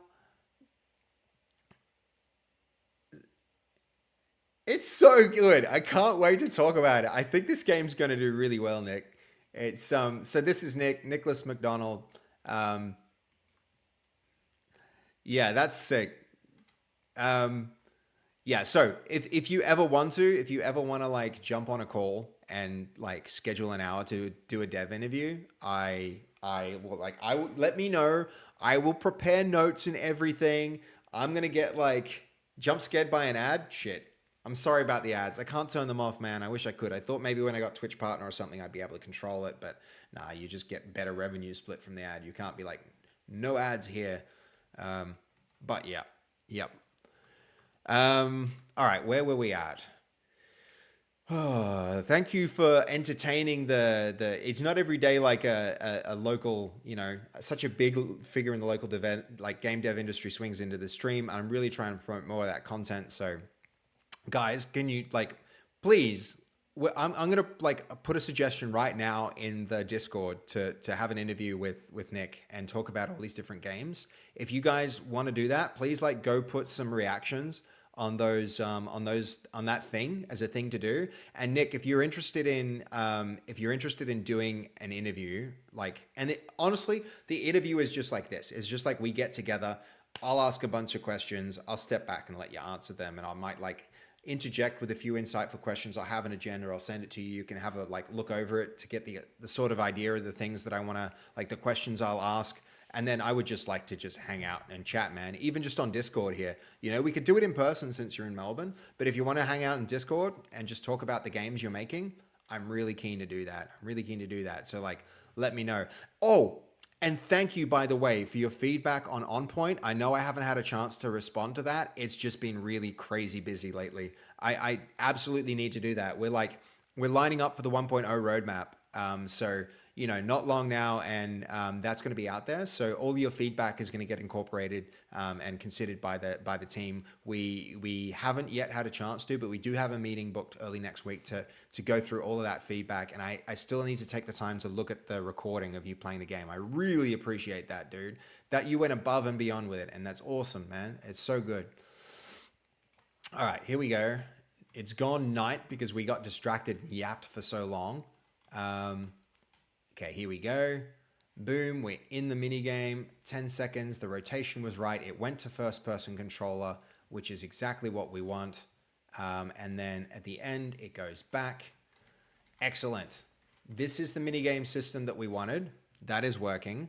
So now, I don't know if you're still around, Crazy, but the next thing to do for me is to connect this. Yeah, Seb is a yapper. It's true. I mean, I'm kind of happy I'm a yapper now because it means I can do this streaming thing. I think to be good at this streaming thing, you have to a lot of people can sit there and do amazing code, but you need to be able to just yap nonstop and communicate what you're thinking and doing. It's because you guys keep talking about me being a yapper. So I'm adopting the vernacular. I'm taking it on. Welcome to the brain rot world. Yeah, no, I guess. FAS has really been helping me though, guys. I'm lucky in that not only am I able to stream, I'm able to have FAS's help to be essentially for her to be this is what you need to do. She'll watch my streams. She'll give me feedback. I'll go and try and be better. And then after that, we repeat the process again of me doing a stream, and she keeps giving me feedback and I keep improving. And if it wasn't for that, I wouldn't, I absolutely wouldn't be able to, I wouldn't be able to be successful. I think a lot of the success I've had is because FAS has been helping me like be better at streaming. And one thing that's a part of that is she's like, you just have to yap, you know. Dev too. Dev is also really good at this. You know, those guys are, you know, they're very good at being like, okay, here's how you do it. But at the same time, yeah, now that I'm like doing it, I'm conscious of it. I think it's like, that's the thing, Nick. How do you find it? Because by the way, oh my God, how did I not do this when you came in straight away? Shout out to Searching Interactive. Shout out to Nick. Can you all please go, if I haven't already, no, I'm already following him.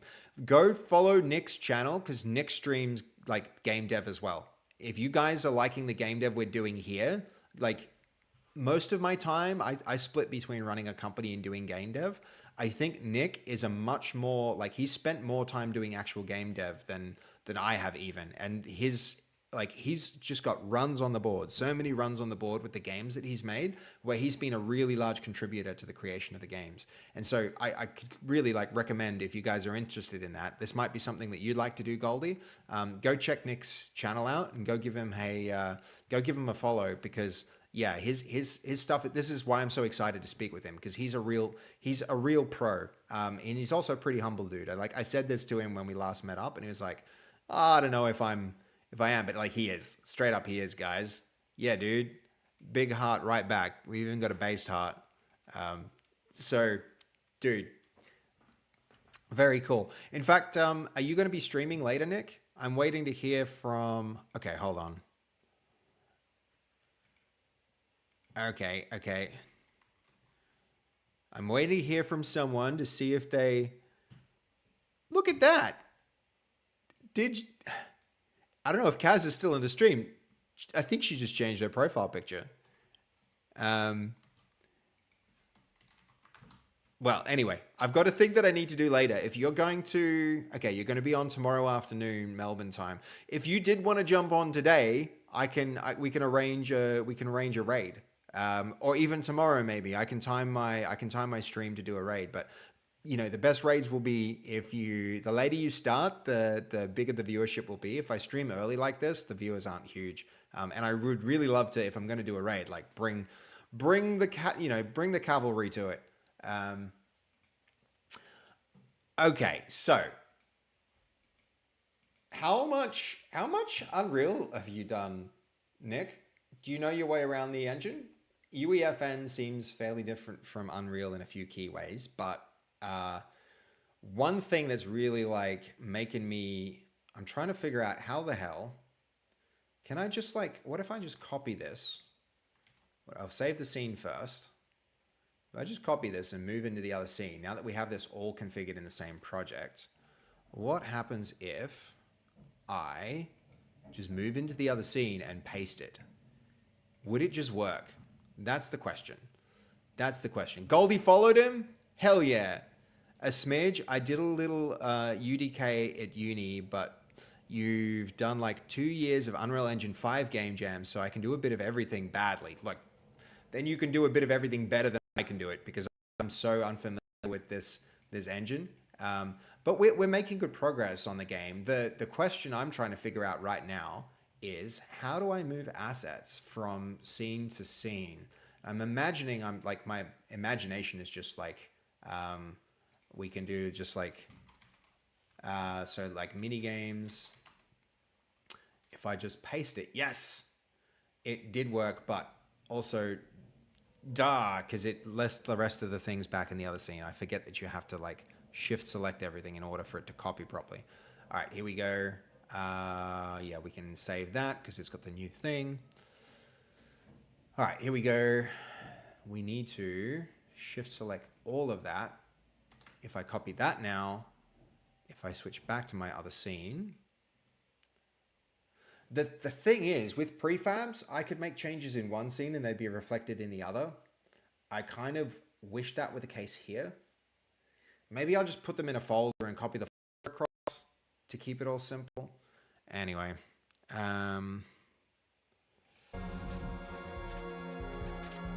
use blueprints. The problem is, like, Nick, I can't even use blueprints here because UEFN has these restrictions. I would usually use blueprints, absolutely.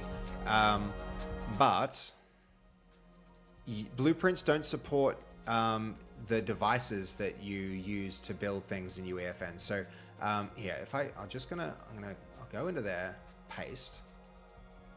This can now go into mini games. If I head in mini games, you can see like mutator zones and first person cameras and stuff are all part of what makes this thing run. They're not allowed in blueprints. So now I can't blueprint stuff, which is really freaking frustrating. But yeah, yep. Okay, so from there, let's see where this actually is. So if this is 0, 0, 0 in the world, I think probably I want to keep all this organized. Let's put them all in our secret underground world.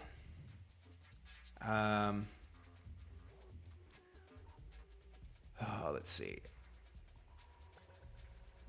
We want to move them down. It's going to be really annoying. I still have to figure things like in Unity, I'd just be like snapping to a point when moving stuff. But right now we have to do this like freaking annoying. That goes down into the underground world. There we go. And then this will be the first mini game. This one can go here. Actually, you know what? This one is I don't think this really should be a mini game, so we're going to move it elsewhere. We're going to put it, let's go to the hill. Right about there. And we'll rotate it so that it's facing the right way as well. Because we made a point of that working.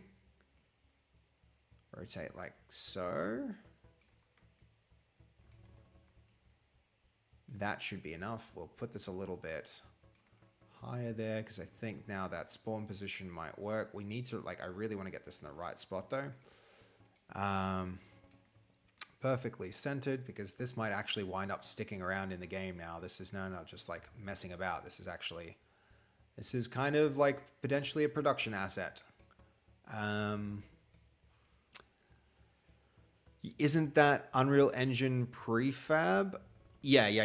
It's like, yeah, they're prefabs, but here, look, if I wanted to, here's the blueprint. If I wanted to add to this blueprint, this is the stuff that I can work with.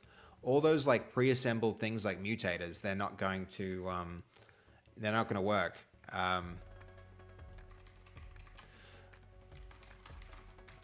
Hold on.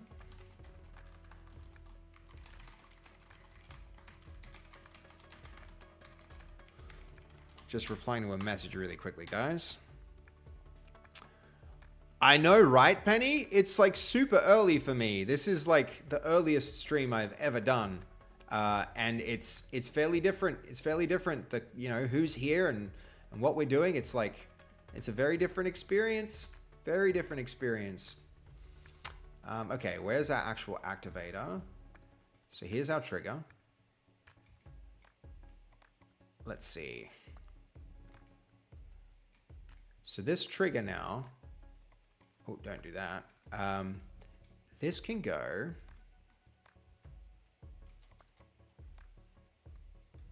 Hold on. Why wasn't that moving? There it is. If I put this here, now this object, I think we're gonna like, gonna wanna like hide this.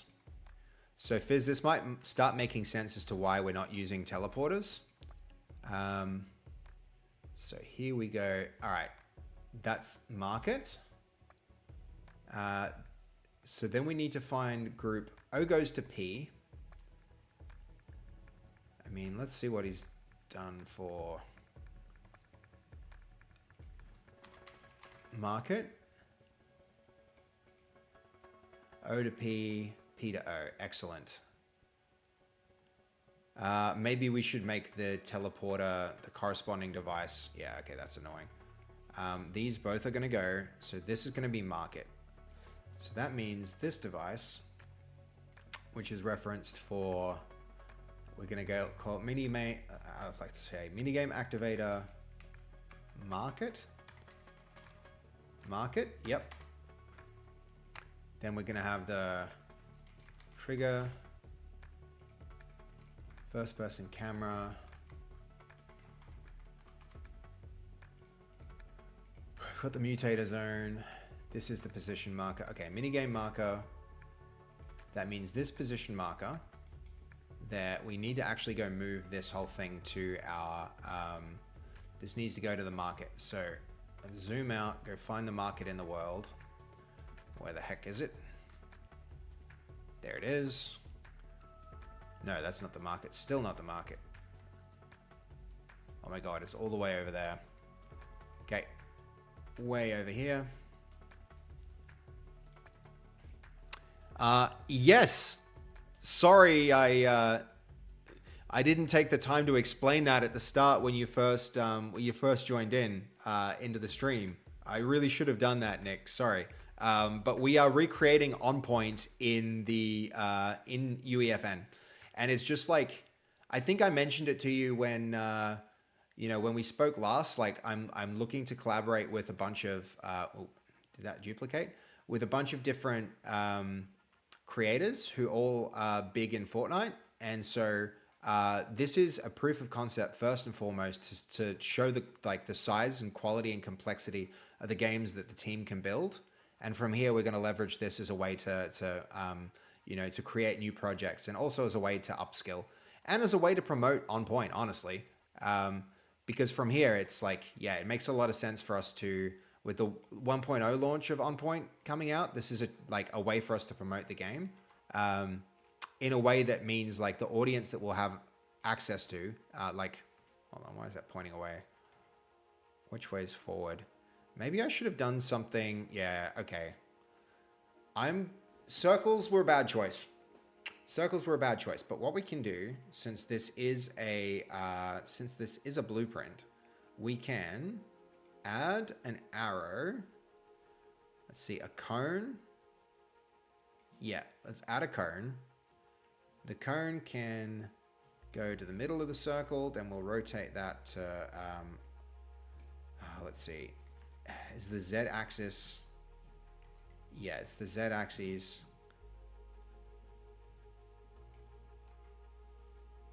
I really hate that they flip and that they don't have those Maya Y up axes. Now it throws me off, because what should be Z, this should be forward, but I'm unclear on whether that is the case. But we're about to see. So that should be about 50, not 52. We'll find out in a moment. Now, does that face forward?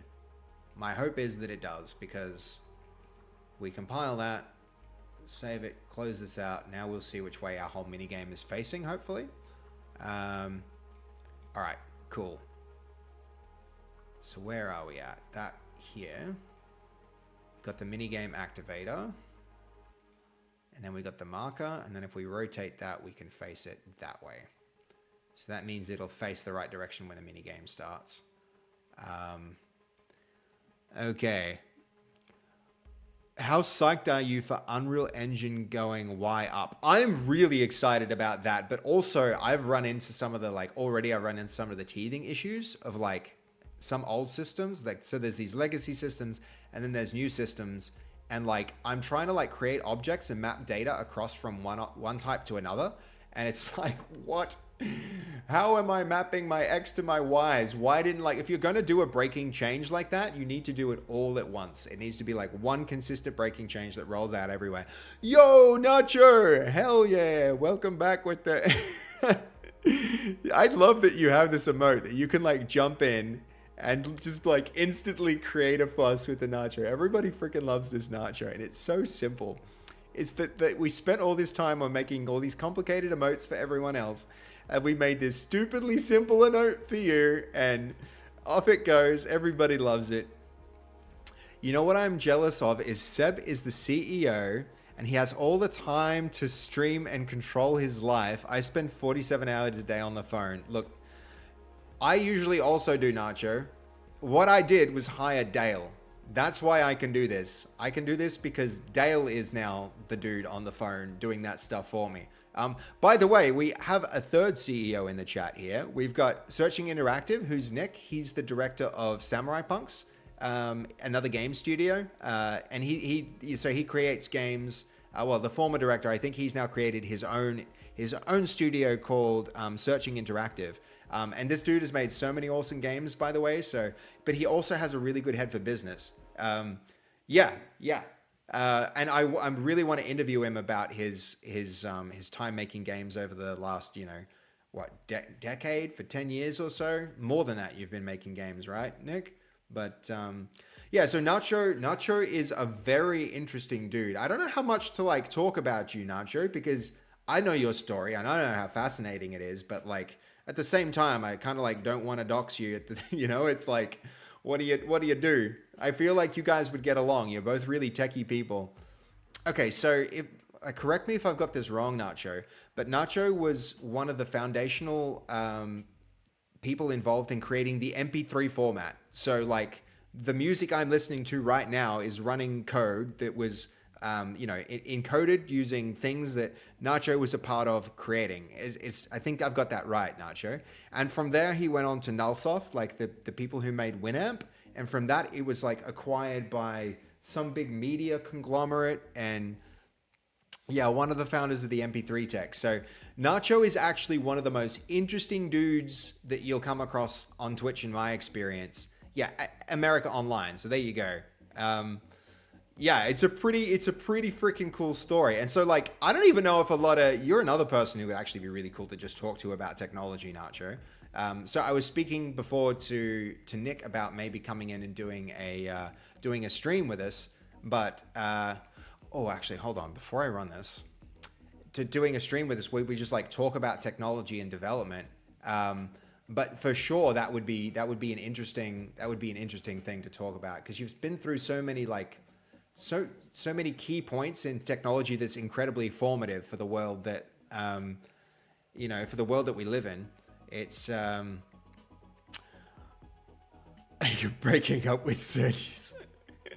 It was, dude, but Nacho, I don't know. If you on one hand, Nacho, yeah, fair enough. It can suck to get old, but also if you've had a life that's been so full and interesting, you don't get to complain about growing old. You get to, I'm sorry, but you have to enjoy, the full life, the full rich life that you've lived.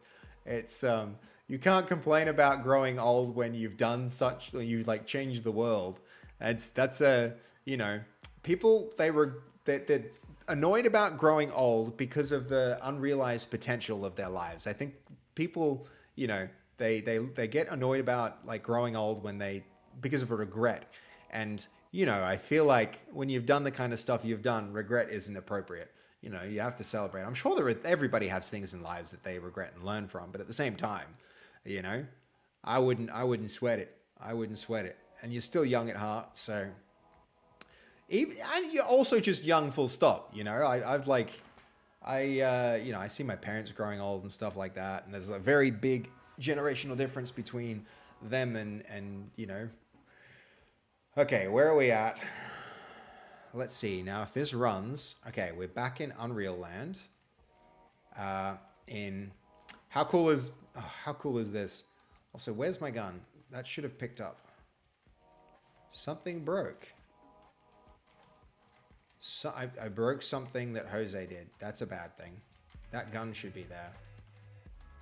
But that's fine. That's fine. We can do it. I think maybe I want to put the gun in the... I want to put the gun in our... Oh, it didn't trigger. Oh, it's still preparing. That's why we didn't get our gun.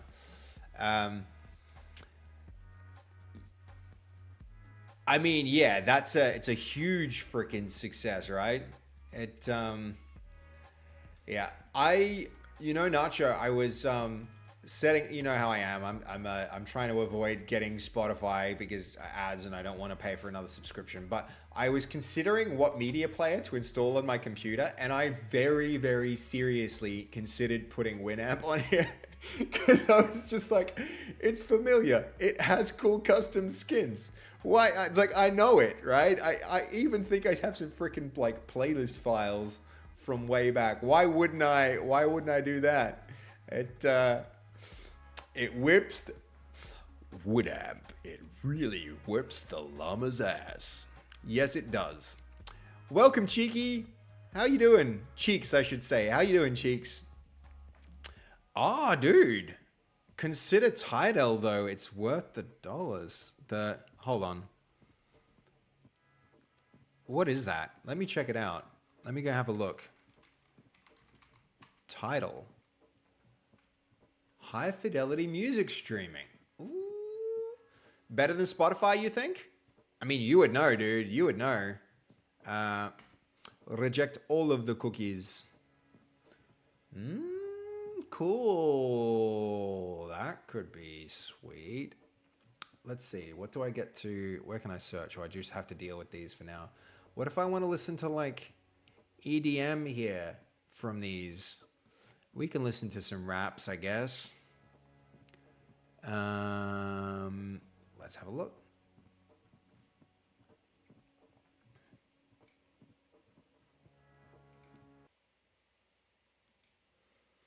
I mean, the sound quality is pretty good, not gonna lie.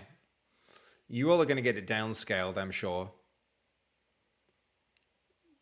Because what's happening is you're listening to it, OBS is capturing it, it's streaming it, all the bit rate's gonna get affected. That's pretty sick though. Yeah, and these headphones. Ooh, that's a lot of rude words for our stream. That might trigger the swear jar right there.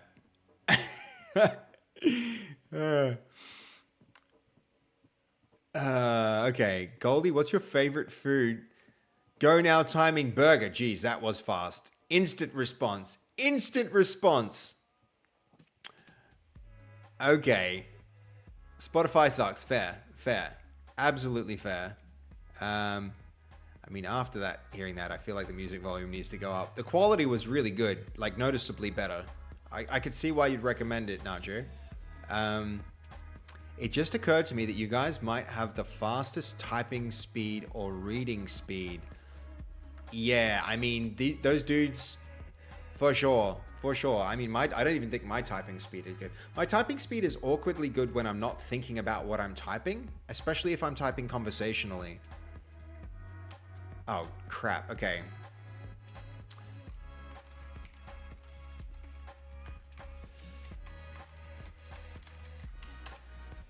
So, Discord, okay. I will absolutely switch across and do that. So, I have a thing I got to do, guys. I have to do a thing. So, I am going to wrap the stream at around 5. I might be on later because I'm a complete degenerate and I really need to make a lot of progress on this Fortnite map. And I feel like I'm making pretty good progress. So, I'm going to... First things first, let's just test this. Why didn't that trigger? So disappointed. Why the hell? Why the hell isn't that triggering? I mean, do we have logs? Surely I put logs in. Oh, I think I might know why. I know why. We need to, I'm going to fix this really quickly first. So, that trigger, I put what I did was I might have accidentally enabled a collision here. So we don't want that. We want to, collision is no collision. Yep, same thing for no collision. Here is the problem. This needs to be no collision. Otherwise, when we try and like teleport to this location, we're going to wind up like hitting an object and getting blocked. It's not that mysterious, Penny. I said I'd play a game, so I'm going to go play a game. I'm getting a bit of work-life balance in. It's 5 p.m. It's time for a little bit of fun times, and then after, not that like this isn't also fun times. So I might be back later, like at an unreasonable hour later, like I usually do, but we'll see. We're about to see. Time for friendship. Friend slop? Friend slop is like friendship, I'm guessing, but sloppier. Okay. Hold up.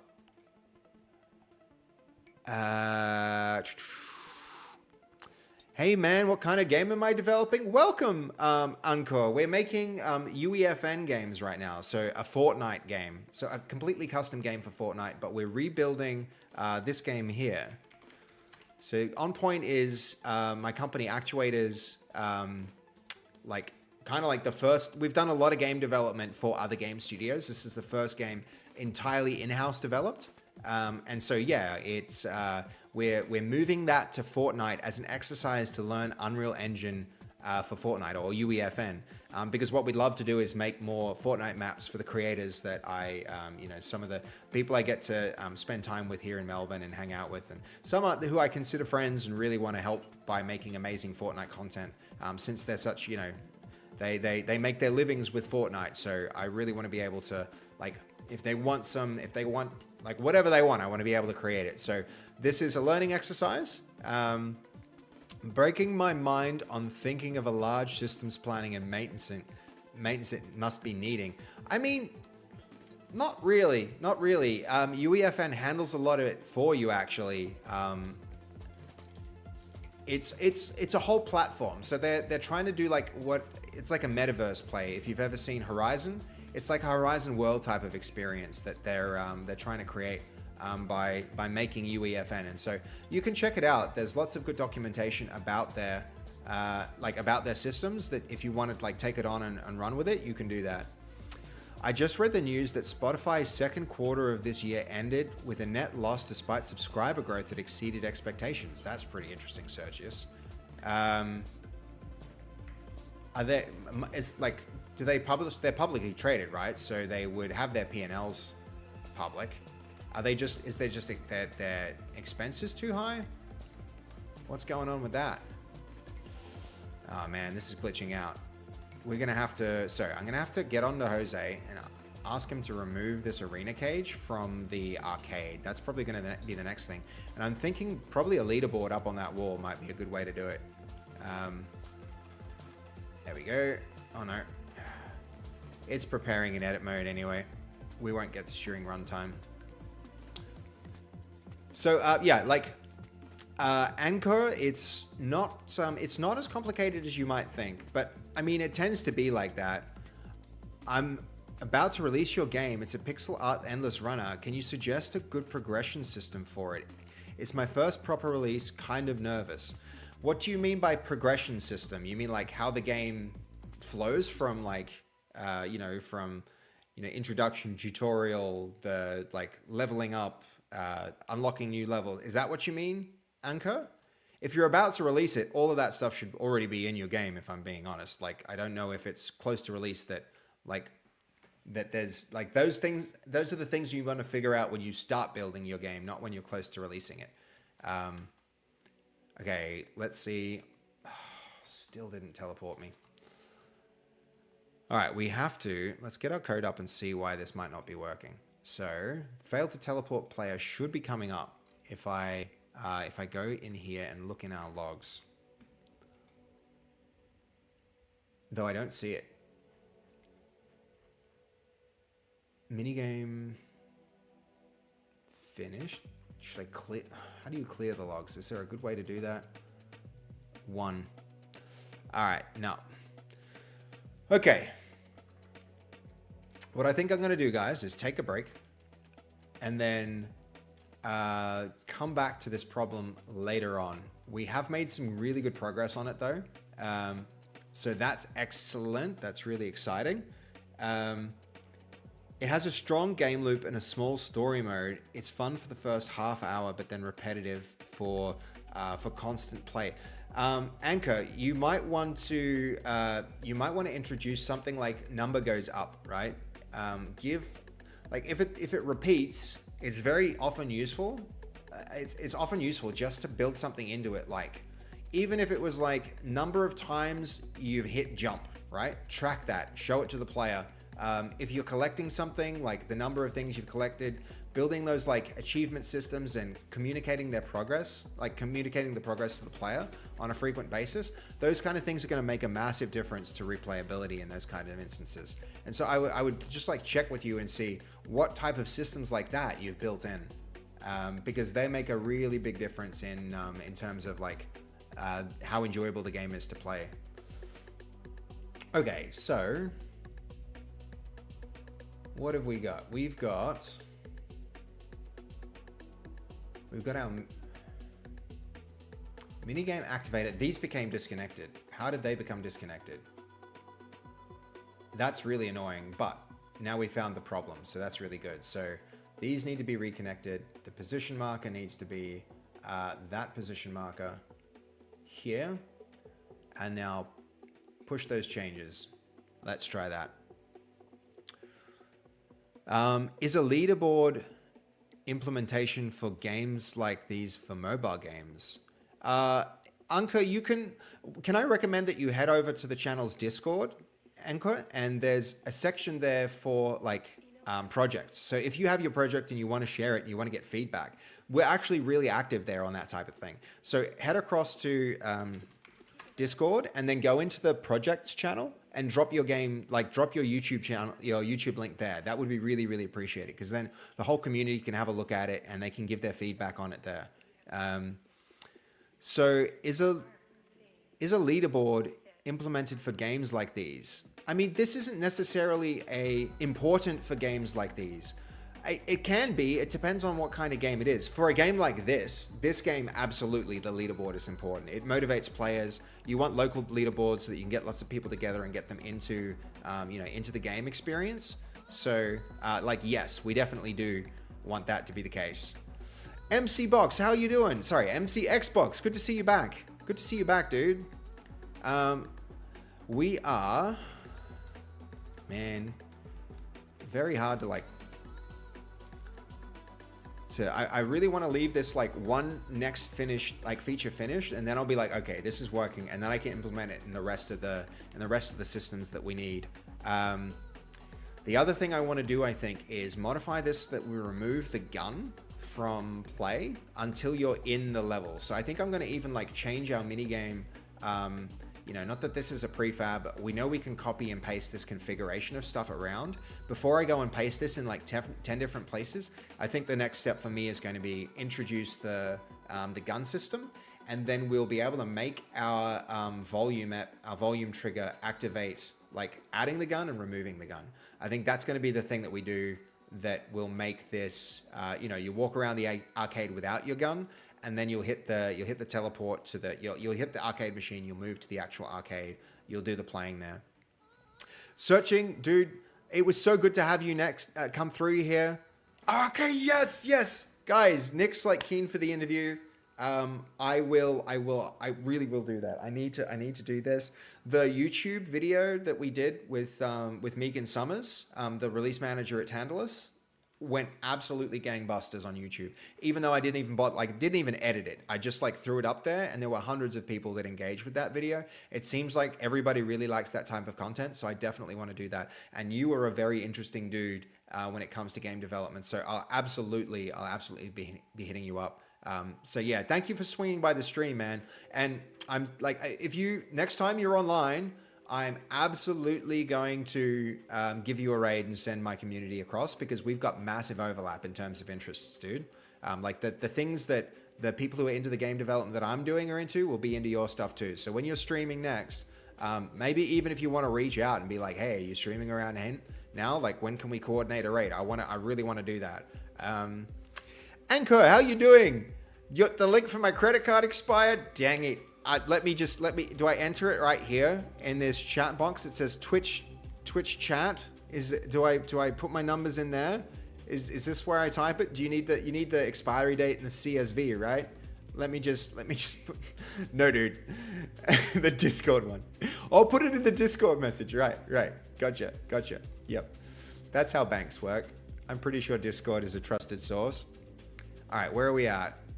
I think now this should trigger and work. Yes, it did. And I got teleported to the wrong place. Is this what the hell? Why did it come here? Suddenly confused. Suddenly very confused. Okay, hold on. We can figure it out. We know how. Mini games. The portal. Position marker. Where is it? It's here. It's 100% here. Why did that move us anywhere but there? Position marker. Oh, because this is unassigned. I swear I assigned that. So, minigame market position marker. There we go. One more time, push changes. Now it should be working. And then if that works well, we can jump into a whole bunch of other things. That's funny though, Anka. Nice try. Nice try. Let's see. I think with this done, then I'm going to be able to dip out of this. Be happy with progress for today. Maybe come back to it and continue later. But this gives me a chance to do that thing that I really want to do. So let's let this finish. Hopefully now it reruns, redeploys. And the other really cool thing about working in this environment, guys, is once I get the next set of changes up and running, it'll be possible for us all to jump in and play together. So that'll be really cool. No time like the present for a thing like that. Let's see. All up to date. Here it goes. Still in edit mode. Look at the memory usage for this level, guys. You see that up here? The memory usage going up. We actually have to be concerned about it with all the art assets that we're introducing. That'll be pretty interesting when we've got all the mini games, and we'll have to actually optimize that to make sure that we're not overusing the resources. But the game's pretty optimized anyway. As you can see, the geometry, the art in this game, I feel like we've done a really good job getting that art right. Okay, come on, updating session.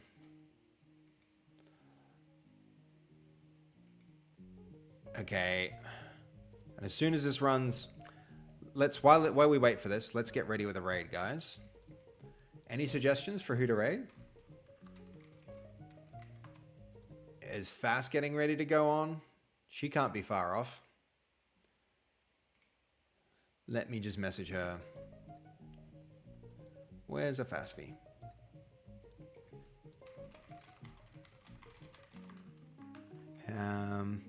Oh, look though, Cyber Steffi's on. We're definitely going to be hitting her up. Done. Let me get that raid ready. And still preparing. So have you guys seen Cyber Steffi before? I think you guys have probably seen very different content. Usually she's doing really cool design and programming. What the heck is going on now? Different. Home renovation stuff. I mean, I'm into that too. That's pretty cool. How's it going? Come on, game. Come on.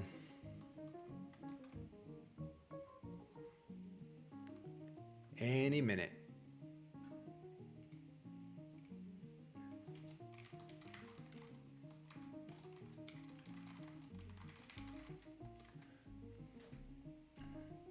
It's on pause mode. That's an interesting pause mode. Okay, Fast might not be streaming today, guys. That's very true. Is this working? Oh my gosh. Oh my gosh. It might work. Go. Yes. And I'm locked. Hell yeah. The other thing though, the first person camera didn't automatically activate. So one more change to make. Where are we at with that? That's going to be the mutator zone.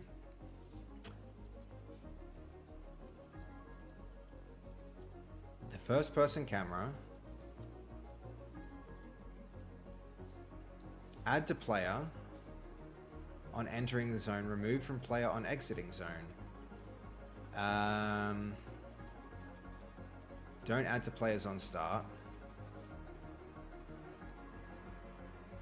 There's going to be another one in the scene, isn't it? That's what it is. That's what it is. The first person camera.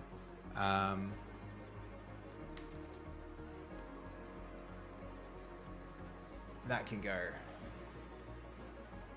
Yep. Oh my god. One more push changes and then we're done. Yeah, we're going to be raiding Cyber Steffi soon. Why, do you have a different suggestion, Sly? Though I feel like we should raid her. She's raided us so many times. Fastest schedule says not yet. Okay. Should I get a schedule going? I'm so all over the place. Jess that raided the other day. Ah, yeah, for sure. Guys, can I please? I noticed a straw poll, right? There's this. Fast has this listed. We got a raid from her. 100%. I would like to raid her back. Can I get everyone who's keen on Jess to as a collaboration person with Fast to go here and submit a vote for Jess as the just like head here, go to #1. She rated me. Seems like good stuff. I think Fast is really keen on doing this collaboration too. Like most excited about this. I've already voted. I can't vote again.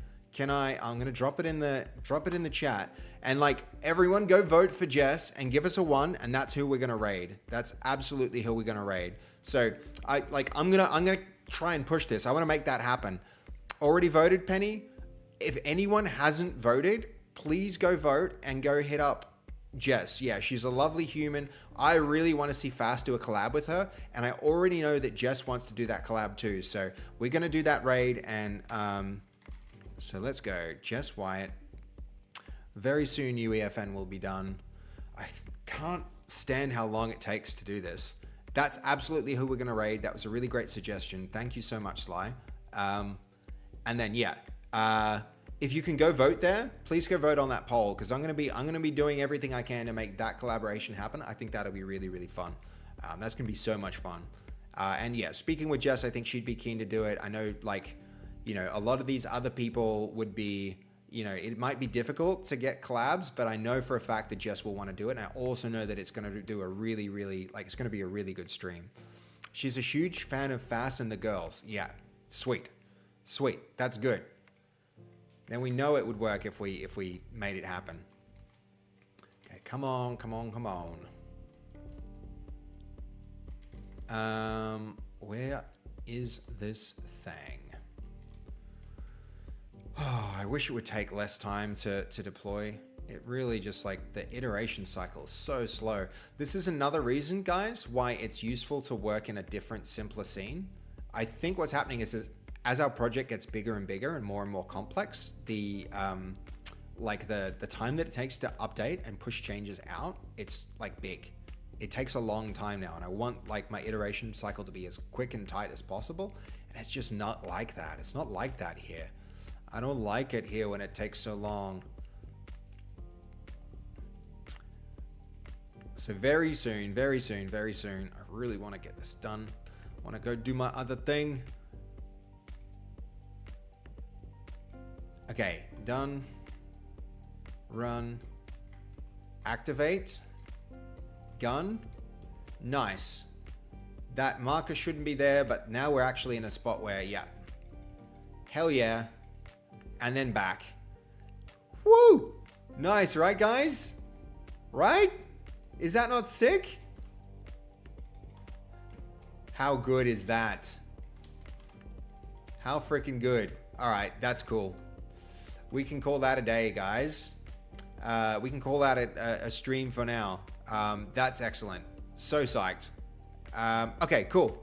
Here comes the raid. Everybody ready up. We got some raid messages.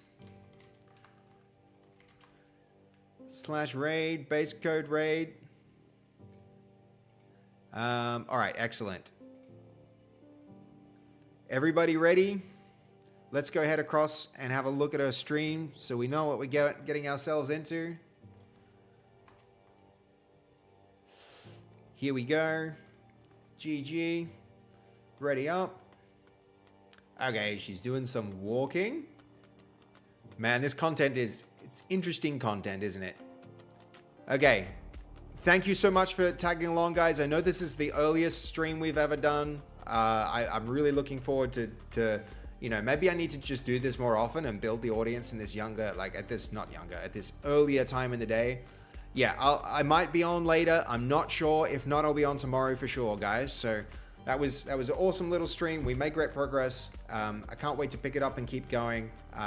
Probably, yeah, we'll see what happens, but I'm really excited to keep going with it. So let's go see what Jess has to say. Thanks again for everybody tuning in. And I'll see you all sometime real soon.